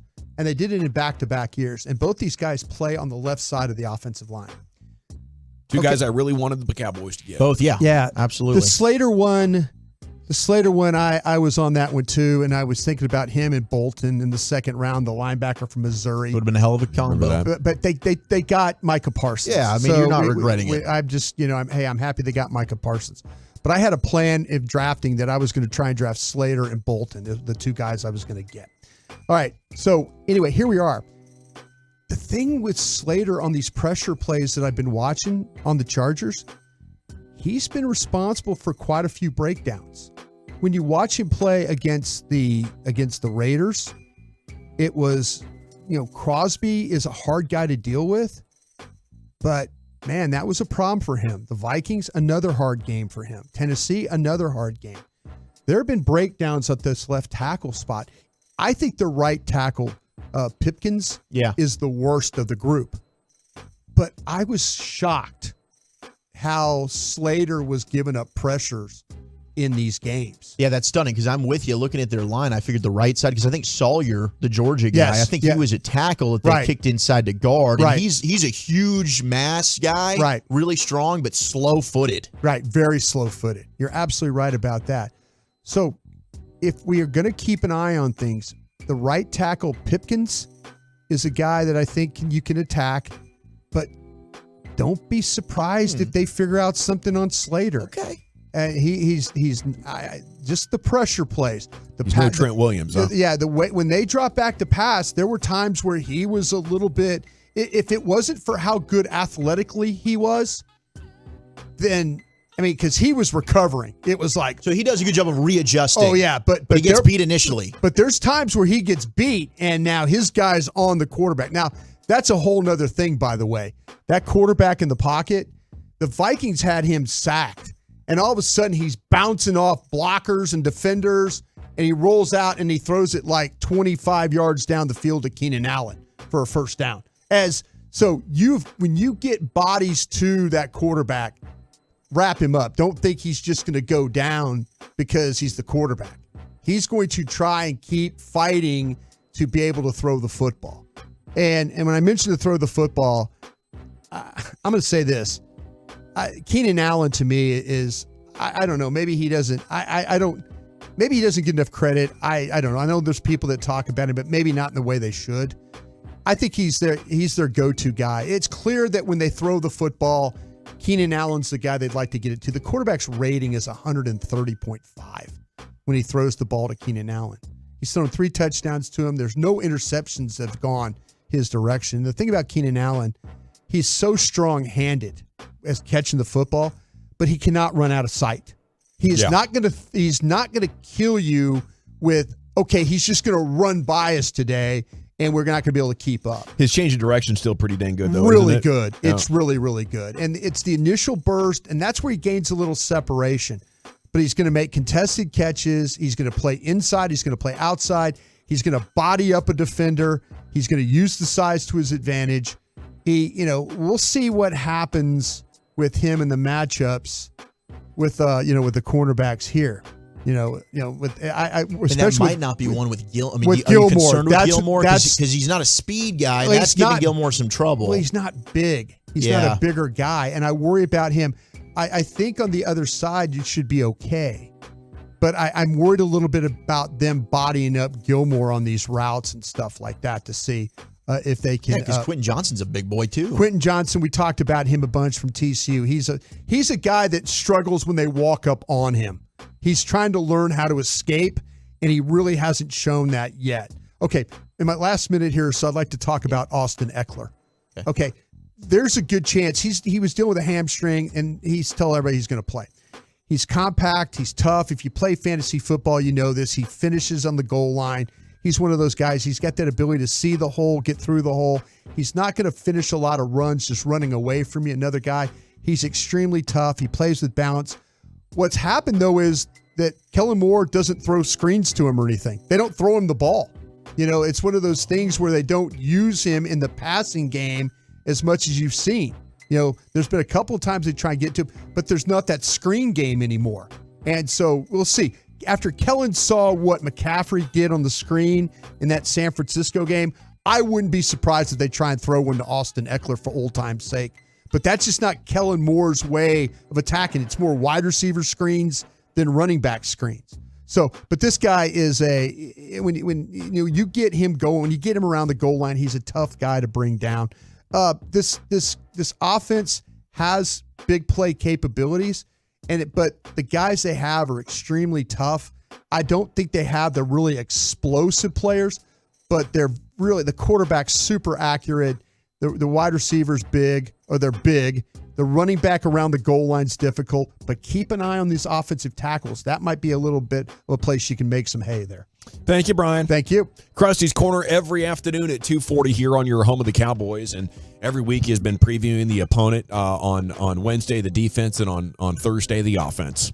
Okay, so when we come back, now you're going to be off tomorrow, right, Brian? Okay, I'll have Krusty's Corner tomorrow. All right, I'll have some questions for my guys tomorrow. I'm going to pick you up right there. NFL News of the Day is coming up next. Chuck, where are you taking us? We got an irritated Josh Allen. Would you like to bring back this rule? And the Broncos are looking to make some moves. That's next. All right, before we do that, though, I would love to talk to you about some guys of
Free Odyssey app.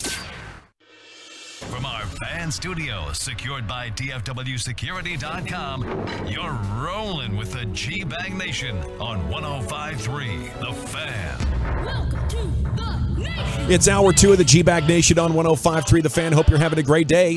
Jared Sandler is going to preview the ALCS with us coming up in 20 minutes. You're 20 minutes from Sands. Right now, Zach Wolchuk has the NFL news of the day. Bully. Post Malone is out there surprising people at the Raising Cane's Dallas Cowboys location as they have announced that partnership. And shout out to LA, he actually sent me this a couple days ago, but Raising Cane's said that Post Malone and the Cowboys themed restaurant opened today. It's complete with a 32-foot star that greets customers as they enter the drive-thru. And Posty's out there for the opening. It's pretty cool. I believe it's off Northwest Highway in Dallas, 2255 West Northwest Highway in Dallas. If you want to drive by, check that thing out. I've been seeing the ads for the Post Malone Canes Cup, the big stadium cup. So now they've got a whole Cowboys-themed Posty Raising Cane's restaurant, like its own individual location. And where is this? This one's off Northwest Highway in Dallas. No, it's really not too far here from our location. So Posty said, growing up in Dallas, I've been a fan of the Cowboys and Canes since I was a kid. So it's an honor to be part of this collaboration with two of the greatest brands in history. And he's out there now just waving and saying hello to all the fans. So it's a Post awesome. Malone Canes like you would have Luka Jordans? Yeah, essentially, but it's really more Cowboys themed than it is Post Malone themed. All right. So it's all decked out in Cowboys colors instead of their usual red and yellow Raising Cane's trim. It's all blue, Cowboys blue. Okay. And then when you drive up the drive-thru, you're literally driving through a giant Cowboys star. Sick. It's pretty badass. Yeah, I'm going this weekend, man. Yeah. Well, I'll be in Oklahoma this weekend. I'm going as soon as possible. It's cool. It's neat. The other thing that we found out is Travis Kelce is expected to play tonight against the Broncos. He's going to have his ankle heavily wrapped, according to Adam Schefter. But I know people trying to set their fantasy lineups out there, you wanted to know. And I'm sure everybody's very interested in this information. But yes, indeed, Taylor Swift's expected to be in attendance tonight for Thursday Night Football. Yes, I think that's significant. I'd like to upgrade and update my take. I think this is real now. You know? That it's the third time's the charm. To go away and come back. You know, I thought when Mom said, it's okay, I thought maybe they were getting ready to break up. You know, when she said it's okay about meeting Taylor Swift, I thought maybe she feels like it's a little rocky and she's going to throw a little shade at her because her son's getting dumped. But she's back now. I think what happened is Trav went to her and said, honey, this is getting too big, you know, and it's kind of taking away the attention from the game. So if we could just lay low for a week and then we'll get you back on Thursday Night Football, I'd expect she won't be standing in the front of the suite for her live shot for 3 hours this game.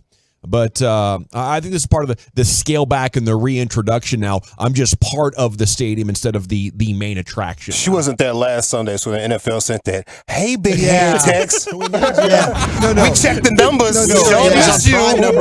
Lucius is right about this. Yeah. Lucius is right. I would not be surprised if the league has made some kind of donation, some arrangement to something for her.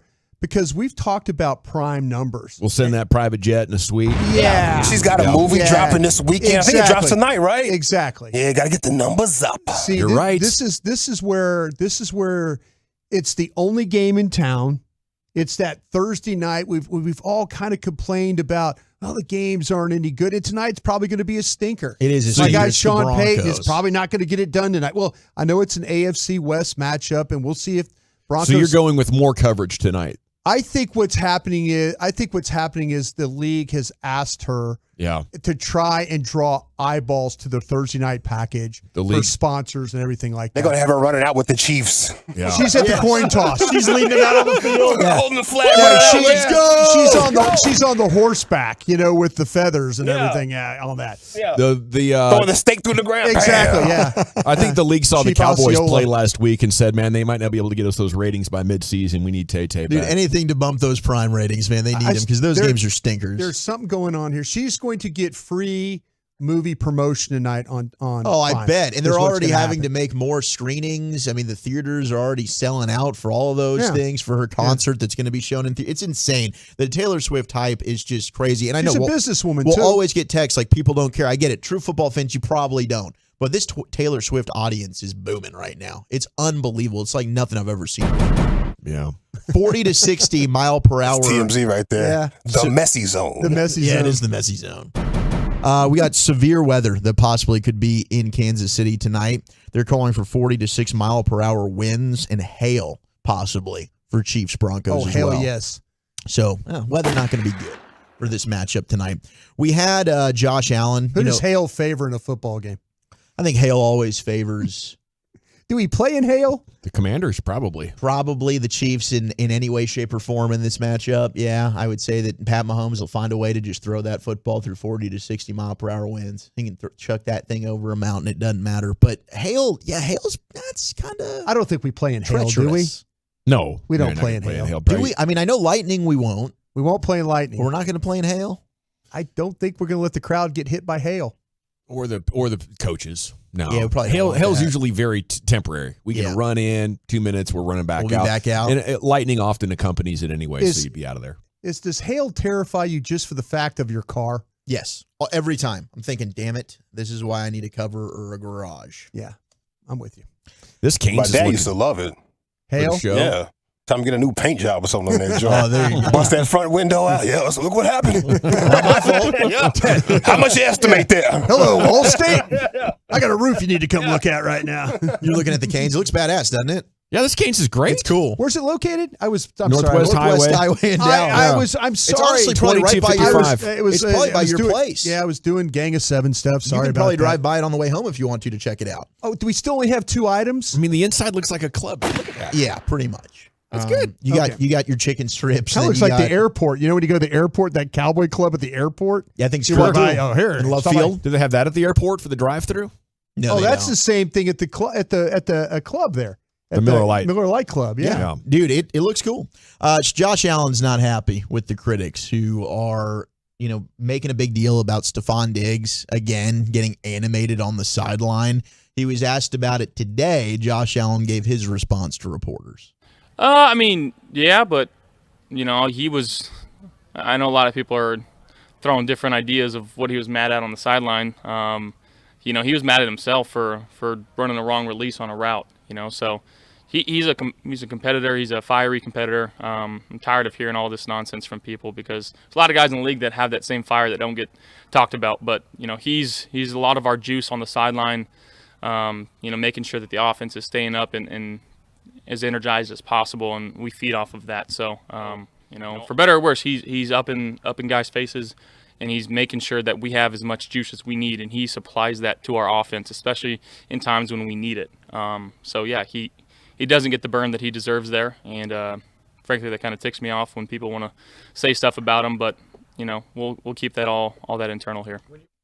I love what Josh So I Allen talk said about there. it. I mean, because he's asked about it, Yeah. so he's got to comment. That's just saying, I got it internally. Yeah. So I felt the same way. I saw it last week, and people, were slid into the DMs and they're asking about it. Nobody makes a big deal when it was Tom Brady, right? Who's chewing out teammates on the sideline. Wide receivers, we do. And referees. Yeah. He was spiked the ball in front of the referee because they got the spot wrong or something like that. I mean, crazy. Des Bryant got it all the time. Anytime he got it. It's an emotional game. And yeah, there might be some stuff that has gone on with Stephon Diggs and the Bills. This was one where I get what Josh Allen is saying, and we tend to make kind of a bigger deal about some of the stuff than we should. Oh, absolutely. Yeah, I think anybody that's competed knows you get in arguments with your bros all the time. Yeah, it's part of the process of losing and getting frustrated and figuring out how to, come back better the next time, or figuring out how to fix the play for 5 seconds from now. It's part of competing. Who would have thought one of the games of the weekend is going to be Now, if you tell the guy to chill like 8 times and he wants to fight you after the game, now it's a problem. Yeah, but we've never heard any of that. Yeah. But no, this is a guy just by himself, just getting heated, throws, maybe one of those iPads or whatever. And now it's, there's issues. Him and Josh Allen on their same page. No, there's not an issue there. We're trying to create smoke where there shouldn't be any. But who would have thought Lions and Bucks, one of the best NFC games of the weekend? You got the 3-1 Tampa Bay Buccaneers. We thought the Lions would be pretty good at 4-1. But Lions linebacker Alex Anzalone, who was fantastic against the Cowboys a couple years ago, his parents were among 50 people affiliated with a Naples, Florida-based church that will finally be returning from Israel. He posted on social media today that his parents are headed home, And his mother later posted the group arrived safely. Said, quote, "Thank you to everyone who has been saying prayers for my family and their safety. It's been a scary, anxiety-filled several days, but my parents are headed home safely. So many people to thank, but I know that God is good." And they're not alone. I mean, I talked about my fiance's got family that lived in Tel Aviv. They actually were out of the country and cannot get back home. Not that they'd want to be right now either, but certainly not an isolated incident there. But good news for Alex Angeloni and his family. Any news on the family with the Orioles pitcher? Any of that? I haven't heard anything on that. I felt, man, that was such a tough situation for him to have to deal with. It was the other night, and the fact the crowd and everybody was. He was fighting a lot of battles out there. Really was. Yep, pitching with a heavy heart, no question. But no, I haven't heard. Maybe we can look into that, but I haven't heard. I should have looked. I'm sorry. I didn't mean no, to do that. You're fine. I mean, obviously, when they lose, a lot of people locally. I mean, we had local reporters that were asking about it, but afterwards, I don't think there was much of a follow up there. Broncos, though, we mentioned the trade ideas for the Cowboys earlier. They are ready to part ways with their pass rusher that they signed this offseason, Frank Clark. So they agreed to restructure his deal.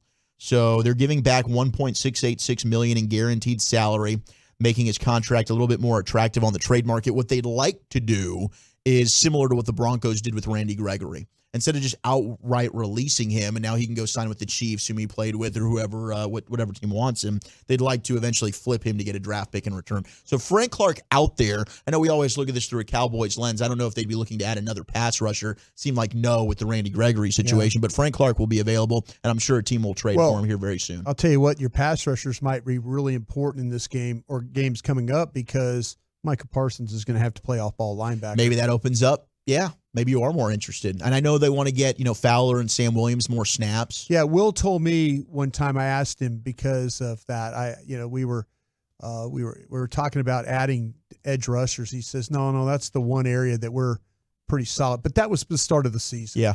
That was at the beginning of the season. You can't ever have enough, but you're right. That injury might open up and change some things. The Colts have called the Broncos with trade interest in wide receiver Jerry Jeudy. The Carolina Panthers are another team that are interested in acquiring him or Cortland Sutton, either one of their wide receivers there. Tyreek Hill has his podcast, which is good. It's called It Needed to Be Said, and you can check that out wherever you find your podcast. I'm about to do porn? Well, he did mention that life after football. I thought that's the name of the podcast. He'd like to do porn. It's called OnlyFans starring the cheetah. But he was talking about the pass interference review, and he liked that, and he would like to bring it back. Would you guys like to see this rule reinstated by the NFL? Of course, they dumped it prior to the 2020 season, but here's the cheetah talking about his feelings on it. There used to be a rule where you could challenge a defensive pass interference. There used to be a rule, I believe 2 years ago, and they took that rule away. I don't know why they took it away. They used to have that rule where, if there was a pass interference, the other coach could challenge it, and they could wipe it off. It was almost like a challenge play. I think they should definitely bring that back. And once it's a pass interference, just add the receiving yards to my yardage. That rule has to come back, because if you remember the NBA, they had the whole referee Donahue dude. I ain't saying they could potentially go on, but it's so much room for that to happen when a game is decided like that, right? Yeah, you never want the refs to decide the outcome of a game. Well, you know why they dumped that rule? It's just too hard to... So much contact. Well, the league never overturned one. No, exactly. It became a joke. Like there would be the coaches would just challenge it just to prove a point.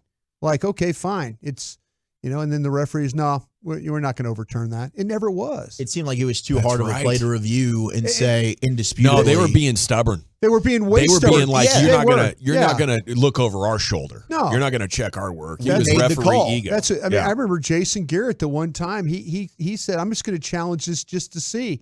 He challenged one, and they didn't do it. And he goes, I told you they're not going to change this. They're not going to do it. No. I don't think the NFL's ever bringing it back. Well, they want to bring it back, and the refs were telling them no. Yeah, I rip up the contract. I'm like, man, what? You already see enough bad officiating. This referee worship. It's gone too far. Well, we saw the one time they had the replacement refs. It was a bleep show out there. I mean, that's so Seahawks entertaining, Packers. though, man. So entertaining. When you gave us great comments. The incomplete at the same time.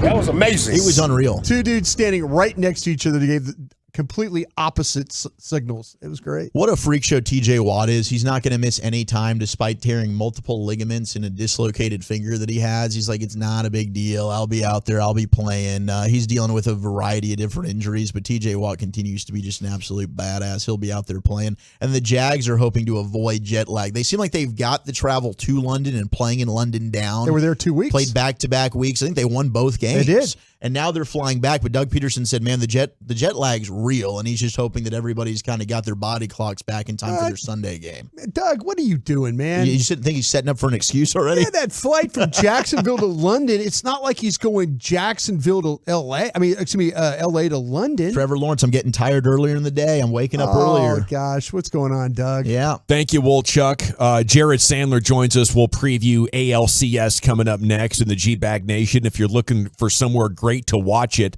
the MLB Championship Series is going to start Sunday. And with only 4 teams left in the playoff picture, you got to get to Twin Peaks.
Visit southwestcdjrtexas.com and drive a little further to save a lot more at Southwest Chrysler Dodge Jeep Ram. This segment of The Fan is brought to you by BuyersBarricades.com. Buyers Barricades is a full-service provider taking care of your project from the evaluation and traffic control planning to setting up, maintaining, and taking down the equipment when the project is complete. They're service-driven and safety-inspired. The Texas Authority in Barricade Rental. BuyersBarricades.com. Welcome back, Nation. Okay, we do have the scheduled times for the ALCS. And it's kind of interesting. I mean, next Friday's game would be an early one. If Game 5 is necessary, that would be at 3. Now, on Monday, it's going to be a 3:37 start, so we'll be into Cowboys pregame here on The Fan, and then the Rangers are going to be back on KRLD AM. That is 1080 for you. But you will get back-to-back games on Monday. Unbelievable sporting afternoon with Rangers at 3:30 and then Cowboys there in the Monday Nighter. It's time to talk with Jared Sandler for more on this matchup. Brought to you by Soda, that's state-of-the-art, and the Frankels. Life's unpredictable. Accidents happen. Frankel & Frankel, the go-to attorneys for car and truck wrecks in DFW. If you or a loved one's been in an accident, contact Frankel & Frankel for a free consultation, 214 or 817-333-3333. Go to truckwreck.com. How the heck are you, Sands? Guys, I'm great. I just had my last bite of a bag of chips. I mistimed you tossing it to me, but I'm doing wonderful. Great bag of chips, let me tell you. All right, what kind of chips we doing? I went with the popcorners. You know, they had some good flavors. Nice. White cheddar. They got like some sweet chili thing, a queso thing. My favorite is the kettle corn, but I went with the white cheddar right now. Oh yes, I like that white cheddar quite a bit. Now, Jared Sandler is our pre and post game show host. He is an insider and a play-by-play man. And if you follow him on Twitter, you're going to be very wise about the Rangers and all things baseball. He's at Jared Sandler. Now, Jared, I'm just so excited about getting Max Scherzer back to make this even better. It's really cool how much better this team is than the one that got swept by Houston over a month ago. But what have you heard about the simulated game and how much we could see Scherzer here in this series? Yeah, I mean, my expectation, and we might learn a little bit more tonight, Bruce Bochy's going to speak at about 5:15, and you know, they don't have to commit to anything, obviously, for a couple of days. But my expectation is Max Scherzer will be on the roster. And if he is on the roster, I would anticipate he would be on as a starting pitcher, even if he is not going to be expected to undertake a typical starter's workload. So I think you're looking at maybe one time through, maybe 1.5 times through a lineup, 3 to 4 innings. And it could be the same for John Gray if John Gray's on the roster, if they're able to activate him, if he's healthy enough. And, I think you take whatever you can get from those guys, especially, John Gray. I know that he's not the one talked about as much, but it's actually a good matchup for him with how righty heavy this Astros lineup is. Same for Max Scherzer. So, it'd be interesting to see how those guys perform, but I think that we're going to see Max Scherzer back on the mound in a Rangers uniform. Now, what were you thinking as you were watching Houston get the win last night? I mean, it seemed like from the post-game celebration, the clubhouse was kind of wanting the Astros to win that series and get that matchup for the ALCS. Yeah, I definitely don't think that the Rangers are upset that they're playing the Astros. I don't think they cared a ton. I don't know that they were waving their Astros rally towels last night, I guess, but they're certainly not scared of the Astros, and I think that they feel like there's some unfinished business that they'd like to take care of. The Astros won the division, but if the Rangers can win this series, then that's the trump card. Yeah, it is. So I think that they're definitely welcoming of the Astros. And talking to folks, it seems as if a lot of people that I spoke to believe that the Astros actually on paper present a better matchup for the Rangers because of how good the Twins rotation is, how righty-heavy the Astros lineup is, and how righty-dominant their bullpen is. But obviously there's, the component that's not measured on paper, which is the fact that the Astros have dominated this rivalry since 2017. They came back, won the division this year, and against the Rangers head-to-head, they had their number. Now, Gavin mentioned different team right now for the Rangers than the one that most recently played the Astros. But, they still have to slay that dragon, which is a little maybe more daunting of a task for the Rangers because of their history with the Astros than for other teams. So, the off-the-paper component and the on-paper component might not tell you the same story. But whatever the case, I think the Rangers are really eager the opportunity to maybe take the torch. The Astros aren't going to pass it, but take the torch here in the division from the Astros. Yeah, Jared, it's funny. I was visiting with a couple of my baseball buddies around the league, and they think that the Rangers match up very well against the Astros. Matter of fact, they were thinking that the Rangers were going to go to the World Series. Yeah, with the way they were talking, and that encouraged me. Let's The guys that do this for a living. But I was going to ask you about this. We saw a little bit of some lineup tinkering with the batting order and stuff like that. Do you think that Boch is in that mode now where, like, what he's done from this Orioles series, is that what we're going to see going forward, or is there going to be some more shuffling around with this lineup? Well, I think the Rangers will finally face a left-handed starting pitcher when they face Framber Valdez, whichever game he starts. And the Rangers have not faced a left-handed starter in quite some time. So that lineup might look a little bit different than the lineups we've seen here the last few games against the Orioles, but I think the lineups that we saw the last two games with Mitch Garver batting in the 3 spot probably is the lineup that we're going to see game one if it's not Framber Valdez starting, if it's Justin Verlander or whomever. Now, within the series, once things get going, that can obviously change. But against a righty, I feel like the lineup the Rangers have been throwing out is the one that they'll most likely roll with. And again, I mentioned this a second ago, but the Astros, they do have the ability to put Parker Mashinsky in their bullpen. He's a lefty, but they really don't have any other lefties that you would consider a threat. And Parker Mashinsky is not like a dominant lefty, although he did have success against the Rangers. So, when you put together a lineup in the playoffs, like if you're playing the Twins, you're going to think about their ability to match up left, right, left, right, left, right. You don't really have to worry about that as much with the Astros. And so, I don't think that will be as much of a consideration for Bruce Bochy when he writes up his lineup. It's Jared Sandler here with you on The Fan.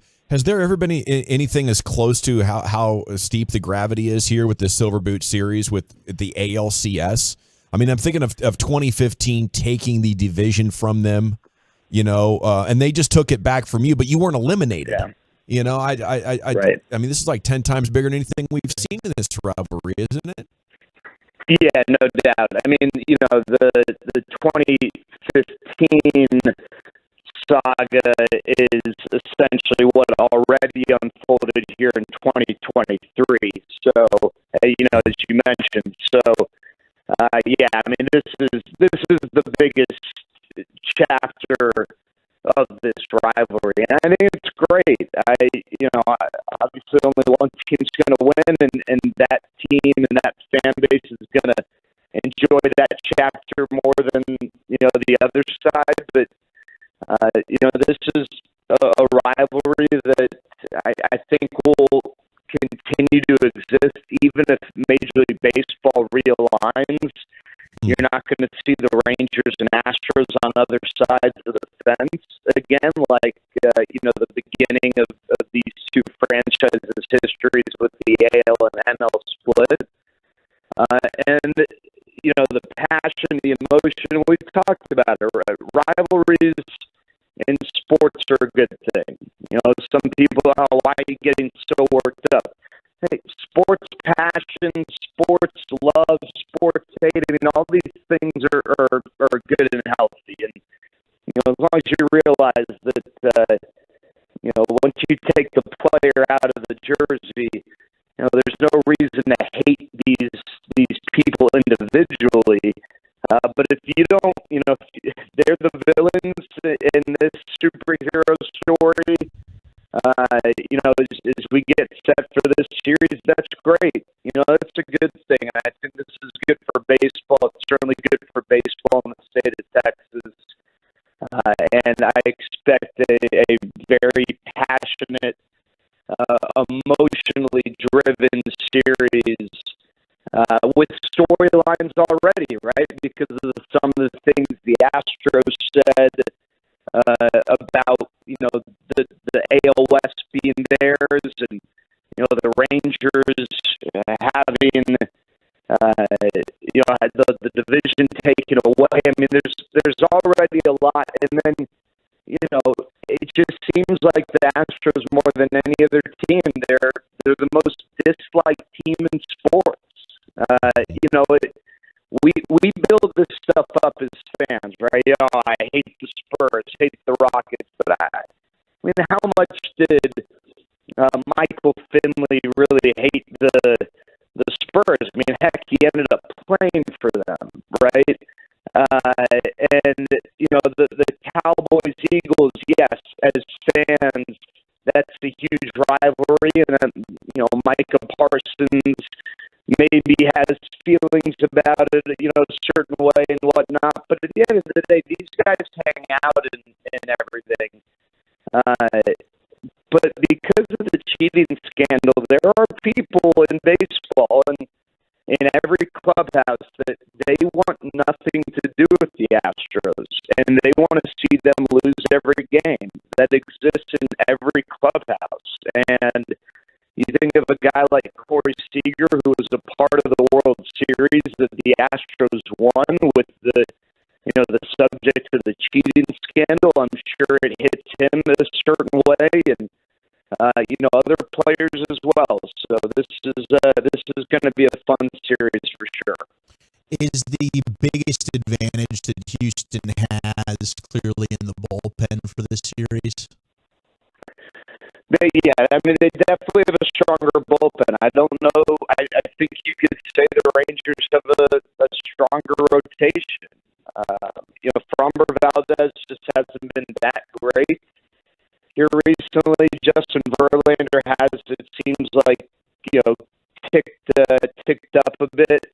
And the big X factor in the rotation is Christian Javier. He was awful for a lot of the year, and then here recently, he's been really good again. And I thought Christian Javier was their most important, their best pitcher last year when they made their run to another World Series title. But yes, I think the bullpen is the biggest X factor. Broadus and I have had discussions over which lineup's better. Yeah.